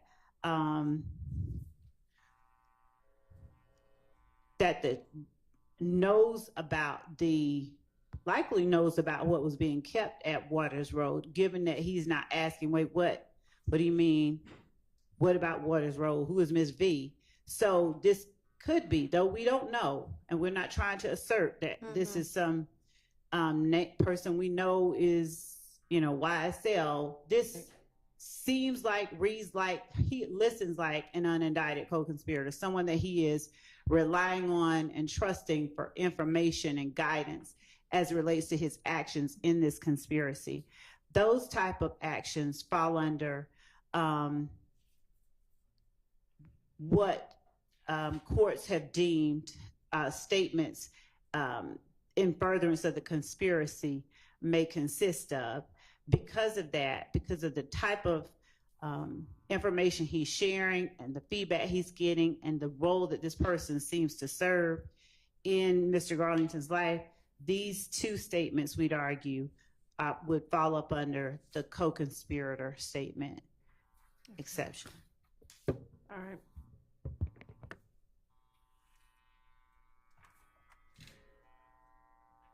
Does anybody need to hear them again? I don't know. It seems to me that if we don't know who this person is, I don't know. my understanding of the case law, and I don't have it, but I'm certain of it being the law. I can get a case. Is the statement itself cannot establish the conspiracy and the prerequisites of 801 D2E. So without knowing who the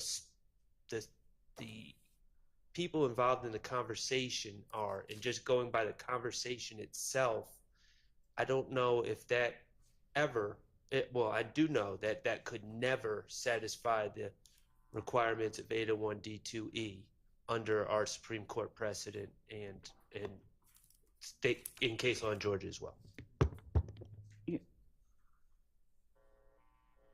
What do you say to that? I do not agree with that assessment at all.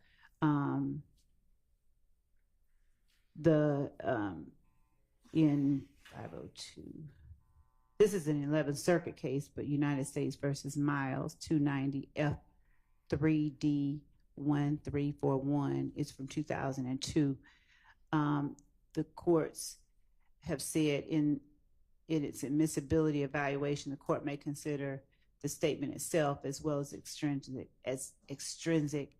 evidence to qualify. The statement need not be necessary. This is not what Mr. Sharp was putting forth, but it's, I think, helpful. It's exactly what I just said.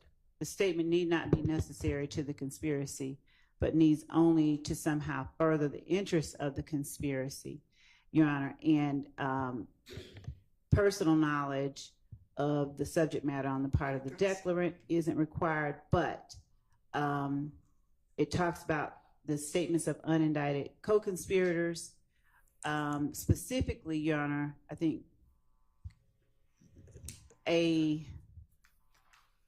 all right, we know statements of unindicted co-conspirators can come in if they otherwise qualify. What Mr. Shard is saying is the conspiracy and it being in furtherance can't be established by this statement alone. Is that what you're saying? Correct, Your Honor. I haven't seen it. That. It can't bootstrap itself, and I'll get you the case. So right. Your Honor, he'll get us a case. So and we'll take it up.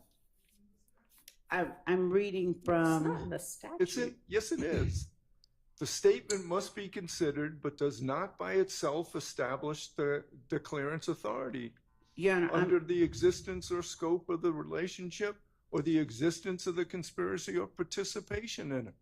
Your Honor, I'm reading from United States versus Rivera, R-I-V-E-R-A. Okay, and I'm reading from the statute. Hang on, don't talk at the same time. Let me pull up the statute. That would certainly be the easiest place to go to if it answers the question.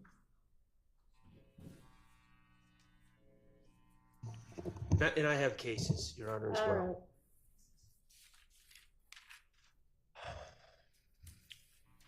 Give me a second.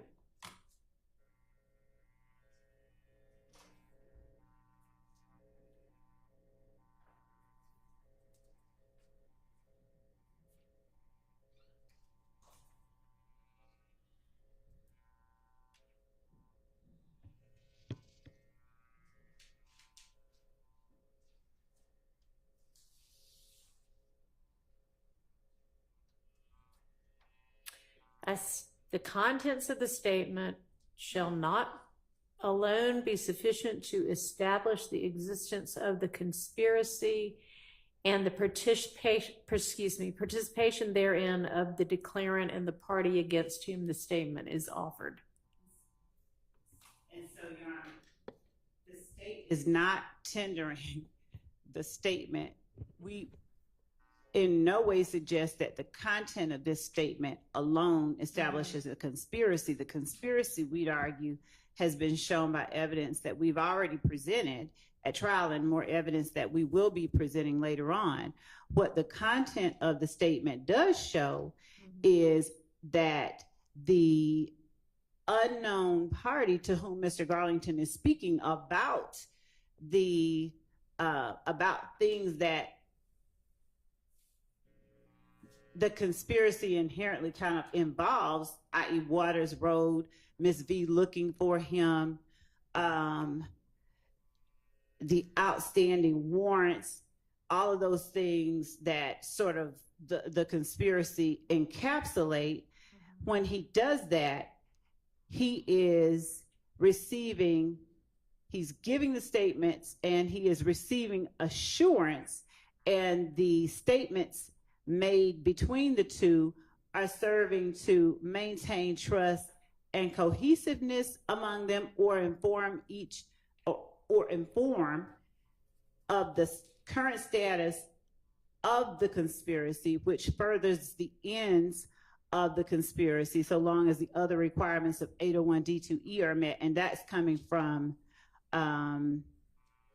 a First Circuit 2012 case, United States versus Rivera, RIVERA-DONATE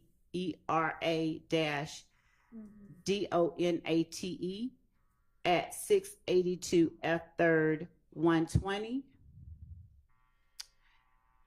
Especially when you hear, given everything Mr. Garlington is saying, I mean, he's literally just telling the guy, like, you know, Miss B is on me, blah, blah, blah, blah, blah. And of course, the court and anyone can listen to it.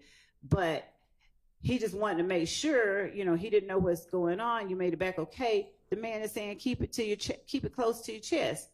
And Demikian is then saying, I'm trying to make as much as I can now. This particular case that I'm about to point out is a Third Circuit Court of Appeals case, so it's not anything that the court has to follow. It's just sort of instructive, but it does speak to the United States versus Lignelli, Lignelli, and the site is 660 Fed APPX 118. It's a 2016 case. There, the court found that a statement made by an unknown speaker could qualify for the co-conspirator exception if the government establishes that the speaker was likely a member of the conspiracy alleged. And in United States versus Helmel, which is an 8th Circuit 1985 case, and Helmel is spelled HELMEL, and that site is 769 F2D 1306 at 1313.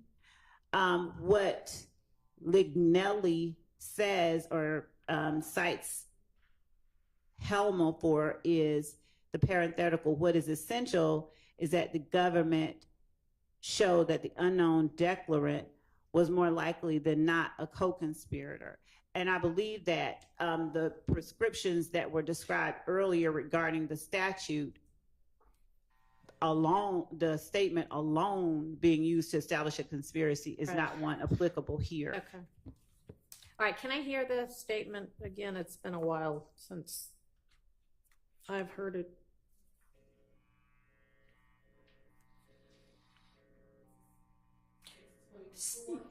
Yeah.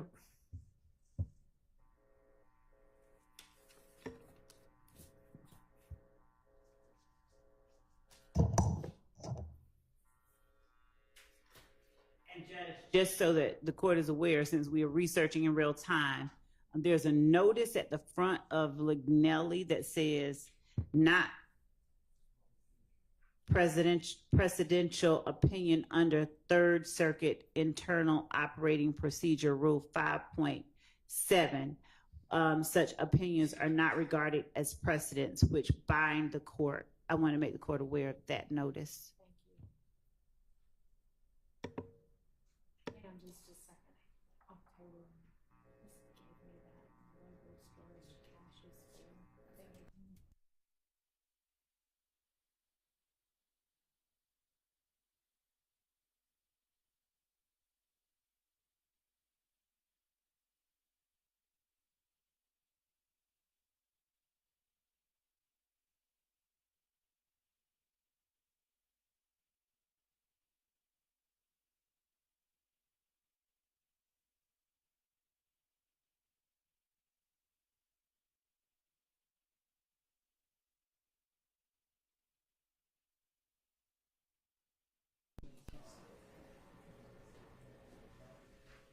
What? What's going on? Where you at? In the apartment. You got your family? Hell nah. Oh, nah, I got my shit. Just got down. What's in? So no folk got down. Where you at? I finna pull up. The meet on White out there. Yeah. Nah, everybody out here though. I ain't got no fire. I been got the chilling to these folks on. You say you trying to do what? I said I just been chilling trying to see what these folks on before I get another fire. What? Yeah, man, fuck you. Nah, cause them folks just got down, man. That shit, them folks they hit the spot that they went in there, but still just like boy, Miss V, boy. I know they hit that bitch. Yeah, but now I just feel like Miss V on a nigga, boy. So I'm really trying to move caution. Well, definitely. You know that wrong. Yeah. And she saying y'all see nothing. Well, you know she on y'all. Who else you say out there? Big regular, big zoo them. Big out there? Yeah. Alright, here I come. Alright. Yeah.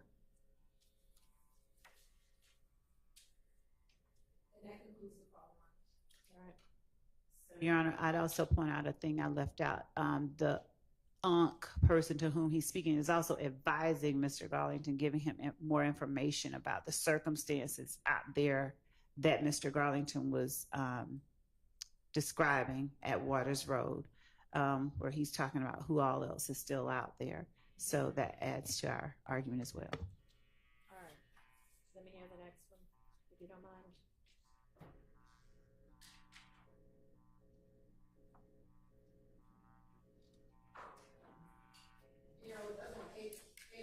Yes.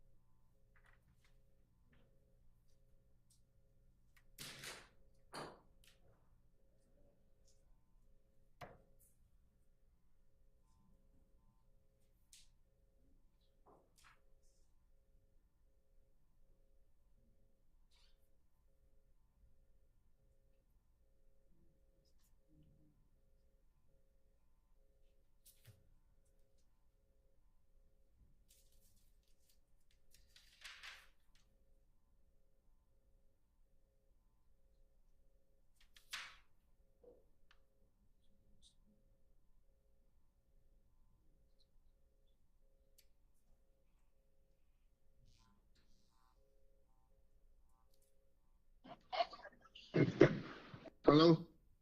Hello? What going on? What's up? Hey, what's up with you? What happened? What is that? That My bad. No, look. I just seen the news. I seen the news. They said the two they got, and they said the one they got on outstanding one. They ain't say my name. Oh, okay. Yeah, well, I just still. Well, I said I just want to make sure I don't know what's going on. yeah, you know I'm back though. I just really let you know too. I was back. Yeah, you don't made it back. Yeah. Okay. Yeah. Well, shit. You just keep that shit on to your chin, really, and hold on to that paper. Yeah, that's what I'm doing. I'm just trying to make as much as I can, Yeah. Exactly. Right down, I'm here though. I'm gonna let you pull up on me. Check out down, answer the phone. All right. And if the court notices, I think Mr. Garlington does not even start giving details until he's reassured that it's Unc, who of course then tells them, you just keep that close to your chest, and so forth. So I think that both of these calls make it apparent that this person is giving information that serves to reinforce the underlying purposes of the conspiracy itself. They're providing reassurance. They're informing of what's going on, that is putting members of YSL in peril. Ms. V out there looking for Mr. Garlington. He knows who she is. So we believe that these all form to tell the court these are statements of co-conspirators that should be admitted. And yes. I'll hear any defense argument.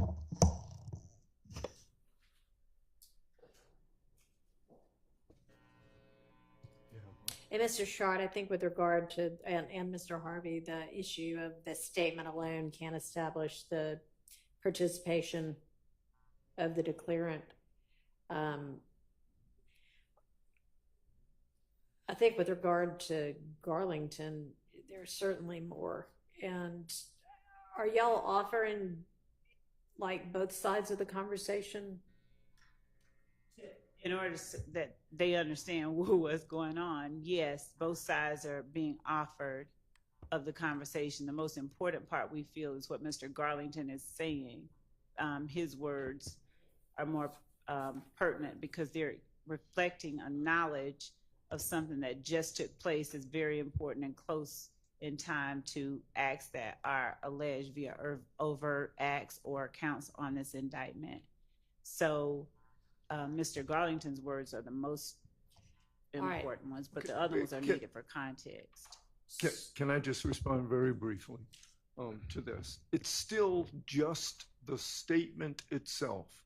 And every court, the United States Supreme Court and our Supreme Court, have specifically said in determining the existence of the admissibility of a co-conspirator statement, the trial court may consider both the co-conspirator statements and independent external evidence, although the co-conspirator statement alone does not suffice. That's specific language from Dublin versus the state at 302 Georgia 60, pinpoint site 63. But that's the rule, and that's the intent of the rule in the code. I have heard nothing but argument about the statement itself, but no external evidence other than the statement itself. And that is simply not enough with an unidentified party. Right.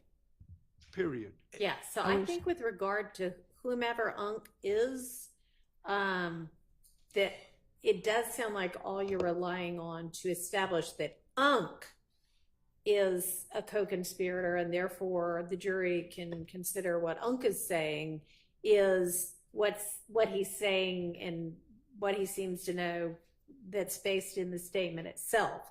So I think that if this comes in, if these two come in, there needs to be an instruction that, you know, it's only Garlington's statements that you can consider. In his, hang on, sorry. In as much as Unks is providing context to what Garlington's statements are, one moment, Your Honor, I'm reading a statute. If the court would indulge me, I apologize.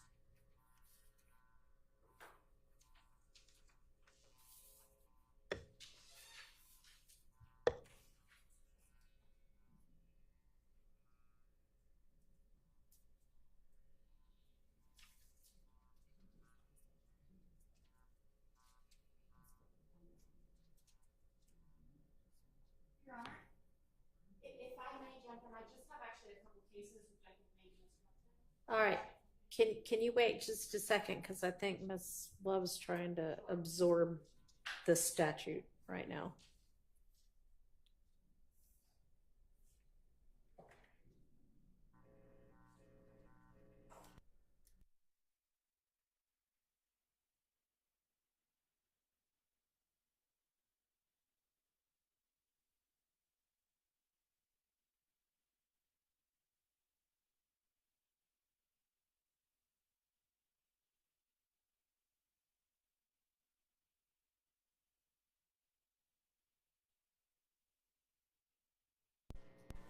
Almost, Judge. I apologize.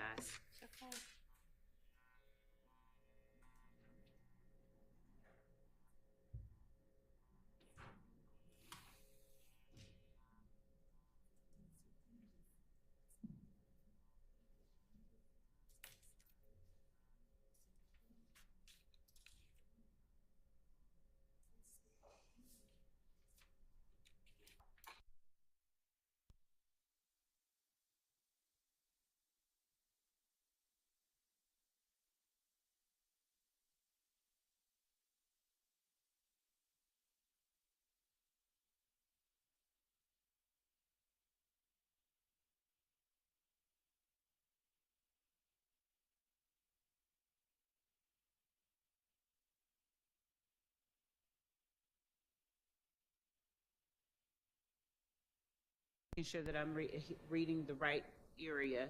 It's the portion of the statute that says the contents of the statement shall be considered, but not alone, sufficient to establish a declarant's authority under paragraph C, which is not applicable here because we're not talking about D that. is not applicable, and then Or the existence of the conspiracy and the participation therein of the declarant and the party against whom the statement is offered under subparagraph E. Right. So if I'm reading this last portion that Mr. Harvey references, we're not trying to establish both the existence of the conspiracy, right? That part's not the issue. And the participation therein against the declarant. That declarant being Unc. The Garlington statements are one thing. I mean, y'all have other evidence that Garlington is a member of this conspiracy, but you don't appear to have others for Unc.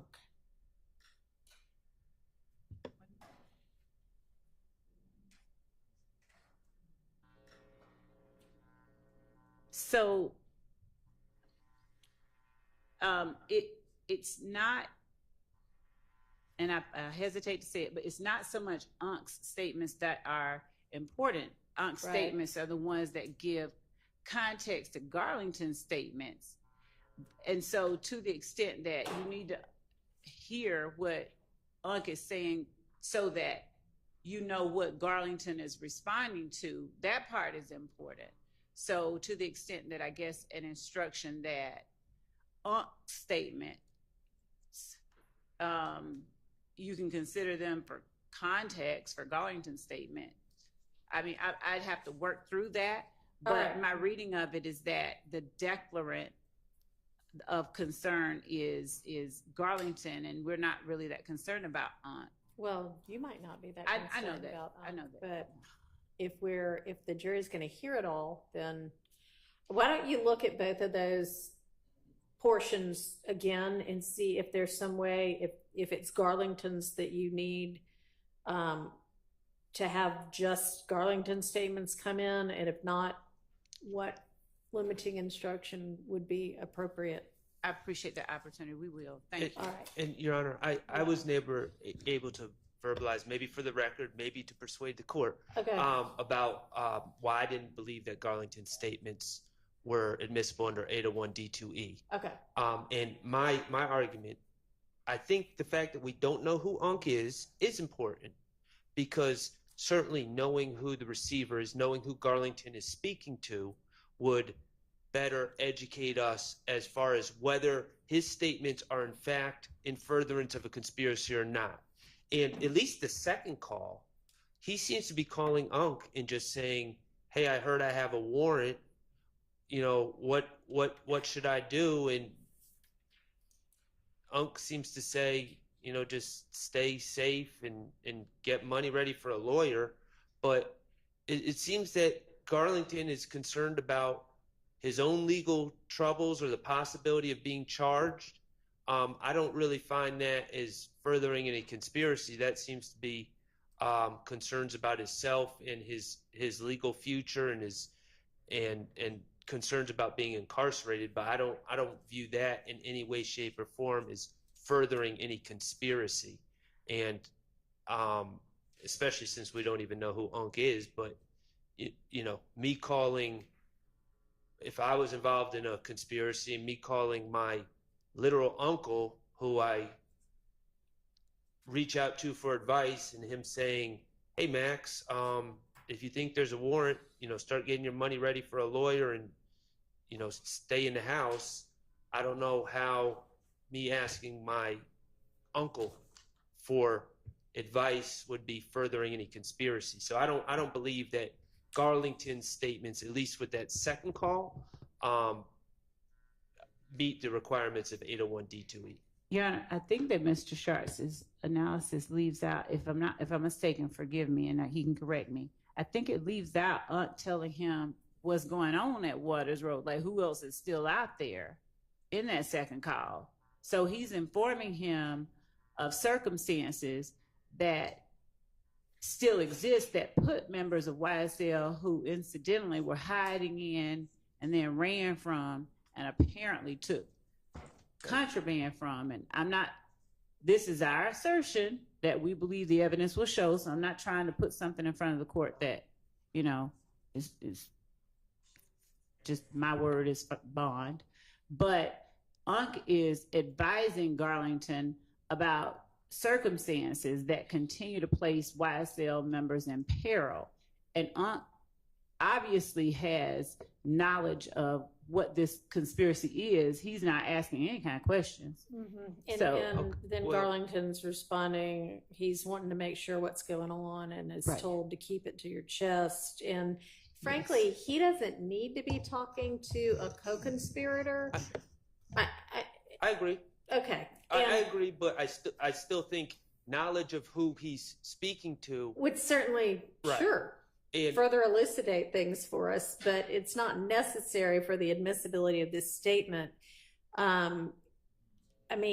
This, I think, would come in under, I can't remember the name of the case right now, but the case that's, I think the state cited where, somebody's getting support from their girlfriend or something about, how to handle the fact that somebody might be on to them. And it's not exactly the same, but it does sound like, frankly, it sounds like this is somebody who knows a whole lot about what's going on at Waters Road, and they're sharing information in order to stay hidden. I don't think.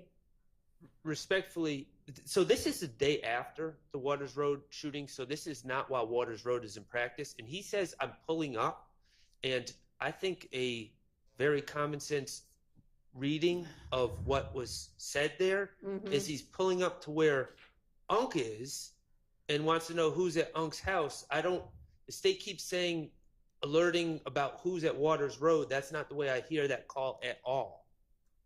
Your Honor, the court should also be aware that this is the day that police go to search Waters Road. And I think in another call that the court heard on our previous hearing, they find that the sticks were removed, like they took guns and stuff out of the Waters Road the night that they were there initially just to check on the occupants, and nobody was willing to come to the door, but they found everybody hiding in cubby holes and stuff. And so in subsequent calls, I think the court heard last time that they didn't get the sticks that were in the attic or wherever it was. And now Unc is talking about, my reading or listening to it, Unc is talking about who's still around, and Mr. Garlington is talking about Miss B. I think whether he's saying who's still at Waters Road or who's at wherever he's about to pull up to. I just want to make it clear for the record. This is not the day, to my understanding, that Waters Road was searched, okay? And the state, I would love to hear their evidence, whoever Unc is, that he was at Waters Road on that day, because it doesn't exist. He's talking about where Unc is, and I'm pulling up to you, and who's over at the house, which is not furthering any conspiracy. But, I understand the court's ruling, and I just want to state that for the record. All right. Thank you. Your Honor? Yes. I do just want to bring attention to one case. This, I don't know, perhaps frames it in a bit of a different different way. Statements are admissible when the state establishes a prima facie case of conspiracy independent of the co-conspirator statement. I think looking at this, if we look directly at that standard, let's take out what the statement is. What evidence is there to make a prima facie case? Nothing. And the case I'm relying on for that is Williams versus State, 293 Georgia, 750 from 2013. There's another case which quotes the same language.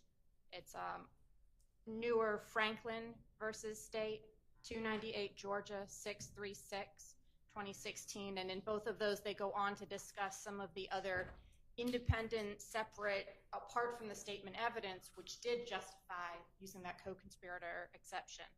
But here, where we have no information about Unk except his name is Unk, I don't think the state can make that prima facie showing. I don't either. I mean, I think that with regard to Unk, there's not enough. So that's why I've directed Miss Love to figure out whether she can either get in the Garlington statements without Unk statements, or if not, come up with some appropriate limiting instruction. And we can do that, Your Honor. And just as a matter of the prima facie showing of the conspiracy itself. Yeah, no, we're not dealing with that. I get that. And there's enough to show that Garlington is a co-conspirator and that there's a conspiracy. This is just with regard to Unk as far as I'm concerned. So let me write myself a note.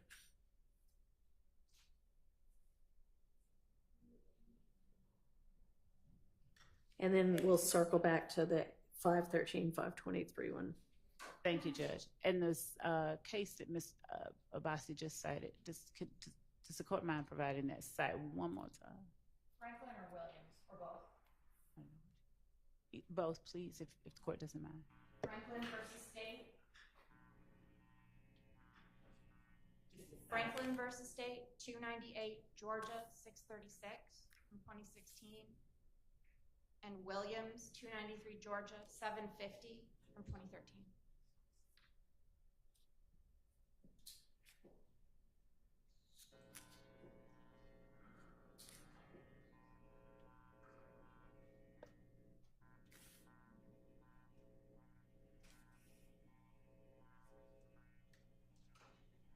Thank you.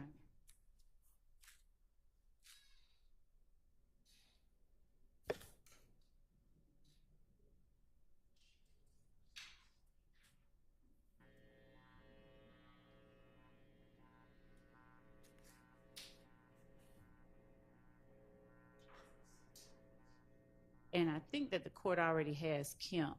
I do, thank you. All right, let's go back to the 513, 523 or whatever it was, one.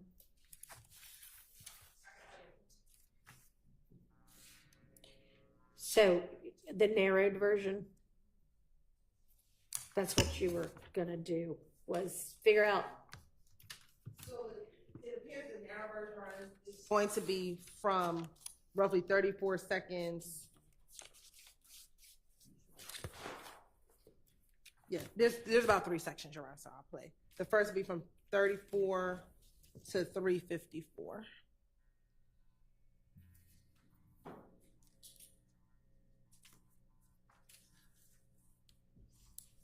I don't need to hear the drug part again. We already rolled on that. I believe we're past the drug part. What back? It's fucking free. Last night, well, you know, I wasn't even gonna come back. Man, you like goddamn pull up. We were finna be on one. Goddamn. But y'all was in there. In there, boy, about 6, 7 deep. Toon, they had them pulled out, boy. Damn, that's some food. I thought they already went over there and shot one upside. They did, but still, man, I'm on some everyday shit. They double back. Oh, you talking about yes, right? Yeah. Ain't nobody went next, right? Oh, nah, I heard it a couple days ago. Somebody they said they went over there. Oh, That one ain't yeah, know. nah, What yeah, nah. he said they just went over there last night. Yeah, well, we down, man. I'm like, yeah, man, boy, I wasn't even finna come over here, man. Yeah, you talking about? Yeah, I ain't even know nothing about this. Yeah, Shit. then look, we like to hear, we think, we like, all right, they gonna come back through. Man, we think they gonna come back through so we can hit that motherfucker up, man. 12 pull up, man. Hey, right? In the house? Yeah, I'm like, the hell. We hit them folk like, cause we got our lights out. Them folk like, we gonna have to come in. We gonna have to come in and goddamn make sure ain't nobody dead. Man, I hit the back door like, hey, boy, I'm on parole, man. All this shit in here, man. Hey, you talking about? Hey. Y'all have to come in. Yeah, no, we just heard them talk to the other officer like, yeah, we can go in, make sure ain't nobody. Man, it be them up under the house. Goddamn, man, about 4 of us in the house. They keep saying, man, you don't go out. I'm like, man, I got me fucked up, man. You took out right? No, I hit the back door. Them folks it was on both sides. And I was just like, I seen them on one side, 'cause I was just gonna sit in the car, in the yard. Yeah. I seen them looking at the cars over there, I go through the other way. They know they was over there. I feel like, hey, come here. I'm like, hey, man, I just heard some gunshot. Yeah, What you like, say? hey, I just heard a gunshot, man. Okay. Yeah, that's like where you coming from, like the wood. I'm dry here. It pouring down rain. No folks like, man, you ain't wet at all, man. I'm like, man, I'm telling, man. I was in the woods. I don't know how I ain't wet. I was in the woods. But I ain't no savage. Man, what? Y'all check that out, man. I went in there, well. Hell no, I ain't got nothing to do with They that. still went in there, though. They checked that. That was good, well. It be safe. Oh, they ain't certain. They'll make sure. They just looked around. Make sure nobody dead. Yeah, so when nobody know when they went in? Yeah. They found now. Goddamn, look Quay and another name. Okay. Yeah. I'm like, hell. What they at the house? Yeah. From the pop out for Colt on her. Colt, so they got a little video shoot. And we'll stop it here. We'll fast forward to the next relevant portion. And we'll say, Your Honor, Little Quay is not either Mr. Nichols or Mr. Huey. That is Quatez Arnold, who was at the house during the shooting. Are y'all going to stop and tell the jury that? That will come out through Investigator Viverito, who was all in the house prior to this call coming in, because Investigator Viverito will testify as to who was there when it occurred. But we've always established, even when we did the motions hearing, who was at the home, and it was never Mr. Huey or Mr. Arnold. And so that will come out. Well, couldn't you just stop it 3 seconds before that Little Quay part gets said? Right, and we can either remove it, or we can do a stipulation so that it can be, so the jury can hear it in real time, so that the jury doesn't develop. Okay. Yeah. Because I mean, Viverito may not be coming till sometime later. Well, this call is coming in through Viverito. Okay, So none of this. Regardless, I think it's stipulation. Yeah. This is not either of these people that are on trial would We'll cover be that. safer than if you can either do that or you can take that part out. Yes, we can do the stipulation and ask her. And I mean, we all agree that it's not either of these individuals. I have a solution. Don't play it. Don't play it at all. Yes, But because it's important, Little Quay. It's two parties giggling and laughing about what happened at a prior event. There's no informing anyone for any purposes of further any conspiracy. It's just spilling the beans. Your Honor, and giggling. I would say, though, that Quatez Arnold is important because that individual is in a previous video that we have with Quamavius Nichols that's already in evidence with Quamavius Nichols. But just because something's important, just because something as to who all was at that house, right? Right? Hello? I'm sorry. I apologize. You are going to have the detective testify to that person being at the house anyway? Yes. I mean, I didn't hear anything in this portion of the conversation that does sound like anything other than, man, can you believe what happened? So this portion is out. Yes. So it'll be out, Judge? as I opposed- know, I hadn't listened to that other portion yet. No, I mean, she was on the cusp of addressing Mr. Sharp's concerns and was wanting to make sure the court knew who was in the house, but she had another argument she wanted to make. That explains. Thank you, Your Honor. Yes, Your Honor. So when you hear this portion of the call, Your Honor, they are boasting and bragging about what happened in that home, the fact that they were hiding from the police, or he was hiding from the police with the other members in the house. We believe that was stated to obtain confidence between co-conspirators. We do believe that this person is the Waskin Wright, who I mentioned earlier, All right, Your well, Honor. nonetheless, it's out. Let me listen to the next part.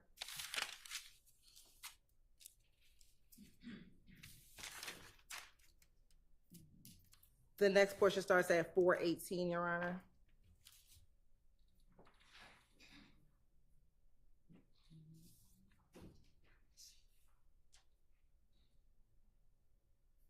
I'll start a little bit earlier. Too much going on, oh yeah, nigga got to see what's going.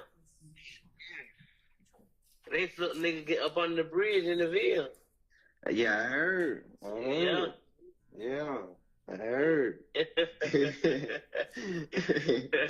Where the hell you at? I'm right here.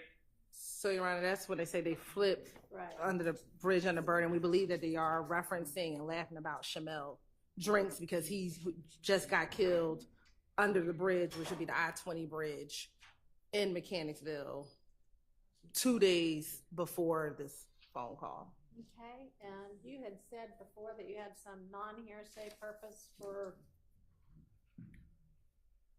that wasn't even hearsay, that you, I mean, I don't know what it was, but you said that there was some non-hearsay purpose to introduce that, so that it didn't need to come in under an exception. I mean, I don't know, I wrote it down, I don't know what it was. I got it. Your Honor, we believe that the fact that they are speaking in code and laughing about this particular murder when they say, I heard someone flip the car in Mechanicsville, and then there's like a pause, and then they both laugh. Given that this is again 2 days after the murder of Mr. Drinks, and we believe that Mr. Garlington was a part of that homicide, the fact that they are laughing about that particular instance at that time is a non-hearsay purpose of why this portion of the call will come in.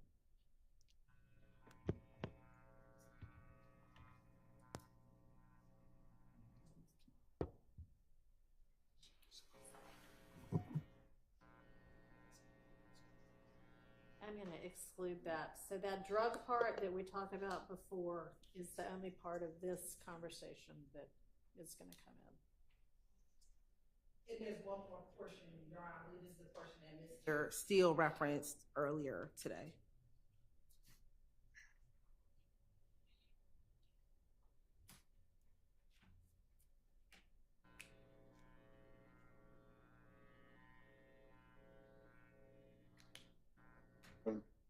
Oh yeah, they were like, they said his mom like, well, she only wanted to come. Yeah, they said she only wanted to call. Yeah, I already told them for but folks' family gonna be talking crazy anyway. Like they gonna be like, we don't want no money, nothing. Like they gonna be tripping. Yeah, you know how. That's just how that shit be, yeah. Yeah. I'm like, damn. That's why I know he just like, man, he just respect it. He just know how that shit is. Yeah. Yeah. I never seen what the hell you had going on. I just, you know. I'm pull up on you like tonight or tomorrow or something. And Your Honor, that portion is Mr. Wright and Mr. Garlington speaking of the murder or the funeral of Christian McMiller, and it's Christian McMiller's funeral, and that Mr. McMiller's mother did not want Mr. Williams to be present at the funeral. We do think that that is relevant, given that we believe that Mr. McMiller, Mr. Ford's murder was a direct result of Mr. Bennett being stabbed in the jail, and we do believe that the evidence, we believe, will show that the stabbing at the jail was done at the permission of Mr. Williams, so it was a trickle down effect. So we believe that Mr. Jaden Myra, who actually stabbed Mr. Bennett, asked for permission through Demekion Garlington to Mr. Williams to get permission to do that stabbing. That stabbing occurred once that stabbing occurred at the jail, and that information was released to the public early in March, on March 2nd or March 3rd. Only about 7 days later was Mr. Ford and Mr. McMiller murdered by YF and Associates, and then the other murder happens when Mr. Drinks after that, Your Honor. And so the fact that Mr. McMiller's mother does not want Mr. Williams at the funeral, I believe, is relevant to show that there is a belief that he is the cause of the murder of Mr. McMiller and Mr. Ford. And Your Honor, in addition to that, I see the question, you can say I'll be quick, but Judge, the fact that he is bragging about what we believe to be the murder, and that he is informing the person that he is talking to that they were going to come back and they were getting ready to light them up, we believe falls under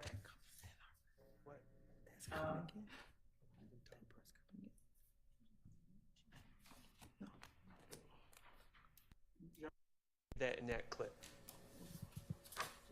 So the part about the funeral is definitely out. If there's some other part where somebody... That's the first part, Your Honor, I think is coming in, that you allowed to. My understanding is everything from the drugs to everything before Little Quay can come in when we talk about what it... No, nothing from this call is coming The in. other part is the only part that can come in. But Your Honor, Yes. But there's portions of that first part where they discussed that they were going to get ready to shoot back at the opposition when they were going to come through. And so earlier in the call, When they're talking about shooting up Big Nick's, is that this part? right? So before, And being surprised nobody got hit?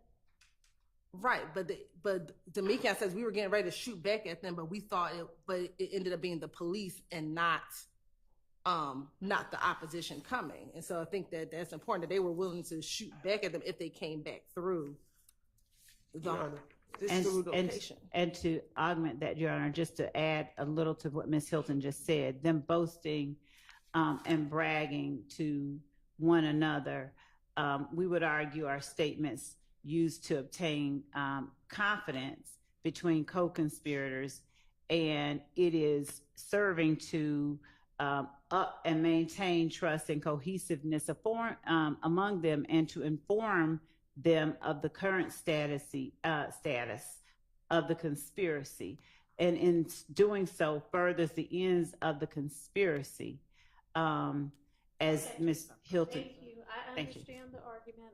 I appreciate y'all perfecting your arguments. For the record, my ruling stands. So the drug part can come in, and that's the only part from that wiretap. Now, I have a note that the one above that, 502 or 512, there's a reference to a quay in that one also. And there was a question whether there needed to be a 105 instruction, or there could be a stipulation that as to who that was about, if y'all know it wasn't,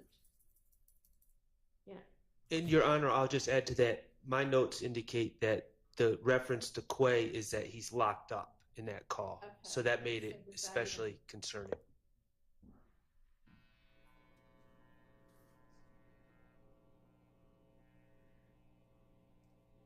Do y'all know who was being referenced there? Probably. if they're talking about Quay on March 16th, they're always talking about Quattrez Arms.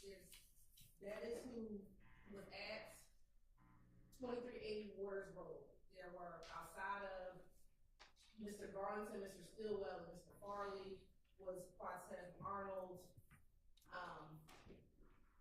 A young man named Jeffery K that's escaping me right now, and one other individual. Okay. So every time at Waters Road on March 16th, they're only talking about Quattrez Arnold. All right, and so y'all are going to enter a stipulation that says it's not either of these defendants? We can't.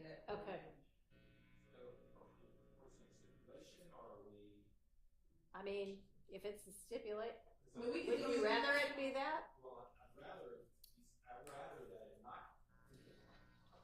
I can't hear you. I'd rather that it not come in because it's an assumption, Your Honor, that they're saying we think that it's Martinez Arnold. No, it's going to be a stipulation that it's not either of these defendants. And again, Your Honor, we intend to introduce testimony through Investigator Viverito, who was at the house when she arrived, along with the responding officers. Okay. We'll talk about who was detained on that day. So is it going to be a stipulation that it is whomever Arnold, the Quay referenced in here?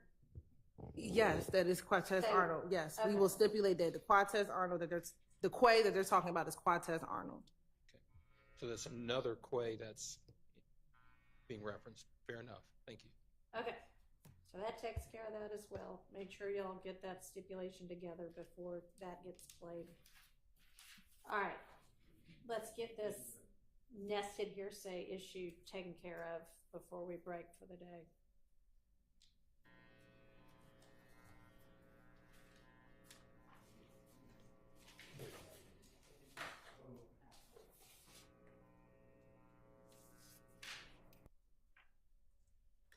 Judge, can I ask how inclined the court would be to entertain a request to do the nested hearsay not today, but on another day?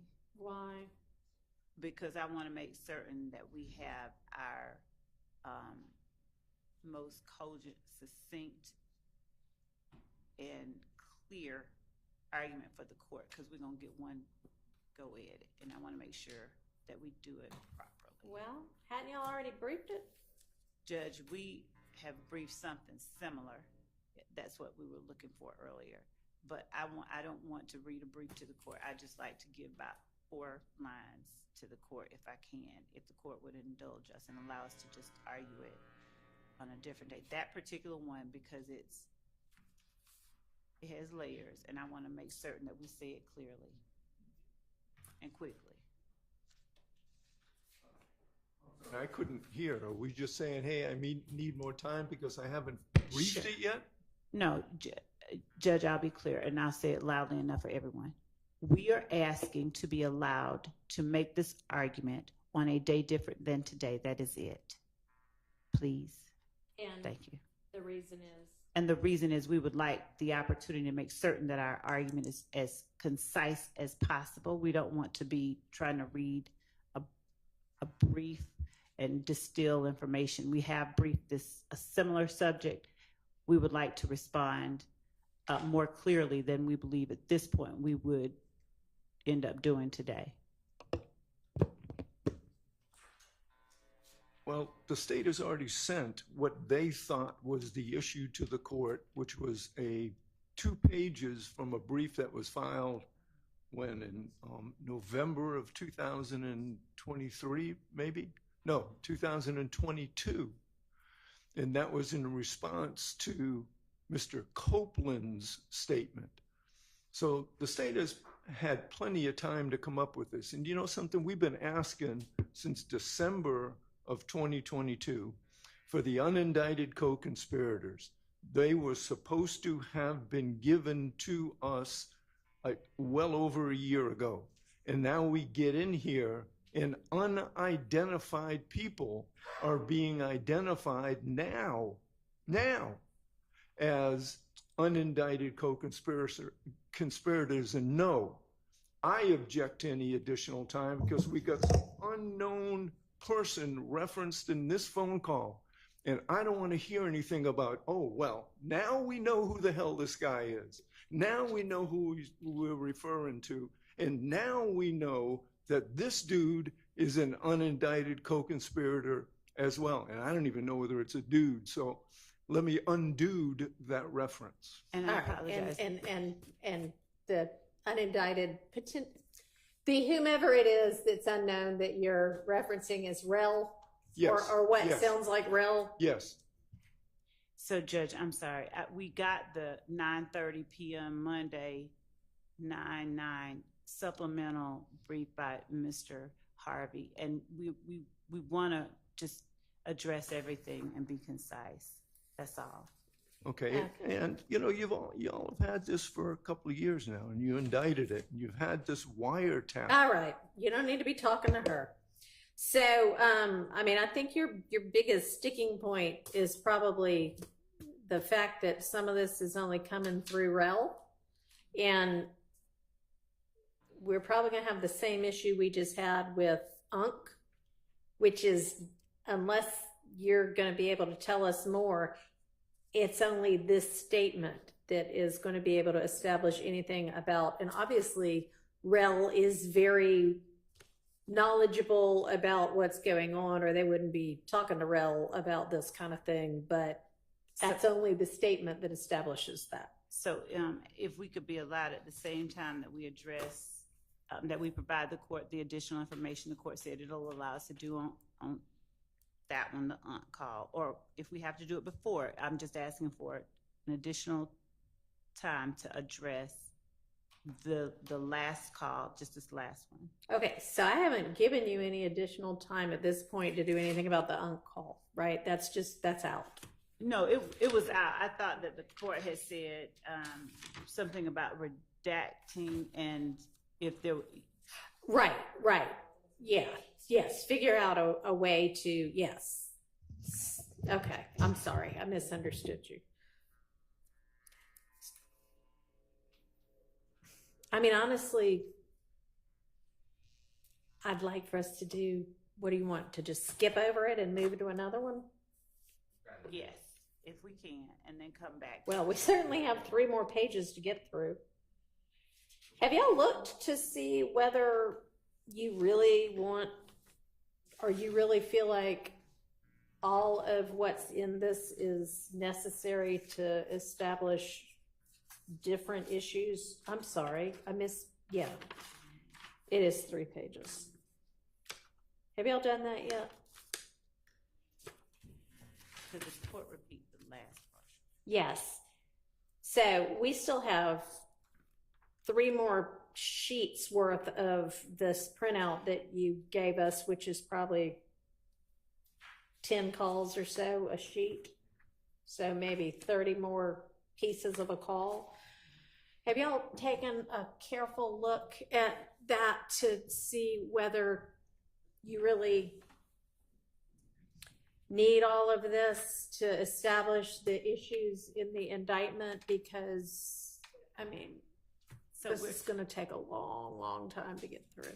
And so obviously, Your Honor, we are trying, as the court, as we go on, to pare down where we can, as much as we can, but at the same time, keep defense apprised of things that we may use, so that there's no argument that we didn't. But we can look at it some more. I'd like for y'all to start making some decisions about, we're not going to use this.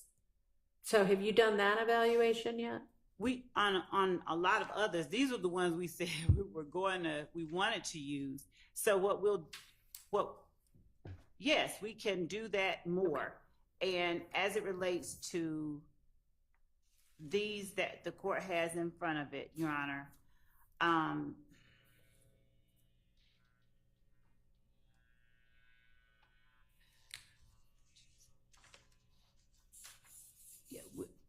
we'll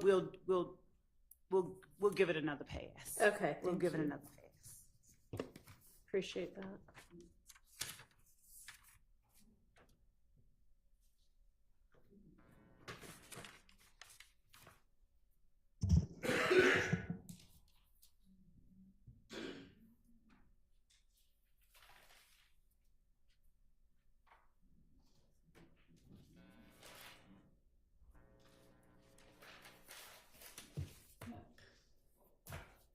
Does the court have another day because that we can just, or do you Have just want us another to send the non-jury one day? to us? Oh. Yes. I mean, can y'all get that done by Monday too? Or no? My team is saying we're gonna. I mean, I'm asking.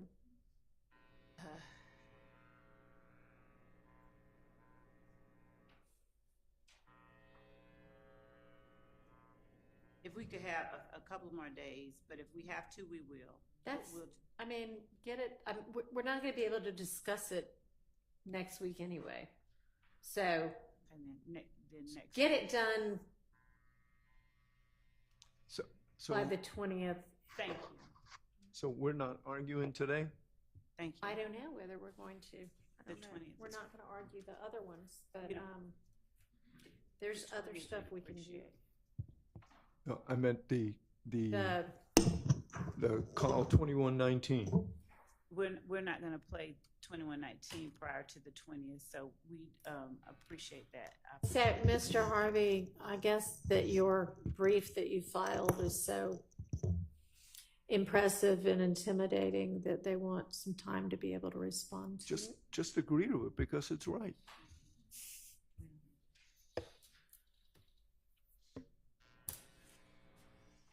So, have y'all gotten together yet on, Mr. Steele made us all a nice chart of where he thinks the evidence, the status of the various exhibits is. Have y'all been able to look at it and see where there is any kind of discrepancy in what y'all believe? We have been looking at that. We've not done that joint effort, but we've been comparing Mr. Steele's chart with what our chart and what Ms. Weaver's is. And where are y'all on that? We're checking with our team member that's in the office now. Okay, because had I walked in here at 9, dealt with the two Rule 22s, and then said, let's hit the exhibits, which I told y'all by email several days ago is what I wanted to do today, would y'all have been ready? Look at that person over here to be arguing that. Okay, so that answer sounds like. We have a master exhibit list, Your Honor, Okay. and that we can forward that we believe is up to date. And we can take some time with it over the next couple of days to go over that with any designated person from defense, but we can forward the master exhibit list that we have that we believe is. All right, y'all exchange that and copy Ms. Persfield as well. And then y'all get together to narrow down where there might be disagreement on the exhibit list. Yeah, because it's going to be a bear and we can't just put it off until the end. We need to be doing this a few times as we go along. Okay. So, y'all, Mr. Ryan's crowd is going to get together on whatever else that evidence might be and where there might be disagreement. The state's going to get us a list by Sunday, narrow down, we'll have conversations based on that. Okay. All right.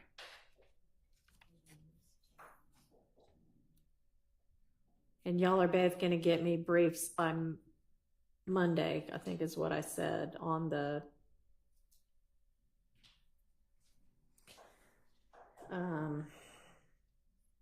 what was it? What did I tell y'all to brief me on?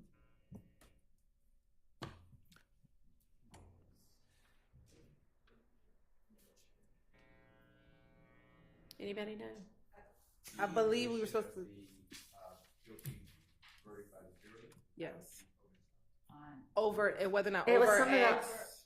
Yeah. Was someone in jail or the conspiracy with that one? Well, somebody wanted to do that a long time ago and never did.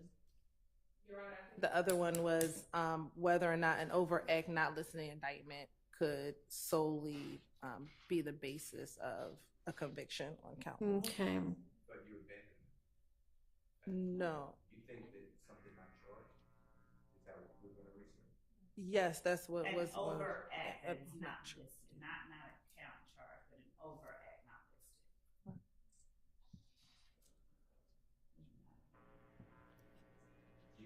Did you provide any law? No, they haven't yet. That's what I would like for them to do. Okay, that was the Monday one? That was one. Okay.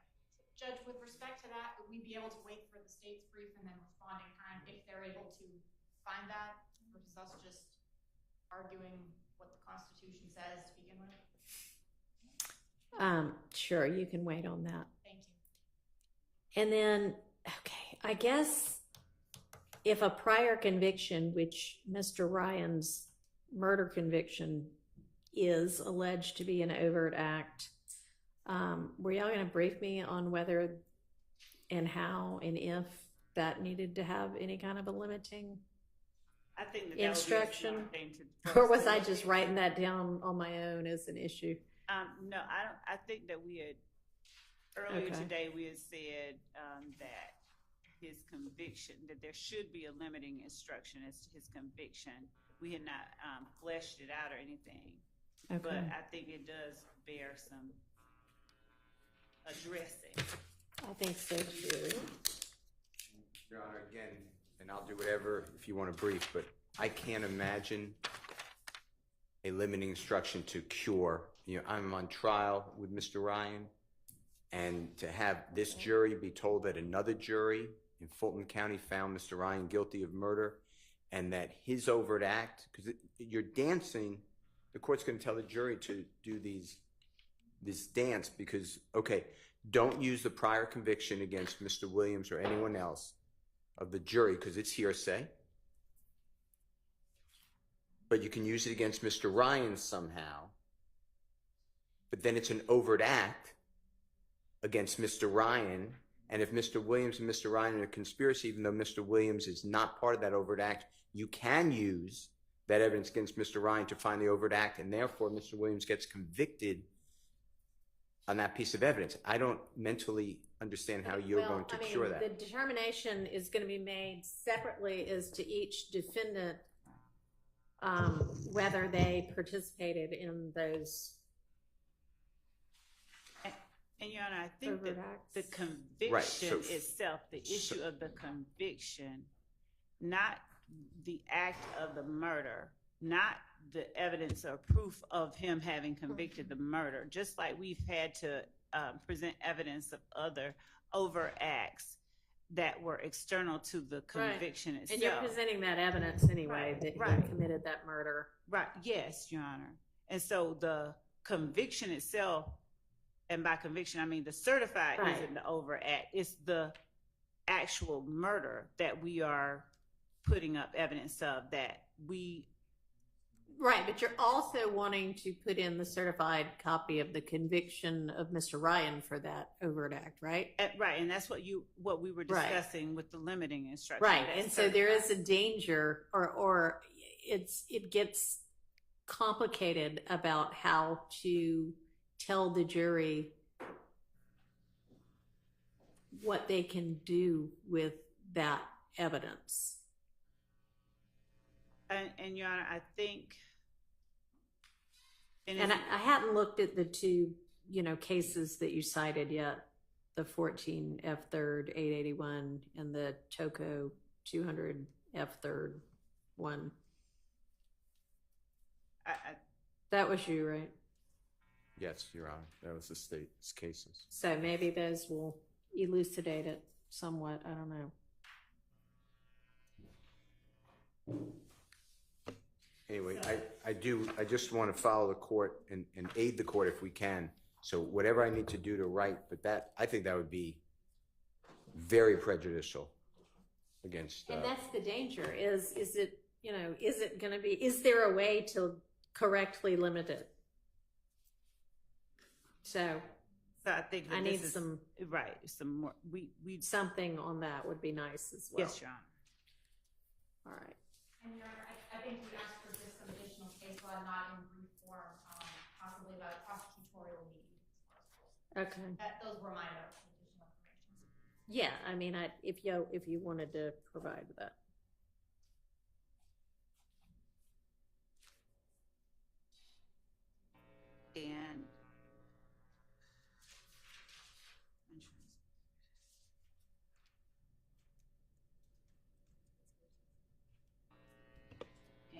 And then you'll get me the hard copy of the in-camera material by Monday also.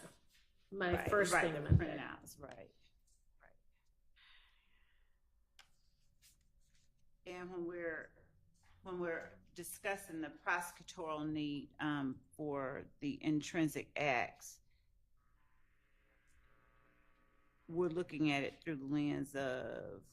I mean, I don't need further evidence on that. Oh. I mean, not evidence, further case law on prosecutorial need. If y'all want to come up with some, great. But yes, that is exactly what I did want further evidence on, was could y'all find something that more factually aligns with your situation?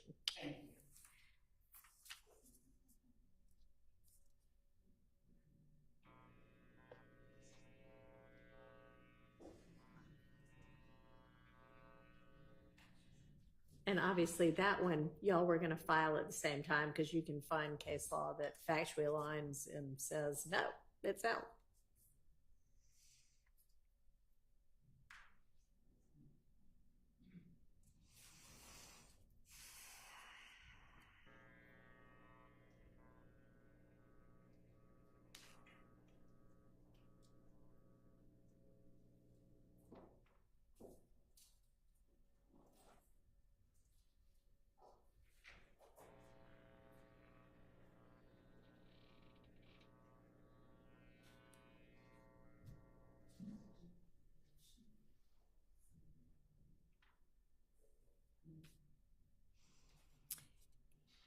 And just to flesh that out some more, and it being either admissible or inadmissible, because it either does or doesn't complete the story of the crime of the gangs or the crime of the RICO violations, or, you know, be the same kind of series of events as that. Because those are the only two that it might come in under. Right, it has to, right. Okay. So just making sure that the cases that we bring to the court's attention addresses that. Yes, ideally, that would be wonderful. All right. Anything else we can do in the next 15 to 30 minutes? Can I just get, I ask every day, just want to know what files to bring. So Tomorrow. In terms of witnesses? Yeah, if it didn't change, that's fine, but I know that So the state said. I think y'all said Pitts, Latner, Turner, Bell, Hill, Jinks, and Thorpe. I may have that one wrong. Jinks, was it Jinks or Jenkins? Jenkins. Is that still the plan? Yes, for the upcoming 2 days. Couple of days, yeah, okay. And then we'll talk again on Friday about what'll come up next week. Thank you, Your Honor. All right. Anything else? Your Honor, if it matters to you, other people spoke with the sheriff, and we are going to. Okay, yeah, I didn't know where exactly y'all were going, but somewhere that gives y'all a little bit more room considering the number of people involved. Oh, right.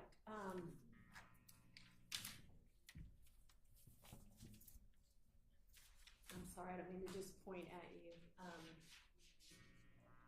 Miss Borden. Yeah, come on up to the podium.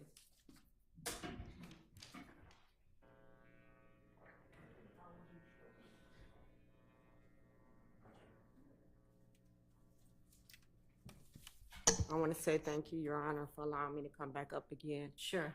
And I'll be real brief. I just want to share something to you and also on the record. Okay. I appreciate being granted the access to the camera pool, and I just want to respectfully express my concerns that that solution does not fully align with the principles of transparency and equal access.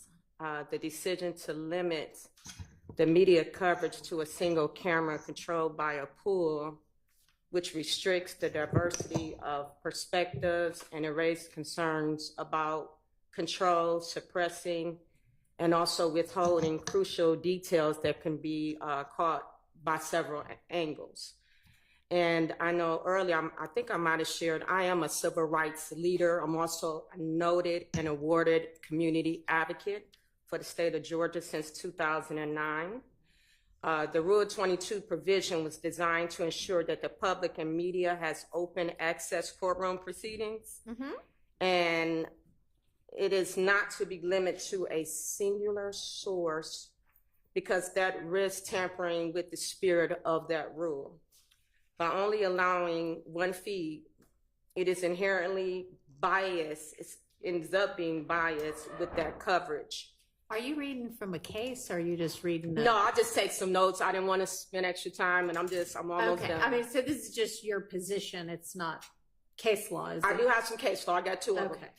All right, go ahead. So it assumes that one viewpoint is sufficient for capturing the full scope of the trial. It's essential that different media outlets are allowed their own access so the public can be provided with a fair and transparent view of all proceedings. So I am asking the court to reconsider this limitation and the transparency of the Rule 22. So when it comes to, for example, O.J. Simpson trial, also I was a part of Derek Chauvin trial. We were permitted live streaming to ensure full and unbiased representation of the proceedings. If you look up Press-Enterprise COV Superior Court, 1986, also Richmond. I don't know how to look that up. Oh, I'm sorry. You just said. Okay. Do you have a site to a reporter, like a case reporter? Well, it's usually like numbers and then a book and then some numbers again.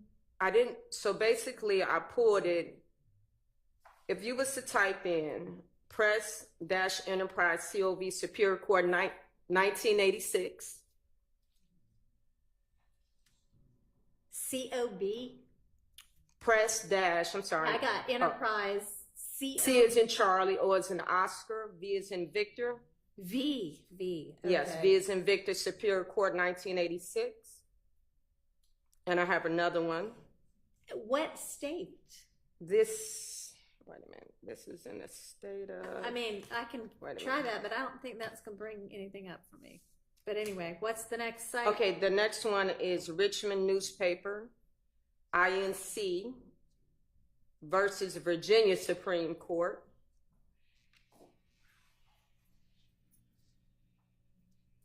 And I also want to share that the restriction of the live streaming serves a compelling enough interest to warrant limited media access to a single perspective. Again, when it comes to civil rights leaders, right now I don't see any other civil rights leaders here. Also, when it comes to community advocacy. All right, well, Mr. I apologize, feels Mr. Bryan. himself to be a civil rights leader. So I do want to go on the record say I have just as much vested interest as the defense team.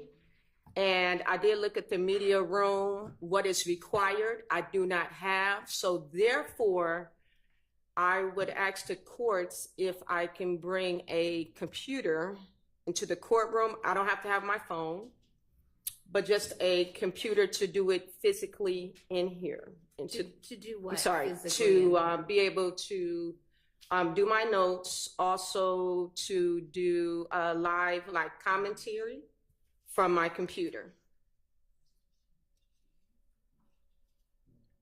And I'm also asking the court to uphold the First Amendment protection of public access. All right, there is full public access. Anybody who wants to can watch this trial. It is being live streamed with a pooled media of at least 6 different news organizations. It is also being live streamed by an individual who is pooling with another individual whom you are welcome to pool with. And so you can do that as well. Okay. So then are you saying at this point you just want your computer in here so you can do live commentary, but you're okay with not filming it because you don't have the capacity to do it from the media room? Yes, Your Honor. Okay. And also, I would like to, I know I brought it up earlier, I still would like to submit to the courts.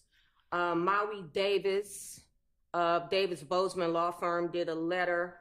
Also, Channel 11, I work closely. Oh, yeah, I mean, and I said before, I'm Okay. happy to, and I I would like know to Mr. submit. Davis, and happy to, but again, I don't not believe that you are a civil rights leader or that you would be able to add something to what's already in the news, and you are certainly welcome to report on, everything about this trial. So in there also is a letter from DeKalb, Mr. Robert. He was the DA, DeKalb County. Yeah, I know him as well. Also, Channel 11, I work closely with their investigative team. They also did me a reference letter as well. Okay. All right. Yes. Yes. I just wanted to, this young lady referenced Richmond newspaper so v. much. Virginia, and I believe the site is 448 US 555. From I thought that was a pretty big Thank case. you so much. I was familiar with Press- that. And Press Enterprise is 464 US 501.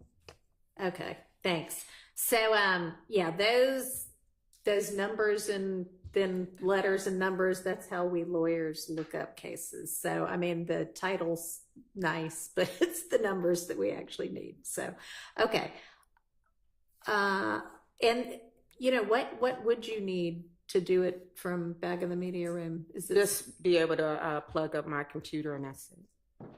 Oh, so you're not worried anymore about being able to film? No, I could make everything work from my computer. Okay.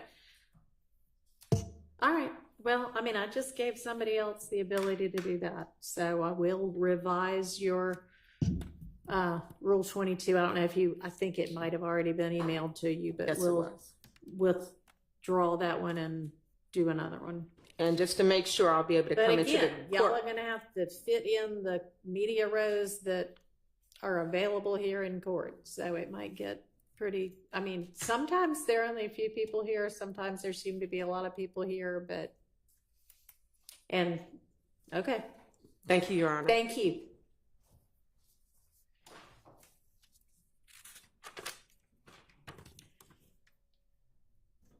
All right, anything else? Well, tomorrow is your next court date. Is that what you meant? Or no, the jury's coming back tomorrow. Did you mean when are we going to have our next non-jury date? I don't really know.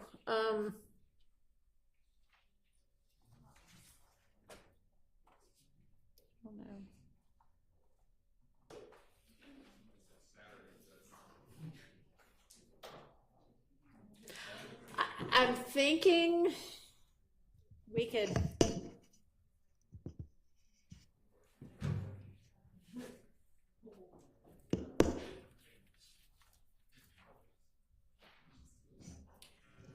I don't know, possibly sometime the week of the 7th, later in the week. But if we need one before then, or if we need one or two before then we'll have to fit those in.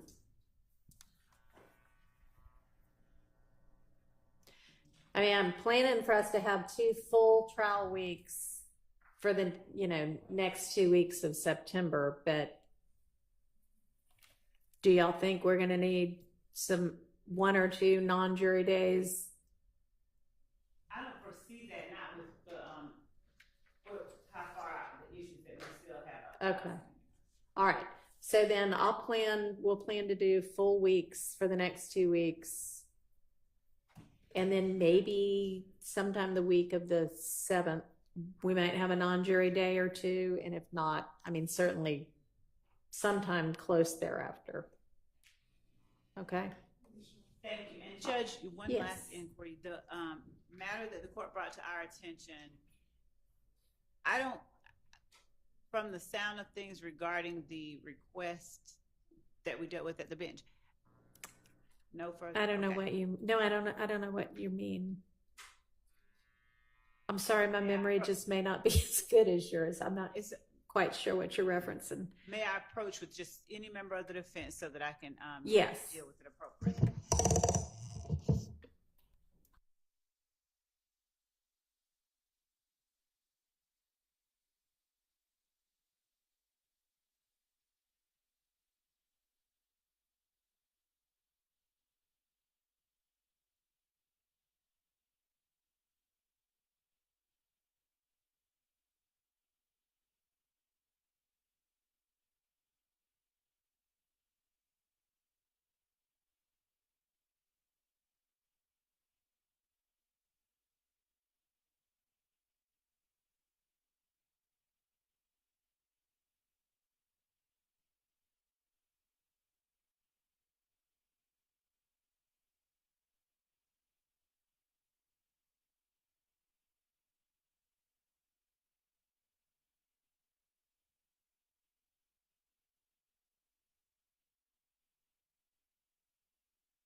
Or anything else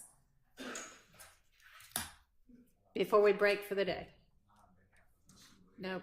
Okay. Nobody else? All right. All right. Let's see. We have the jury back at 9. You know, considering that we've been together all day today, hopefully we won't have anything unexpected in the morning. Do you think we could just plan to convene at like 5 till 9? Okay, let's do that. See y'all tomorrow.